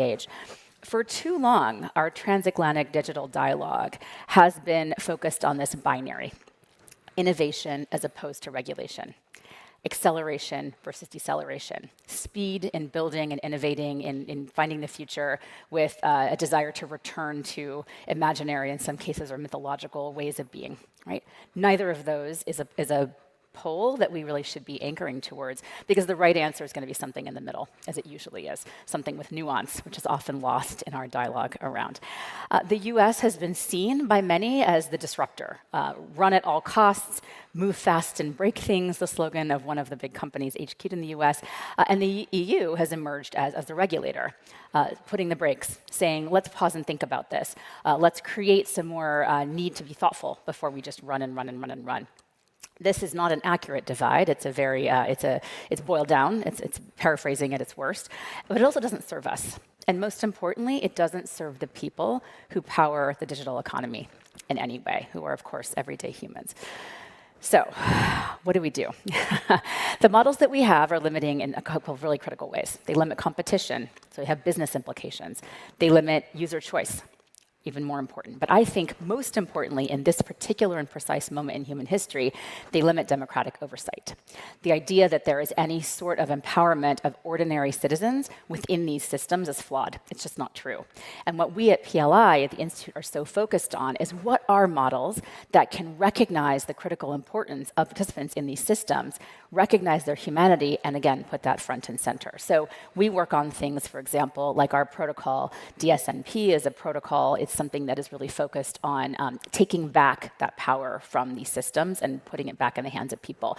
Data stewardship models, data cooperatives, data trusts, systems like this show us what is possible. And we're still in the imagining phase of what would it look like if people control and carry their data from platform to platform, pace to pace.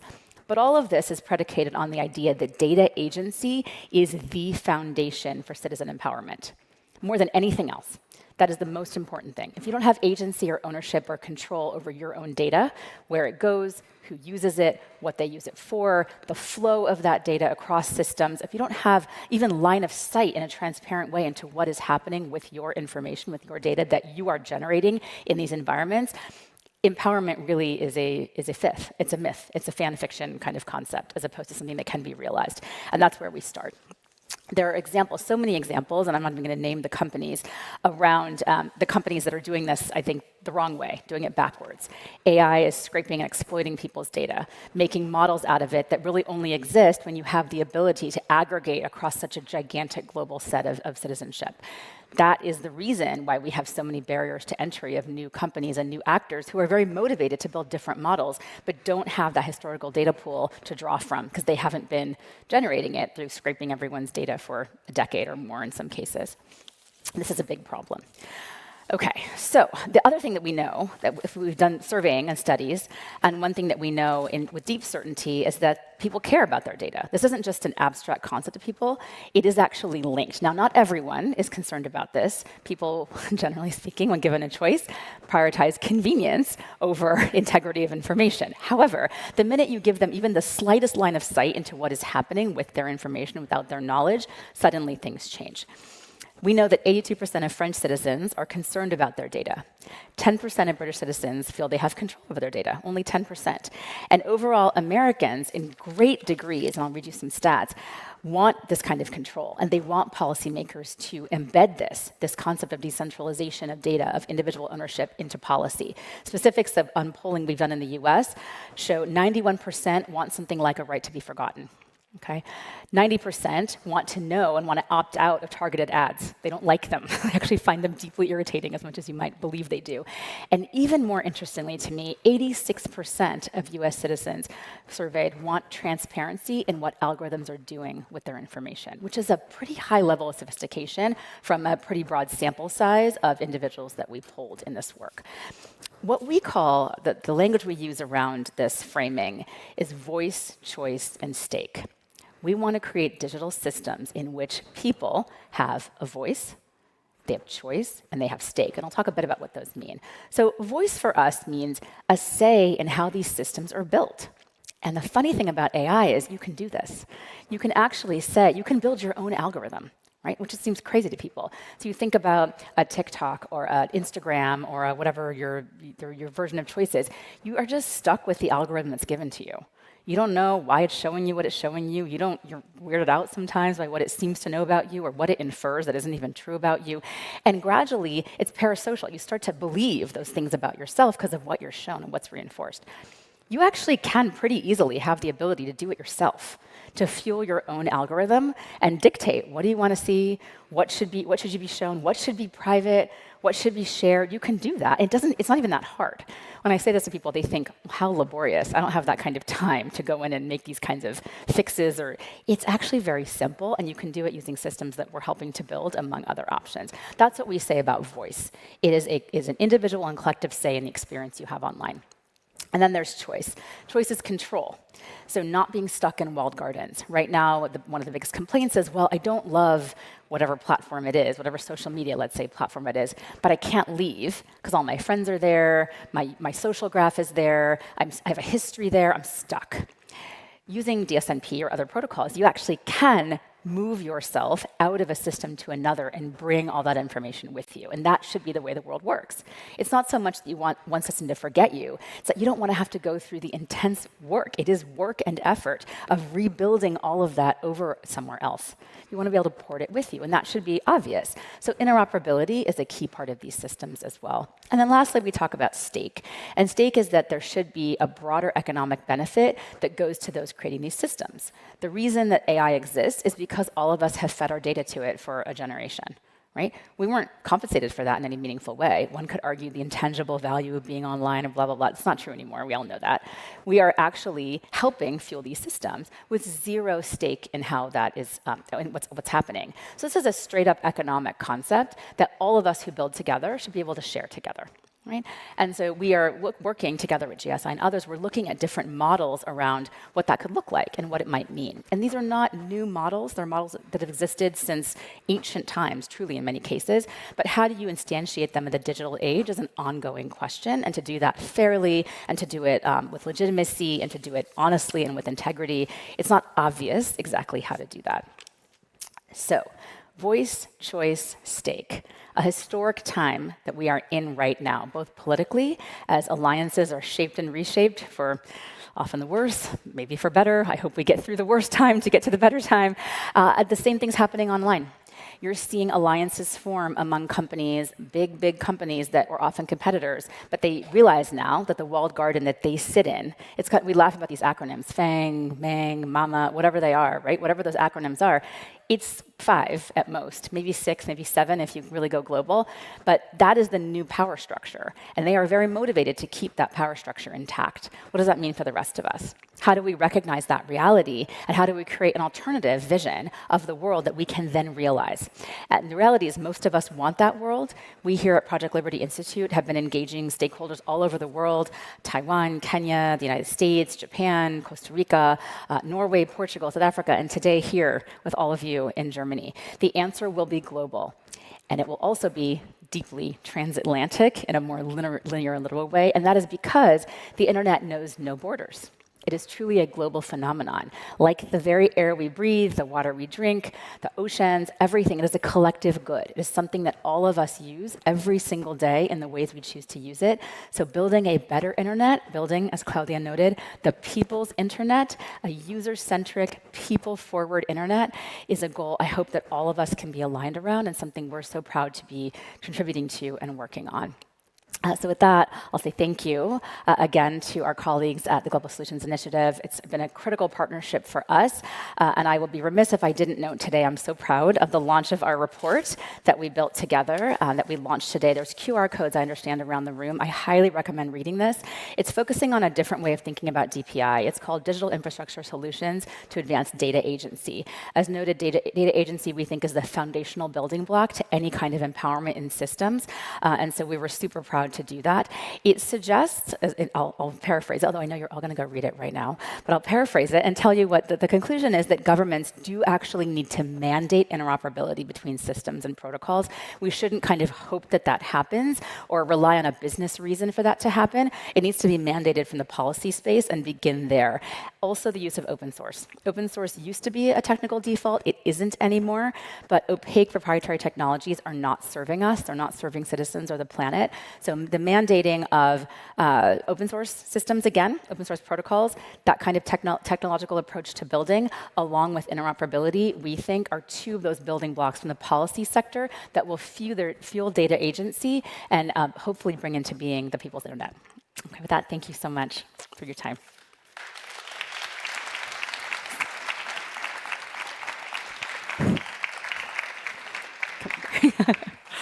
So thank you very much, Sheila, for this presentation. And I think we really have a super nice product.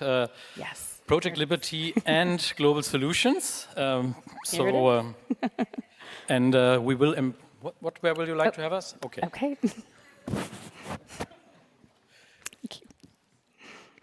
Yeah, thank you so much. And I'm very happy we will pursue this project together.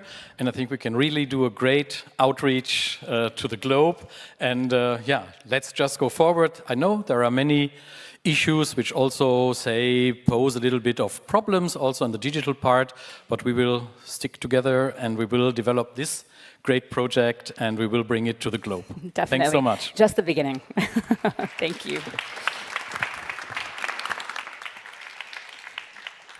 Ooh, I'm just going to put this microphone here. I've got my own. But thanks a lot, especially to Sheila Warren, also to Christian Kastrop, and good you're holding this report. There will be a lot of questions and a lot of people who will want to look at it. So choose wisely whom to pass it on to. I don't know if you get it back right away. Congratulations on the finalization of this report, and we're so looking forward to hearing more from it. And thanks a lot also for your input and the strong words that will really stick with us, I hope, through this evening. So Now, while we need about 2 or 3 minutes to set this stage for the next session, I want to encourage you to either find a seat or defend yours rigorously, because the next session is one that's really at the core of the work we do, and it's very close to our hearts also. At 5 o'clock sharp, we're going to announce the winners of the Young Global Changers Awards, and not only that, but we're going to introduce all 15 projects of you. Some of the Young Global Changers are already here. You've met, hopefully, many of them in the Wandelgang today and in many other sessions, because they engage in many of the panel discussions we have. If you don't know your favorite project yet, I will ask you at the latest tomorrow which is yours, because that's when we are voting for the Community Award in the very same cohort. So stick around until 5, and these are not, that's what must be noted, these are not cute youngsters who present like a school project here. These are really role models we are looking up to. These are entrepreneurs and founders and people who are taking ideas forward without the funding that we sometimes know. And these are really people who can explain to us how bridging divides or finding actionable solutions or focusing on delivery instead of performance, how this really works. So stay tuned, be back at 5, find a seat, and see you in a few minutes.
Our next session will be the Young Global Changers, Recoupling Awards. Please welcome to the stage your moderator, Declan Curry.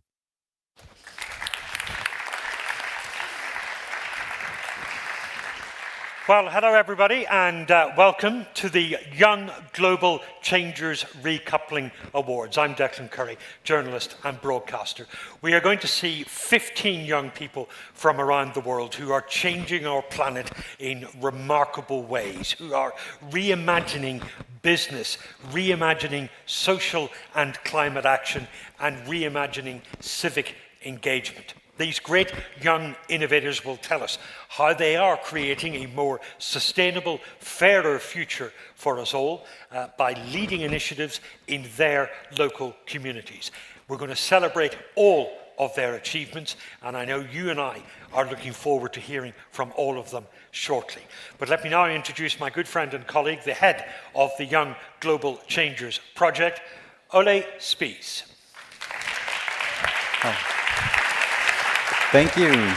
Thank you, Declan. And a warm welcome from me to everyone to this Young Global Changers Recoupling Award of 2025.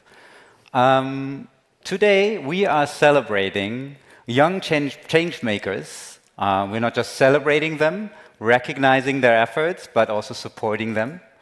And we want to celebrate their efforts in helping us align economic activities with the planet and people. My name is Ole, and I lead the Young Global Changers program here at the Global Solutions Initiative. And I'm truly excited to see so many of you here, so many familiar faces, and among them you will see 15 candidates who've traveled from all over the world. Some of them left their home country for the very first time. So can I ask everyone of the class of 2025 of the Young Global Changers to please stand up, and everyone give them a warm welcome and a round of applause.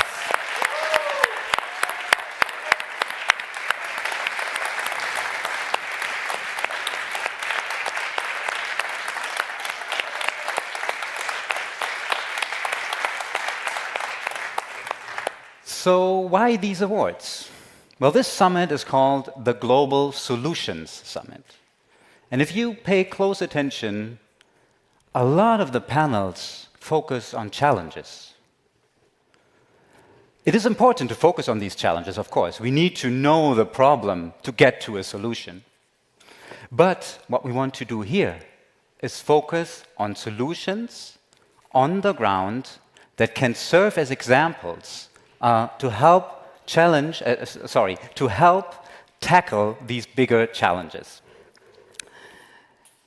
Each year, we invite 15 young change makers, but the cohort is much bigger. We have 50 to 60 change makers joining our global community every year, and the network has grown to over 500 individuals in more than 120 different countries. And as Declan said, we have 3 categories. We will award awards tonight in the category of Reimagine Business. So we're looking for startups, for entrepreneurs that do business differently, that do business in a way that puts the planet and people at the center. We have the category of Reimagine Social and Climate Action. Those are non-profit projects from around the world that help communities that are usually at the sidelines tackle the big issues that they are confronted with, and many times the young changes that we see are from those communities. And last but not least, we have the category of Reimagine Civic Engagement. Not everybody can be an entrepreneur. Not everybody can be a non-profit leader. But we all need to have a say in the things that are important in our lives. We need to have a say in decision-making processes on a local level, on a national level, and ideally on the global level. So tonight, we invite you to listen closely, not just to the ideas, but to the action, to the creativity, the courage, and commitment behind each of these projects. And they remind us that for change to move beyond policy papers and discussions, these changes must take root in our communities, our classrooms, our streets. And with that, I'll hand back to Declan, and I can't wait to share the stories of our 15 finalists with you.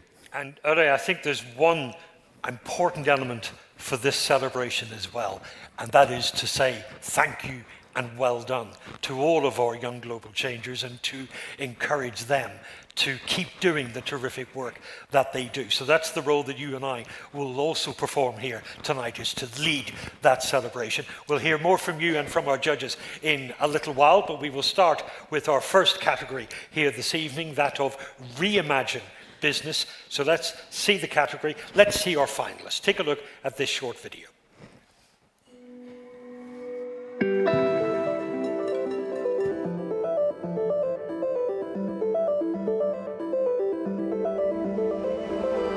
At SOS, we are driven by one core mission: to transform the challenges posed by climate change and ocean degradation into sustainable solutions. Our vision is clear. Profitability and economic growth don't have to come at the expenses of people and the planet. Instead, they can be the engine to regenerate and protect ecosystems while increasing people's incomes and livelihoods. Workers in the informal sector are not enrolled in the Nigerian pension scheme, and so they lack, social protection. Now, at My Stash, our mission is to empower workers who are in the informal sector. We empower them with financial tools and knowledge that help them to build financial resilience through regular savings. So far, we've helped over 10,000 informal workers to save over $500,000 collectively. I'm Mark Joseph Lasesta from the Philippines, and I founded Lalakbayan Eco Ventures to prove that conservation and economic growth can work hand in hand. It's a movement where organizations don't just donate, but they immerse, connect, and take responsibility. A movement where coastal communities become stewards of our oceans and not victims of environmental decline. And this is our journey for the ocean.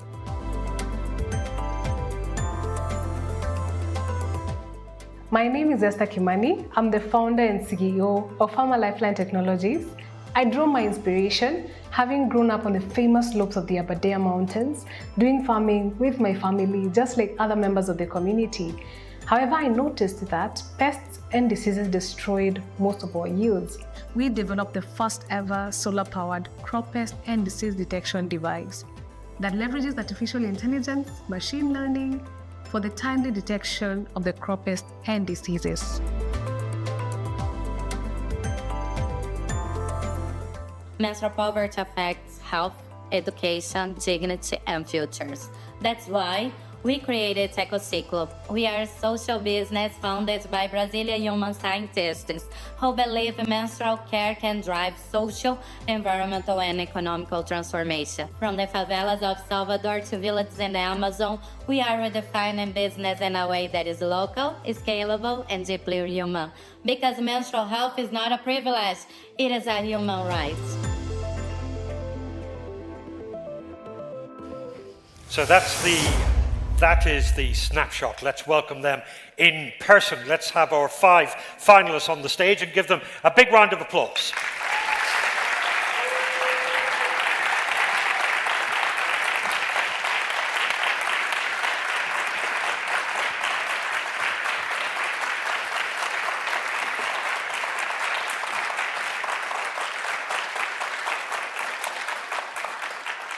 I should be asking you questions, but I think the applause was more important, so we let that one run.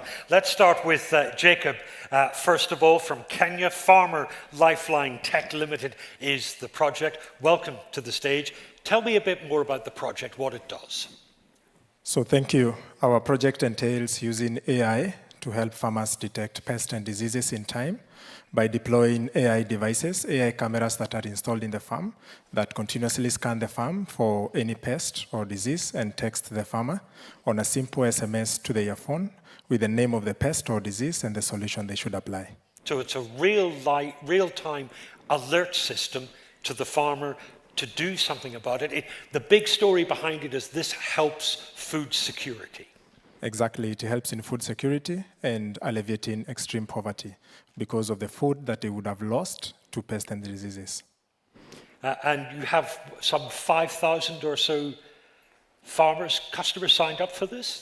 That seems like a big number. 5,100 farms that already are using the robots in the farms. Of course, serving more farmers because one device is able to serve 4 to 5 farmers per device.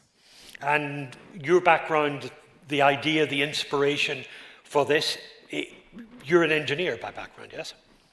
Yes. So the idea was inspired by the fact that me and our founder, we grew up in a farming community and we saw how pests and diseases were destroying our crops. So we met later. I am an AI certified engineer, taking my second master's degree in IT. So we came together to create a solution not only for our community, but the global market.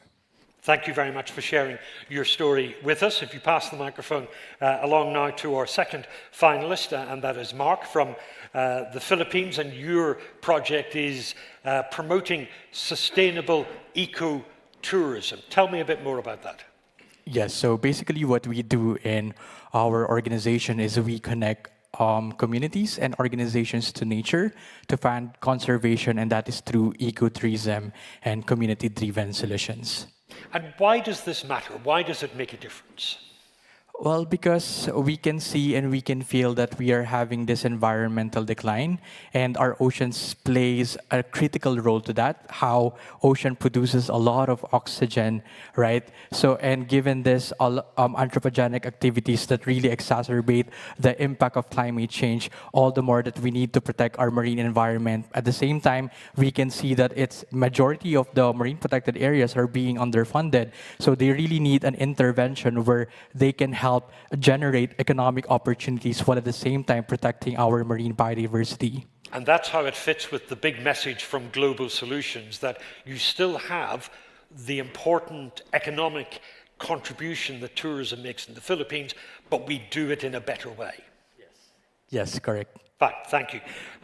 Patricia, you are our third finalist from Brazil, and it's a Brazilian women-led initiative creating biodegradable sanitary pads. Now, this is a woman-led startup. Tell me about it. So, a common sanitary pad takes 500 years to decompose, and our pad takes just 6 months. So our goal is revolutionize the way that sanitary pads are produced and distributed and generate income to women for any girl in the world continues missing school because of the lack of access to menstrual products. And alongside the product and the use of it and the health issues there, this also generates income and opportunities for women within the initiative as well. Yes, I'm proud that we have impacted 17,000 women across Brazil in just 2 years. And the issue behind all of this, it's reproductive justice, it's health access. Tell me why that matters. So just because you have a uterus, this don't mean that you don't need to go to school or work, and this is affecting 500 million people around the globe. So we decided to change this reality with courage, and we dared to dream creating an innovative product that will change thousands of lives. Thank you very much. Thank you for sharing your story with us as well. We now hear from our fourth finalist, and that is Elena from SOS Biotech in the Dominican Republic. Tell us about the project, what it does. Well, one of the things that many people don't know is that invasive seaweed are one of the biggest crises of our time, economically, environmental, and even for public health. And specifically in coastal regions like the Caribbean, they are truly affecting our region. We have developed a system that's called the Littoral Collection Module that transforms artisanal vessels into high-capacity seaweed harvesters at sea, and we employ local fishermen, providing them with formal income and many times triplicating their salaries. And then we use this seaweed as a raw material to produce different products for the market, to decarbonize the industry and reduce synthetic products. And till now, we have 3 products on the market for the agricultural sector and 4 more on our product portfolio for the biomaterials, tool, cosmetics, all of them developed for the invasive seaweed we harvest. So there are 2 things happening here. The first is that you are helping the oceans by removing the seaweed. Why is the seaweed such a pest? Well, first, it started massively developing due to climate change, increased ocean surface temperatures, nutrient runoff, increase of CO2. And you have to imagine that we are talking about millions of tons. Exactly in the Caribbean, we are talking now about 31 million tons, almost the equivalent of all the seaweed produced in the industry around the world. They arrive to our coast, they start bulking, decomposing, and they release toxic gases. They release methane, CO2, even hydrogen sulfide. So these kill the marine life, these produce tourism losses, and even affect public health. But it also helps farming because you can take the byproduct from exactly. the seaweed. We change it and we say, okay, let's use it as a productive thing. I was talking today, I say, for nature, waste does not exist, shouldn't exist for us. Thank you very much. And Christiana, our 5th finalist in this, our first category, and your initiative is My Stash. Tell me about that.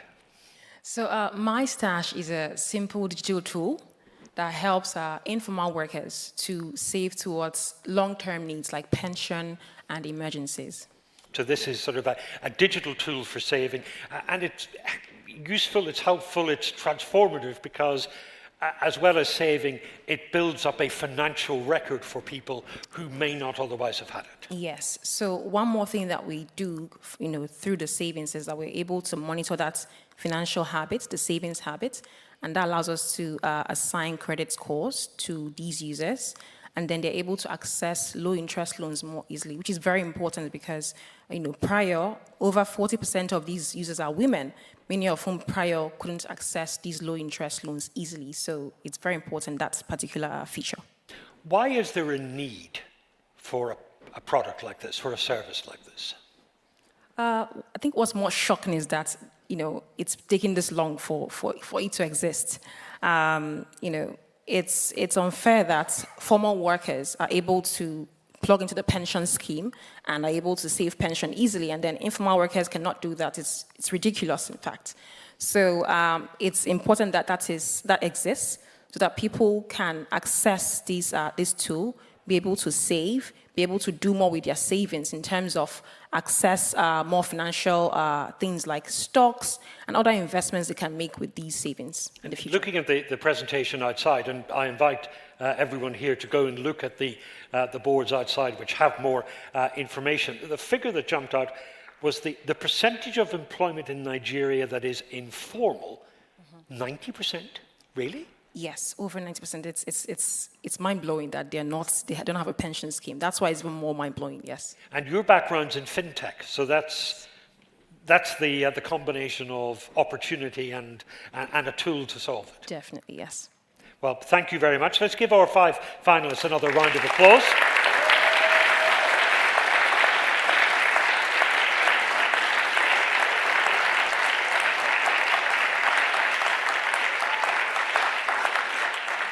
And you now have to stay where you are and pretend to be interested in what the judges have to say. So let's hear from Alaa and from our judges as well. Yeah, thank you, Declan.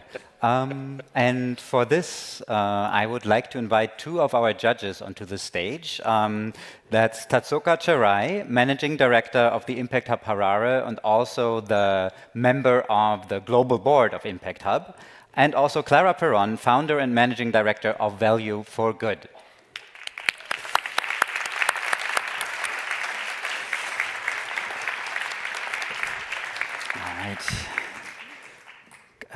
Clara, maybe I'll start with you. So you had the difficult task yesterday of listening to the pitches and project presentations of these 5 candidates. And I honestly do not want to be in your shoes. Can you tell me, I mean, this is a competition in a way, there's going to be a winner, but is there one thing that maybe connected all those 5 projects for you? In fact, there were several things, so I tried to narrow it down to just 2. So I think the first thing, and I think we saw it all in the videos just now and in the Q&A afterwards, is that all of you had either a double or a triple line impact or balance with your business. So from the social side, many of you had a job creation component or were addressing some kind of SDG or reducing inequality through your business model. Then on the environmental side, many of you were in the mitigation or climate adaptation phase. So there was a lot of stuff around really addressing big problems from the climate side. And several even had circular business models, which was also really cool. And then on the economic point, all of you have a business model. So you're all having a positive bottom line on that, and hopefully we'll be able to scale your businesses. Which brings me to the second, I think, most important part, and this maybe goes into your votes for your favorite initiative or solution. We really felt that all 5 of you have proven your concept. You all have customers, you all have clients, you all have beneficiaries. All of you have viable business models, so all are worth supporting. All right.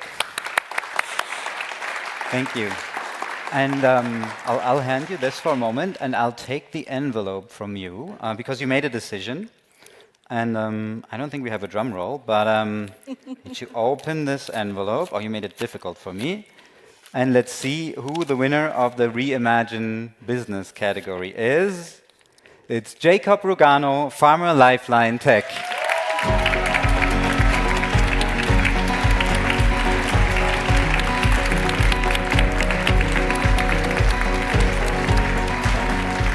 There's a photo. Let's all join for the photo. All right. Jacob. Okay. How do you feel? It's a surprise. I honestly didn't, well, I expected it, but I honestly didn't expect it. It's such an honor to really see the company being recognized at such a stage. It shows the validation that what we are doing is worth the hard work. And it's a reminder of the lives that change every day because of our technology. Thank you so much, Jacob. And before I let you all go, Tatsuoka, what made you select this project? What stood out for you? Congratulations. So what stood out for us was the social impact that it has. Agriculture is an industry that we rely on heavily across the world, and the fact that you are making an impact on the farmers, smallholder farmers, also cascades into the general population. The scalability, the fact that one of the devices covers a large surface area, and also the scalability of the product. You're using technology as well. This is now the innovation side of it. The fact that he's coupling, and with your co-founder as well, coupling something that is a basic need and so practical with technology is really mind-blowing. And then also the profitability of the business. So all of those elements really were shown within that, and they're making an incredible social impact. All right, thank you. Give it up one more time for Jacob and our judges and everyone else. Oh, one more picture. Okay. Thank you. Sure. So our congratulations to Jacob, our first winner of the day. We had a conversation earlier today, some of you might have been present here for it, with the Cabinet Secretary for Micro, Small and Medium-Sized Businesses of the Kenyan government, who, if I remember correctly, singled out Jacob's business as one of those that's really transforming the modern Kenyan economy. So he is being noticed and celebrated at home and here at Global Solutions as well. So let's give him a further round of applause.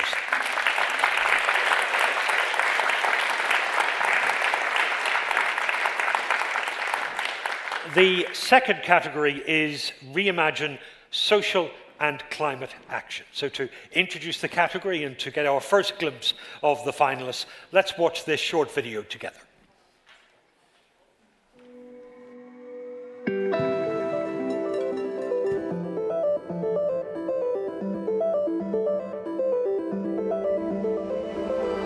Too many girls believe that staying silent is what's safest.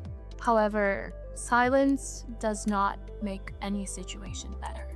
Hi, my name is Allison Chung, and I'm the co-founder, co-author, and illustrator of Selfie Speaks Up, a children's book and parent mentor's guide to teach young girls how to respond to violence.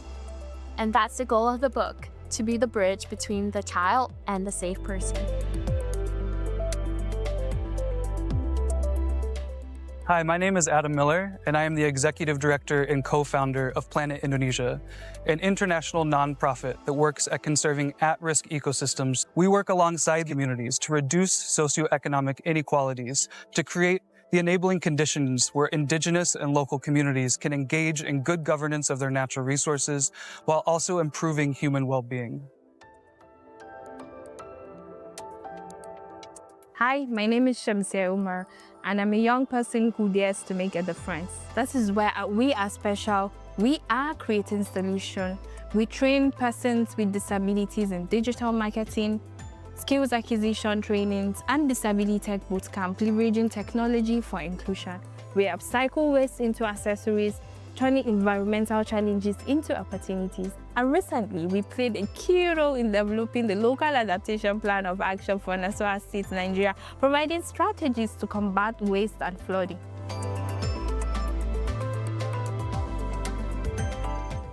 Hello, my name is Stefan Bright Sakwa, the founder of Bees and Trees Uganda. Our intervention is encouraging farmers to integrate trees on their farms, but we are not just telling them to coexist with nature. We are introducing an alternative source of livelihood in order to motivate them to do this. And this is being done through beekeeping.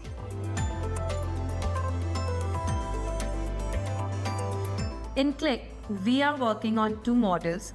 First is our helpline number, which is for the caregiver. So what happened when a child leaves the orphanage, the child doesn't know whom to connect, whom to get supported. So through that helpline number, the child know that there is a network who can support them. And the second thing is our Click Tech Portal. Through our Tech Portal, we are trying to build a national MIS, a database that we can track and trace the caregivers. And we are providing all the opportunities to the caregivers on one platform.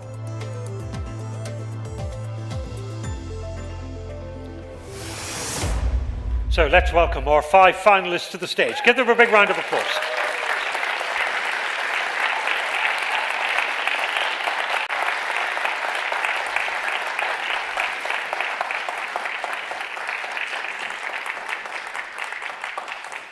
You're all very welcome. Thank you for being with us in person to share your stories and talk about your projects and the impact that those projects are having. Stephen, I will start with you. Bees and Trees from Uganda. What is the project? How does it work? What does it do? So we work in the Mount Elgon region of Uganda, where landslides have claimed over 1,000 lives just in the last decade. And deforestation for agriculture is one of the biggest drivers. So we are giving incentives to farmers to adopt agroforestry. We collaborate with companies through CSR or ESG, and we deliver beehives, we deliver coffee seedlings and trees to these farmers, and the beehives motivate them to plant bee forage species, the coffee motivates them to plant coffee shade trees, and then we don't stop there. We buy their products at a premium price, the coffee and the honey. So this is about soil protection. This is about the importance of good soil health and the role that trees play in protecting the soil and improving the soil. Absolutely. Where do the bees come in? Sorry? Where do the bees come in? This is the bit I didn't understand. Yeah, so we sought an idea that both contributes to the livelihoods of the farmers, but also to the environment. We know the role of bees in providing products like honey, wax, among others, but also the role to the ecosystem, also to the food system with pollination and all that. So we wanted to get a solution that helps farmers to see conservation as an opportunity and not a burden. So this is, it works all the way along the line. It's improving the soil, improving the yield of crops, the quality of the product. It's then creating a new product that can be sold as well. So it's using sustainability to improve the economics at each stage of the chain. Yeah. And there's a role in this for empowering women in agriculture. Tell me more about that. Yeah, for us, putting women and also youth at the center of our activities is very important because as young people, we know we are more open to new technologies. If you help a young person have opportunities with income, they can easily adopt new technologies like renewables, and that's how we accelerate the energy transition. And then for women, the statistics over the last 20 years are clear. Women invest over 90% of their income in families and communities. So if we want to transform communities, we need to invest in women. Thank you very much. Stephen, thank you for being with us and sharing your story with us. And if you can pass the microphone to Shamsia, welcome to our conversations here on the stage. And your organization is We Are Special from Nigeria. We saw a little snippet of it in the film there. Tell me a little bit more, tell the audience more about what it does. Okay, at We Are Special, we advocate for the rights and inclusion of persons with disabilities. Over time, persons with disabilities in Nigeria have been discriminated, including myself. So I found a way to bridge the barriers through technology for inclusion.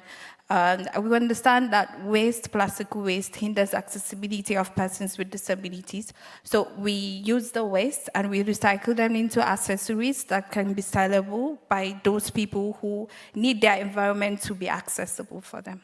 And what is the, as far as you can judge, as far as you can see, what is the impact that you're having? How is it changing lives? Okay, for one, in schools that we train the students in technology, the schools are not inclusive in terms that technology or computer sciences are being taught in paper rather than practice.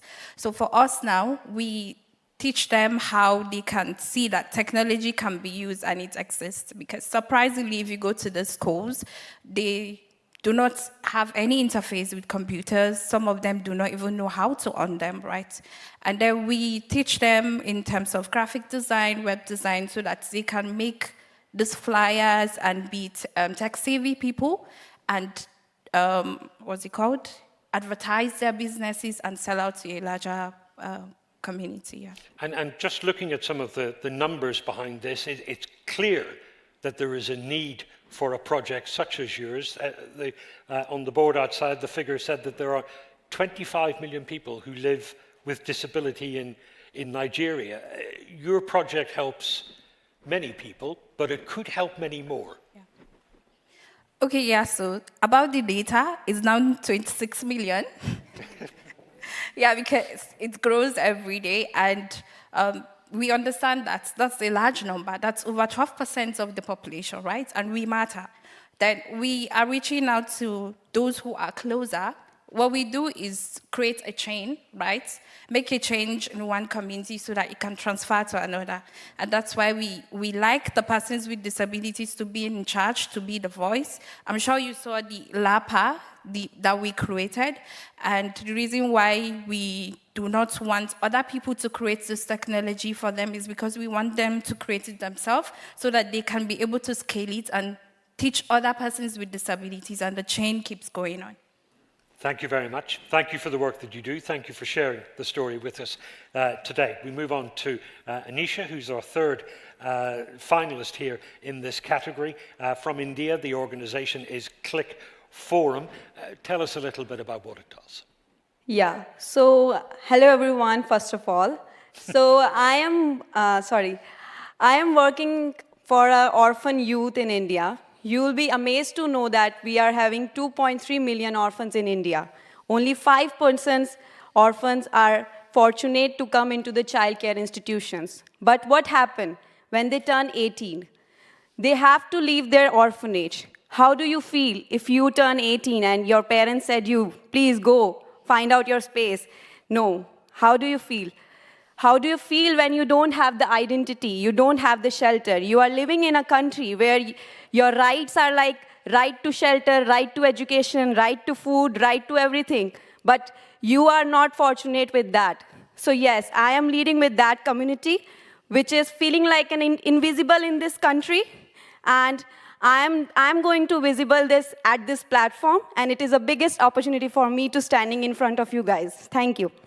And the work that you do in terms of how it helps people, it's at a very practical level. It's providing safe housing, financial assistance, education. Talk me through some of the challenges that people face and how you're helping them. Okay.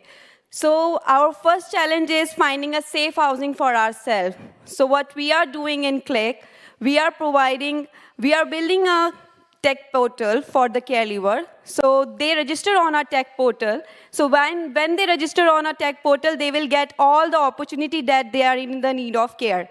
And also we are having our helpline number. So as I mentioned in the video, like if a child leave the orphanage, they doesn't know whom to connect.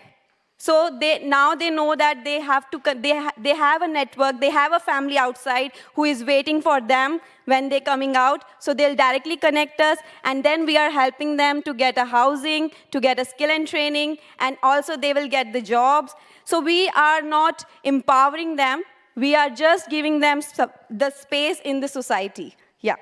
Anisha, thank you so much for telling your story, and thank you for the work that you do as well. Alison is our next finalist from Malaysia, and Sophia Speaks Up is the project, and this is one that involves the education of children and adults. Tell me about what you do. Yes, hi, I'm Alison Chung, and Sophia Speaks Up is a children's book and pairing mentor's guide to teach young girls how to respond to sexual violence. However, we like to say our motto is 4 to forever, because you can never be too young or too old, no matter what gender you identify as, to understand and become aware of what is a safe and unsafe touch. This is when you're talking about this issue with young children, this is something that's incredibly sensitive and is done very, very carefully. Tell me how the role that the book plays in that. The book is designed to be read by young children, is that right?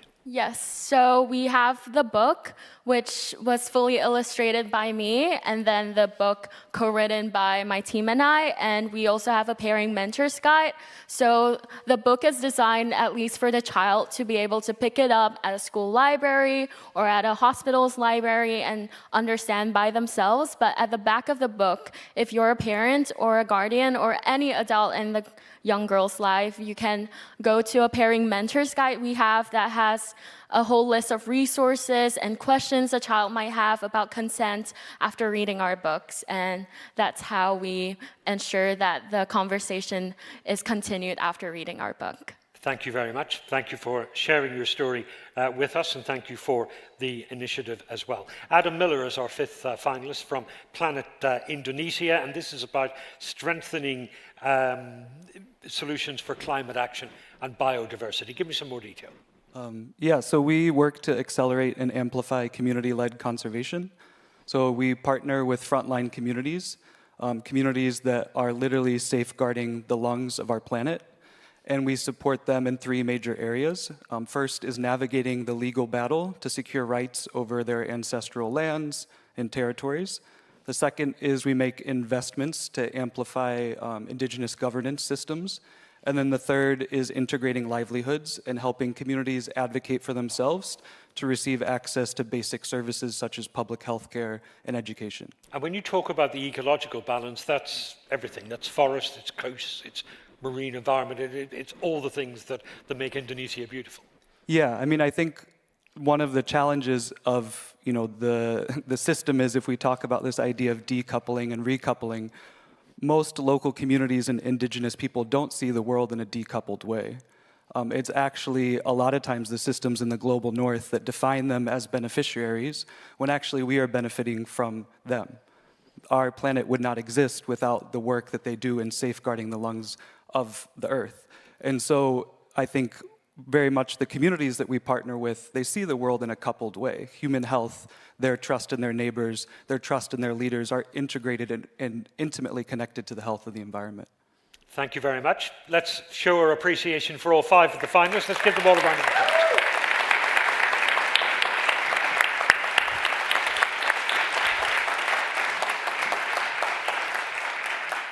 And it's time now to hear what the judges think. Ole, over to you. Thank you, Declan. And this time I would like to once again invite 2 judges onto the stage. Oh, 3 judges. We have 3 here. Let's have them all up on the stage. Kontimi, who is an ambassador for the YGC program. Clara, who is a lawyer and a supporter of the program for a long time. And Gary, who is the chief economist of the Scottish government. You might wonder what the chief economist of the Scottish government is doing here, but I will explain in a minute. These are our 3 judges for this category. And I wanted to ask first Kontimi, because I found this category extremely fascinating. You do amazing work, but it's also very difficult. There are so many differences in these projects. Also, I want to basically say the similar question to you. What, for you, connects all these projects?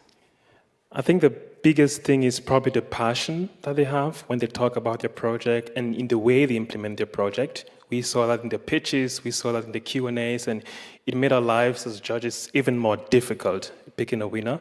Another thing is, I think they are the best people to solve the problems that they're solving, because most of them have faced these challenges, and they really know exactly how to navigate and create a solution that is going to fit that problem.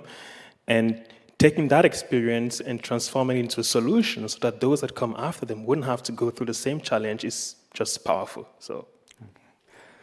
And Clara, can I also ask you a question? Yes, sure. Was there something that stood out for you when you listened to those presentations, something that you would want to share with us, anything that stayed in your memory after spending the day with the finalists? I think Kontimi already mentioned the passion and the dedication that you all have for your projects. And I think also we tried to ask you hard questions and you were all able to answer them perfectly. So you really own your projects, you really know your projects, and I wish you all the best no matter what happens at this award ceremony. I know you'll all thrive further. And now you too have an envelope for me. I'll open it once again. Ooh, suspense. And the winner is Anisha Sharma, Click Forum.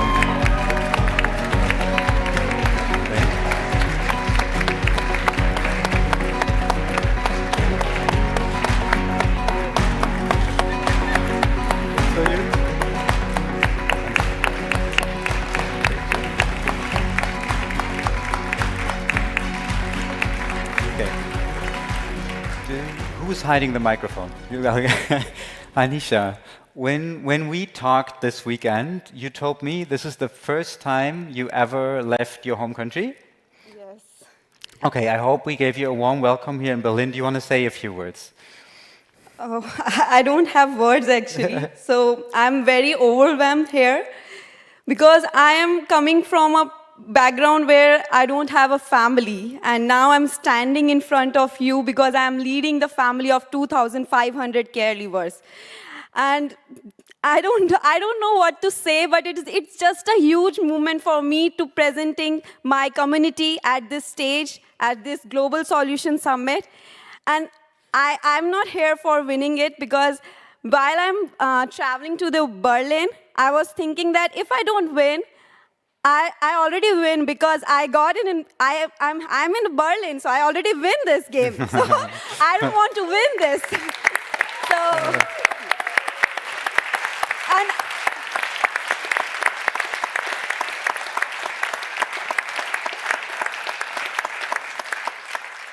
and I'm very thankful to all my fellows because they believe that I will be win, but I don't believe that. So yeah, here I am. Thank you so much, and thank you everyone. Thank you.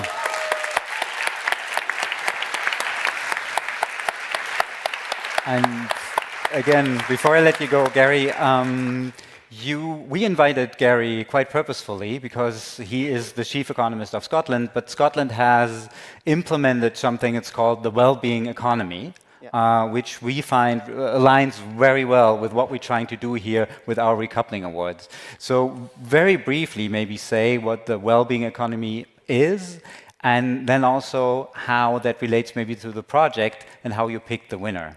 Okay, no, thank you very much, and it's a pleasure to be here. And as you see from the quality of the finalists in this category, it was so difficult. But I'll say a little bit about well-being economy. So the well-being economy addresses the social and environmental challenges of our day. It focuses on the economy serving people and planet. And it's an operating framework for governments to bring around the challenges that we face in addressing economic, social and environmental, including nature degradation. So it's a framework and operation for government. We created an organisation called the Wellbeing Economy Governments in 2018. It currently has Scotland, Iceland, New Zealand, Finland and Canada participating within that, and Wales, sorry, my Welsh colleagues will be. And we work together collectively to support each other and look at the policies that can drive long-term change in the economy. So this category, bringing social and environmental together, it's so empowering to see that. And I think when we looked at the projects, they're obviously at different stages. Some are really advanced, having massive impact on the ground. Some are maybe at a newer stage. So we looked at the pitch, we looked at the project, we looked at the person, the passion, and the plan for continuing. But we also looked at how we thought the recognition of the prize and being on this stage could really help that. And can we say on the social impact, I think given your care experience background, the fact that you are advocating for your community, and that connection that you're making in creating a family and friendship for people that don't have it, I think that really touched us all. And I think the technology solutions and what you're doing is so scalable. So we felt that you touched our hearts, you touched our communities, and addressing kind of social inequality, barriers, participation must go hand in hand with climate. Yes, thank you so much. All right, thank you. One more round of applause for Anisha. Thank you.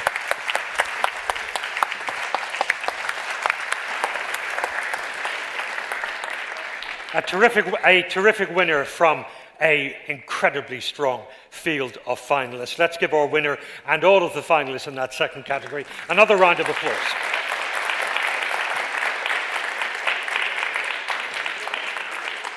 So our third category here this evening is Reimagine Civic Engagement. And if recent times have told us anything, it is the importance of having your voice heard, because the decisions are made by the people who are in the room. So, as before, let's introduce the category and get our first introduction to the finalists by watching this short video.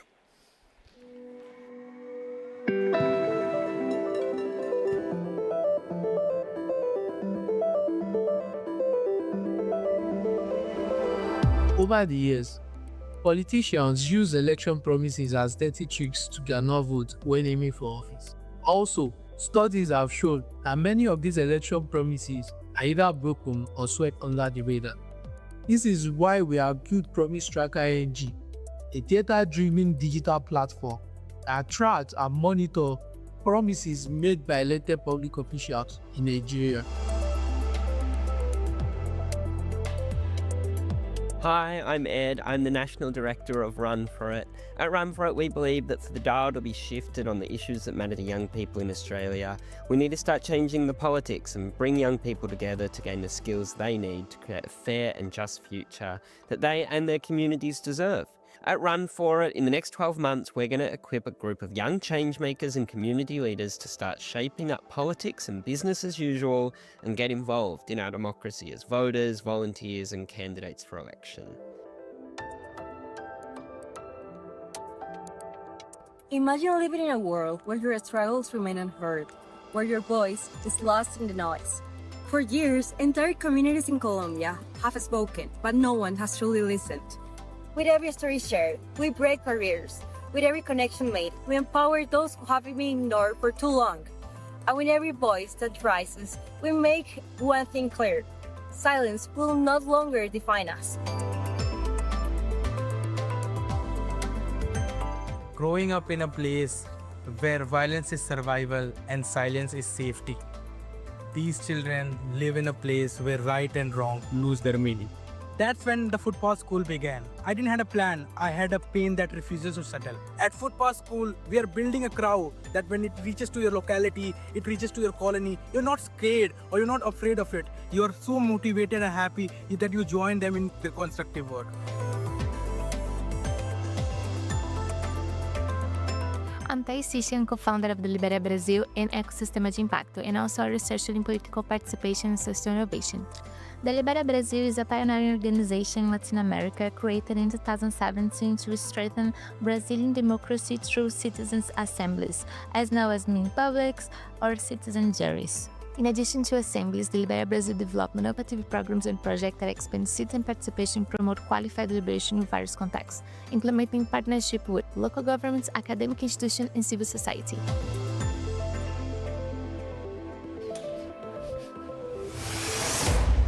Again, 5 projects that are transforming the world in which we all live. Let's welcome all 5 of our finalists to the stage. Give them a round of applause.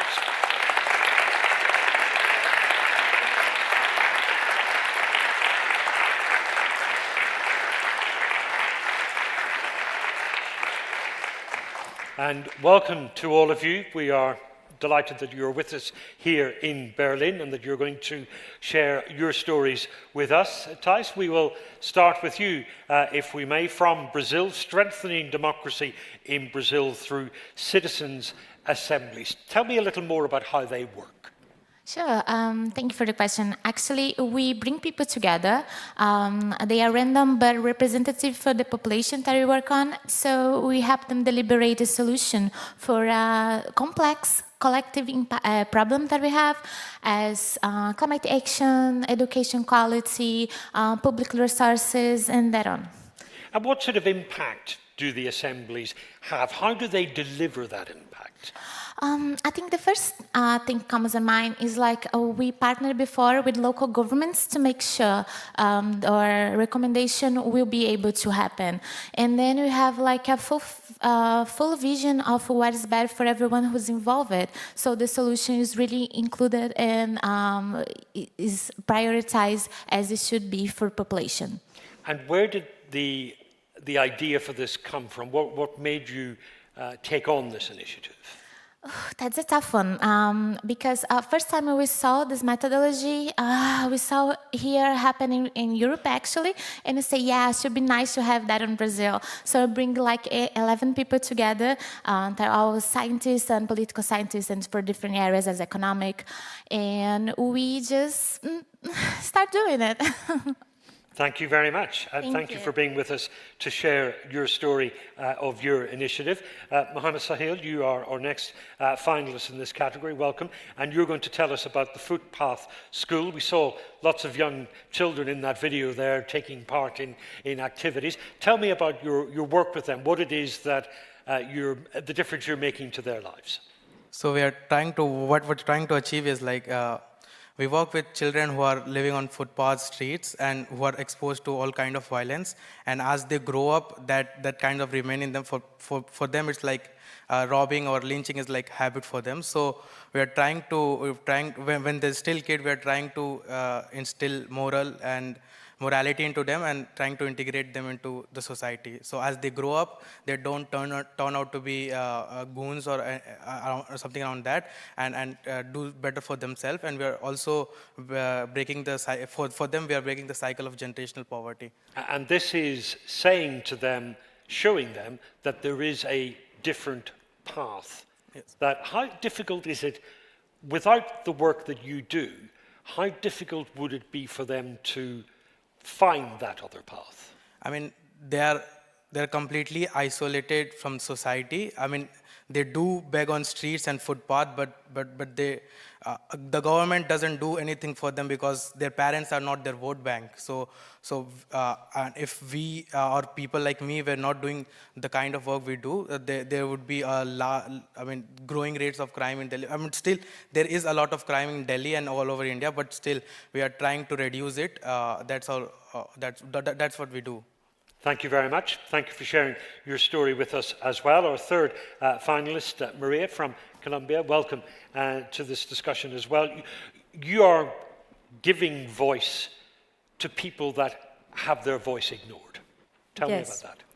Mi Voz, Mi Región, in Colombia, we try to amplify the voices of underrepresented groups that have been marginalized, and we have to connect them with solutions.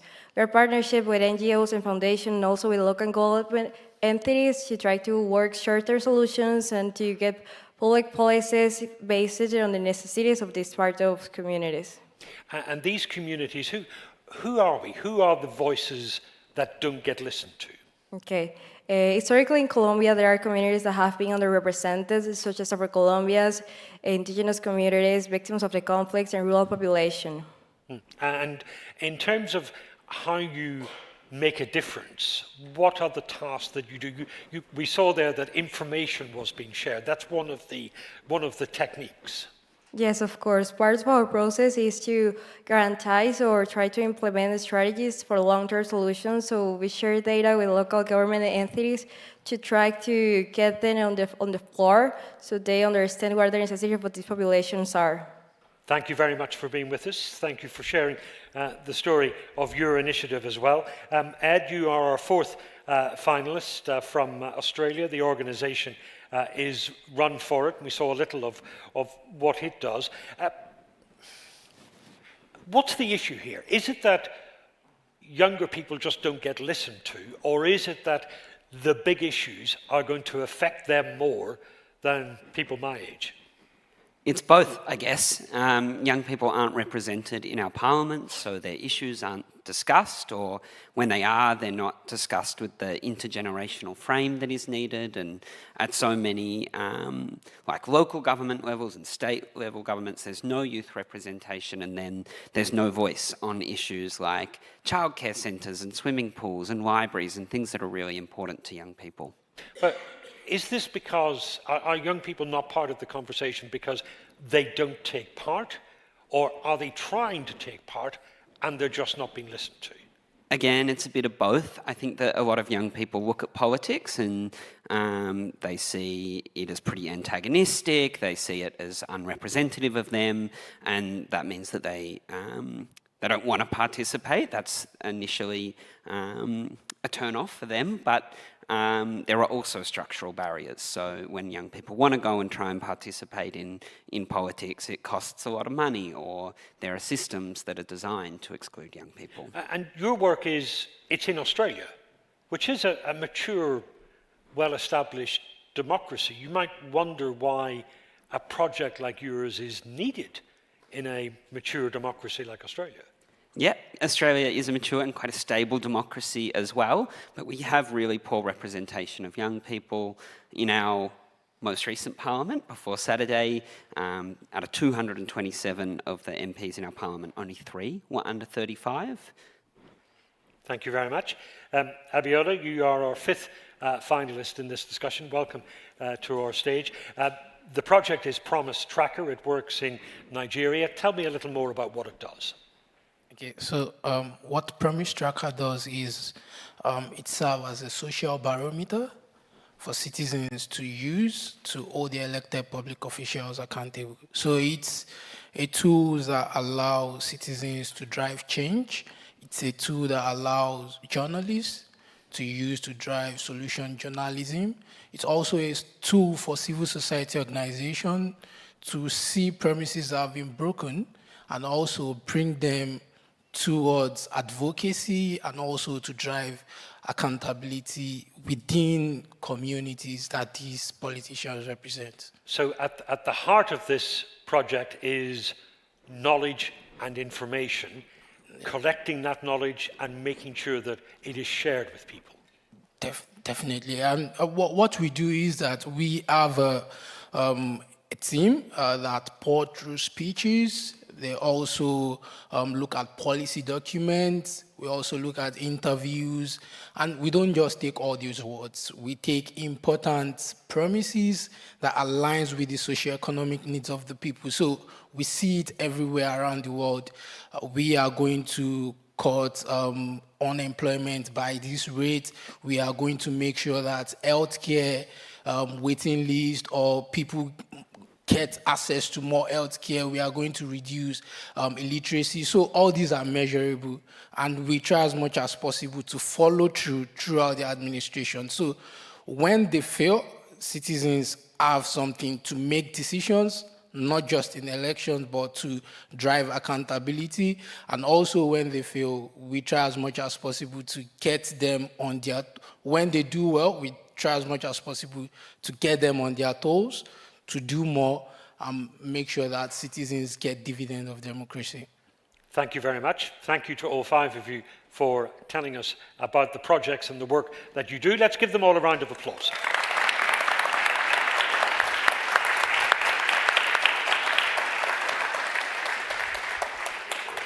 And drum roll or not, Alaa, you can tell us what the judges made of it and what decision they came to. Yes, for this category, I would like to invite Dr. Sandra Busch-Jansa to the stage. She is the head of political education at the Konrad Adenauer Stiftung and part of the jury. And you deal with political education. That is your bread and butter. That is what you daily. In your opinion, why are projects like these that deal with civic engagement, civic education, so important in times like these? So we experience all over the world that democracy is under pressure, and we need the civic engagement to bridge the gap between regular citizens and politics. And therefore, it's important to have young people like you are, to encourage these people to be engaged, to raise their voice, to make them heard, and feel that they can make a difference in politics and in their especially in their local community. All right, and you also have an envelope for me. I'll open it and see who the winner is. Abiola Durodola Promise Tracker. Congratulations. This for you. Also, we'll take a picture.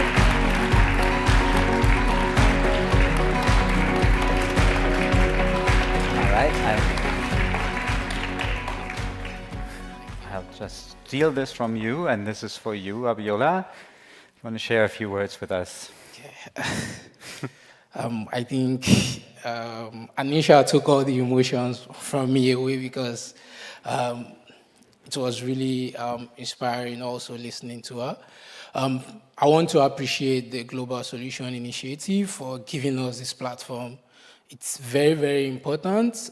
It helps our work, and it also helps us to reach more people in Nigeria. We faced deep socioeconomic issues, and bringing it to fore, holding our elected public officials accountable is very, very important. I also want to thank my team. I'm sure they're watching now, and they will also be happy in Nigeria. I want to thank them for the deep work we're doing together, and we look forward to doing more. I also want to thank my colleagues. They are doing amazing work, and I want to appreciate them for the good work they are all doing. Keep it up, guys. Okay, thank you so much. Okay, thank you. All right.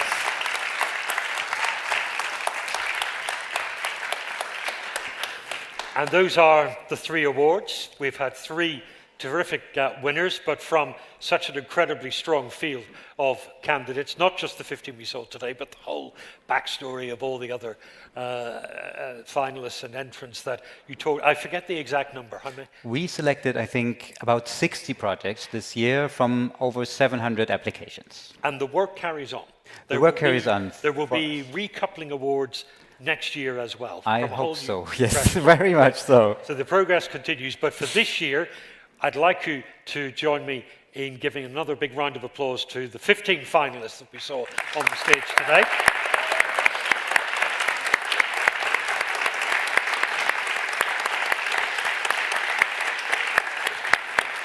And we are going to ask all 15 of them, yes? All 15 of them back to the stage for a photograph. They will come to the stage, and while we're hobnobbing with cameras, Claudia will come back and tell everyone else what we're doing next. Claudia, back to you.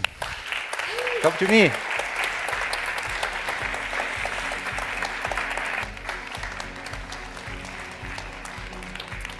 So these are the people we've been talking about so much. We'll be hearing more from you. You'll be joining us for the Global Solutions Summit program tomorrow. You will also still be on the Wandelgang. Where's the camera? There you are. You will also still be on the Wandelgang presenting your projects, and everyone who has now not seen his favorite project win, please make sure that you vote in the community award that we will award tomorrow night. This is actually the end of the sessions at this first day of the Global Solutions Summit. And maybe we can turn the music off for just a moment, because this is already enough noise for me. And I want to introduce one colleague to you to close this day. Would you do us a favor, and while you take photos, get off the stage? Yeah, I'm not talking to you, but I'm talking into the microphone right now. I can see how everyone's eager to get into touch now and to close this day down.